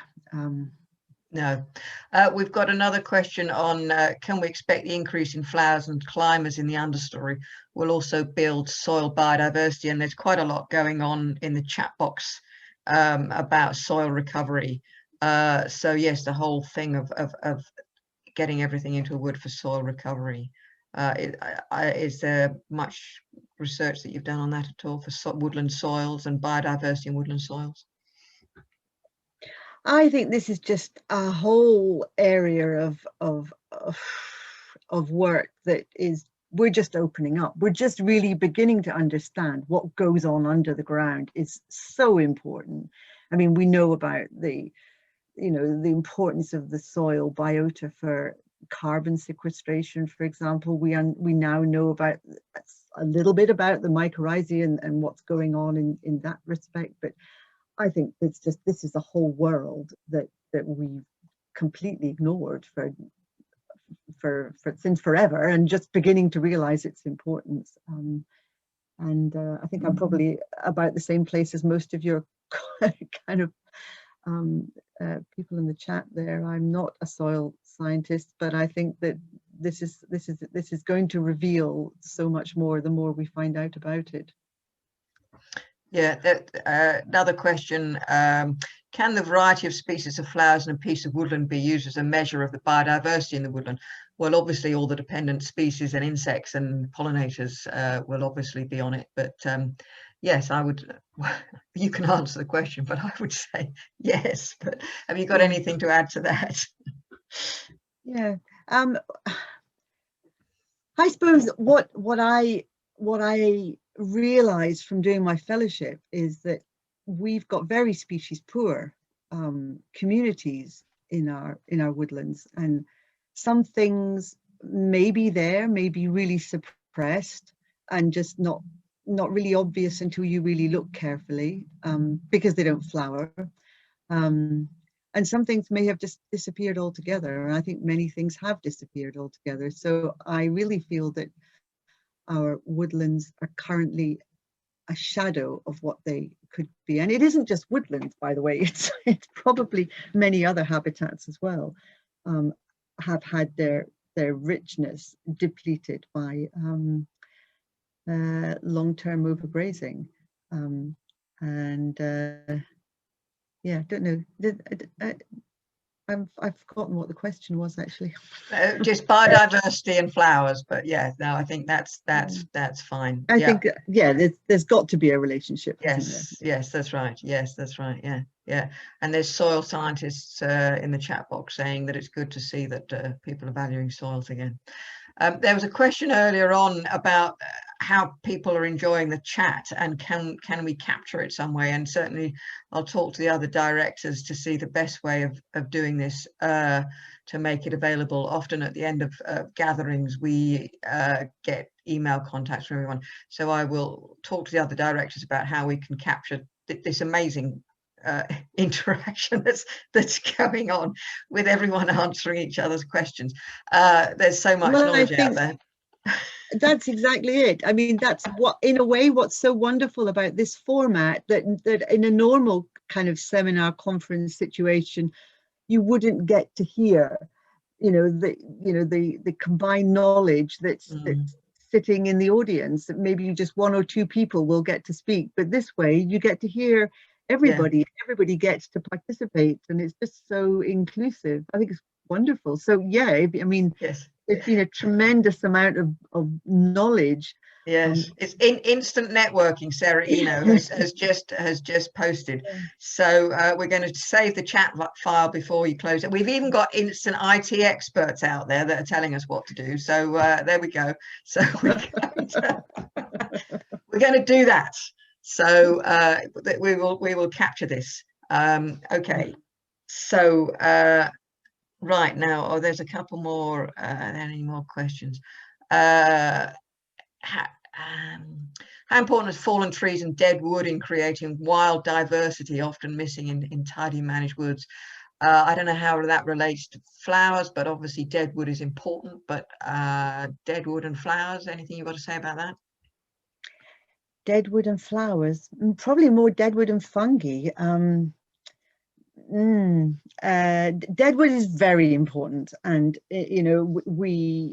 most of our woods have very little and it's not just dead wood, it's dead wood of all different diameters, it's dead wood of different ages, it's dead wood in different situations, so dead wood in shady places, dead wood in more sunny places. It's all really important, and we don't have enough, and it's just something that it's not something that we can change instantly, but it's something that going forward we need to think more about in terms of creating opportunities in our woodlands. And yeah. Right. Yeah. I mean, Stuart, Carafran said they imported their own dead wood there, so it was so important for fungi. So yeah, I'm not sure about that actually. I mean, and that's just my own feeling, not something kind of official, but I think we do need to be careful when we move things around the countryside, that we may end up moving things that we didn't perhaps intend to move. Yeah. So there's just a follow-up question from Bob, which the answer is yes. For biodiversity, what are the key species to look for to measure the degree of biodiversity in a woodland? Well, that kind of depends on the type of woodland, doesn't it? So the things to look out for are the palatable things, because they're the things that disappear first,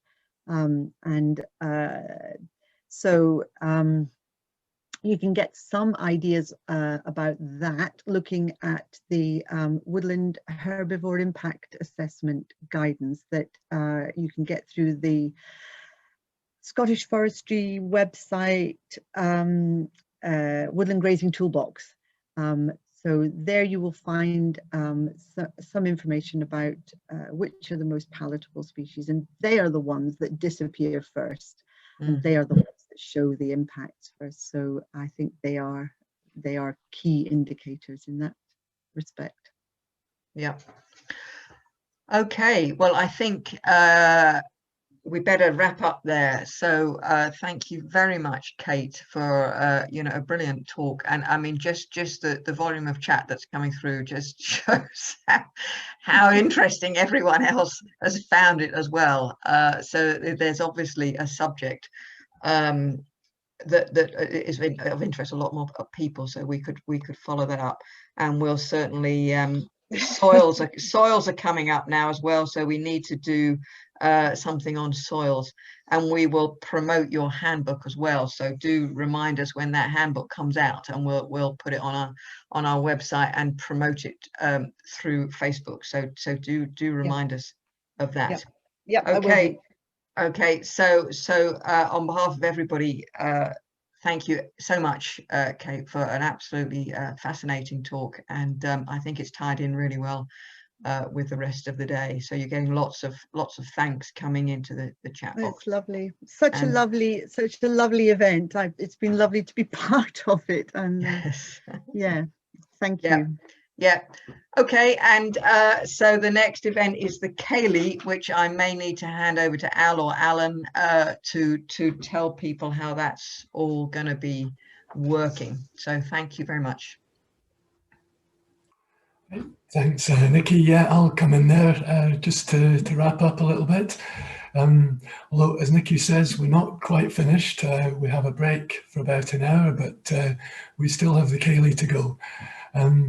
What you'll have to do for the Ceilidh, though, is an important part of the Ceilidh is breakout rooms where you divide up into little chat groups, which we unfortunately haven't been able to do in the webinar format.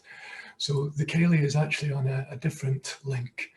The link is on the website, so you can go there and click into the Ceilidh, which will be open from 7:50 and starting up at 8 o'clock. We've got the Ceilidh is being run for us by Mari Campbell, a musician who's been running a Ceilidh since the start of lockdown and developing experience in how to do that. I attended one last weekend and it was really enjoyable. So it'll add another social dimension to the gathering.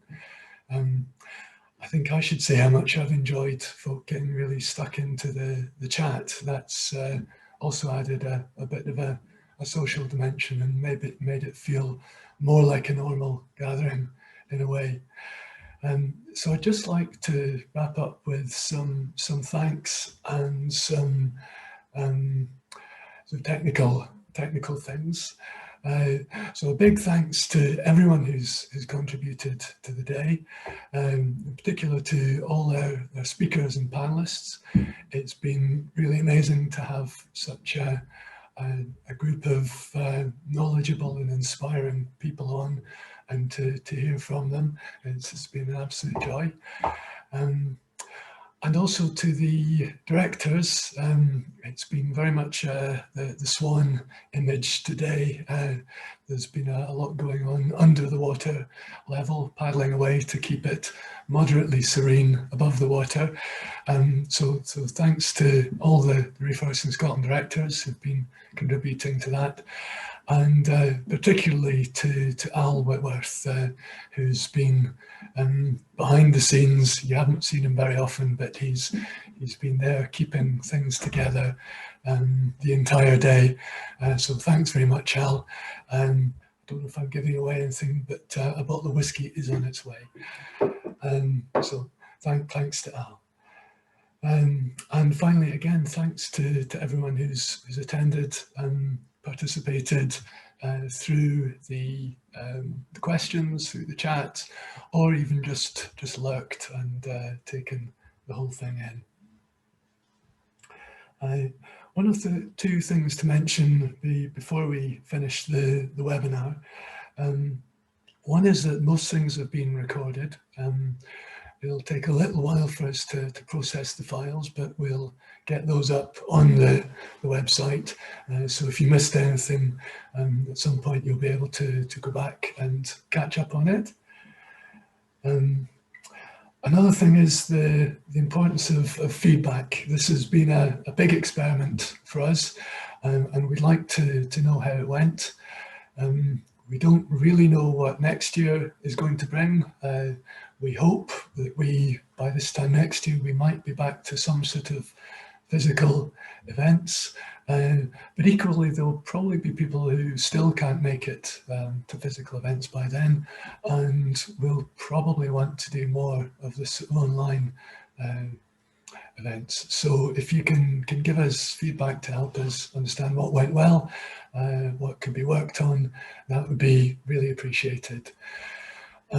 You should, when you leave the meeting, get a link to a feedback survey, but we're not quite sure if that's working. So if you don't, there is a link on the website that you can go to, and please fill that in. And that's all I have in my notes there. So I'll just wrap up now. We'll go to a break, and I'll hopefully see some of you in the ceilidh. Cheers.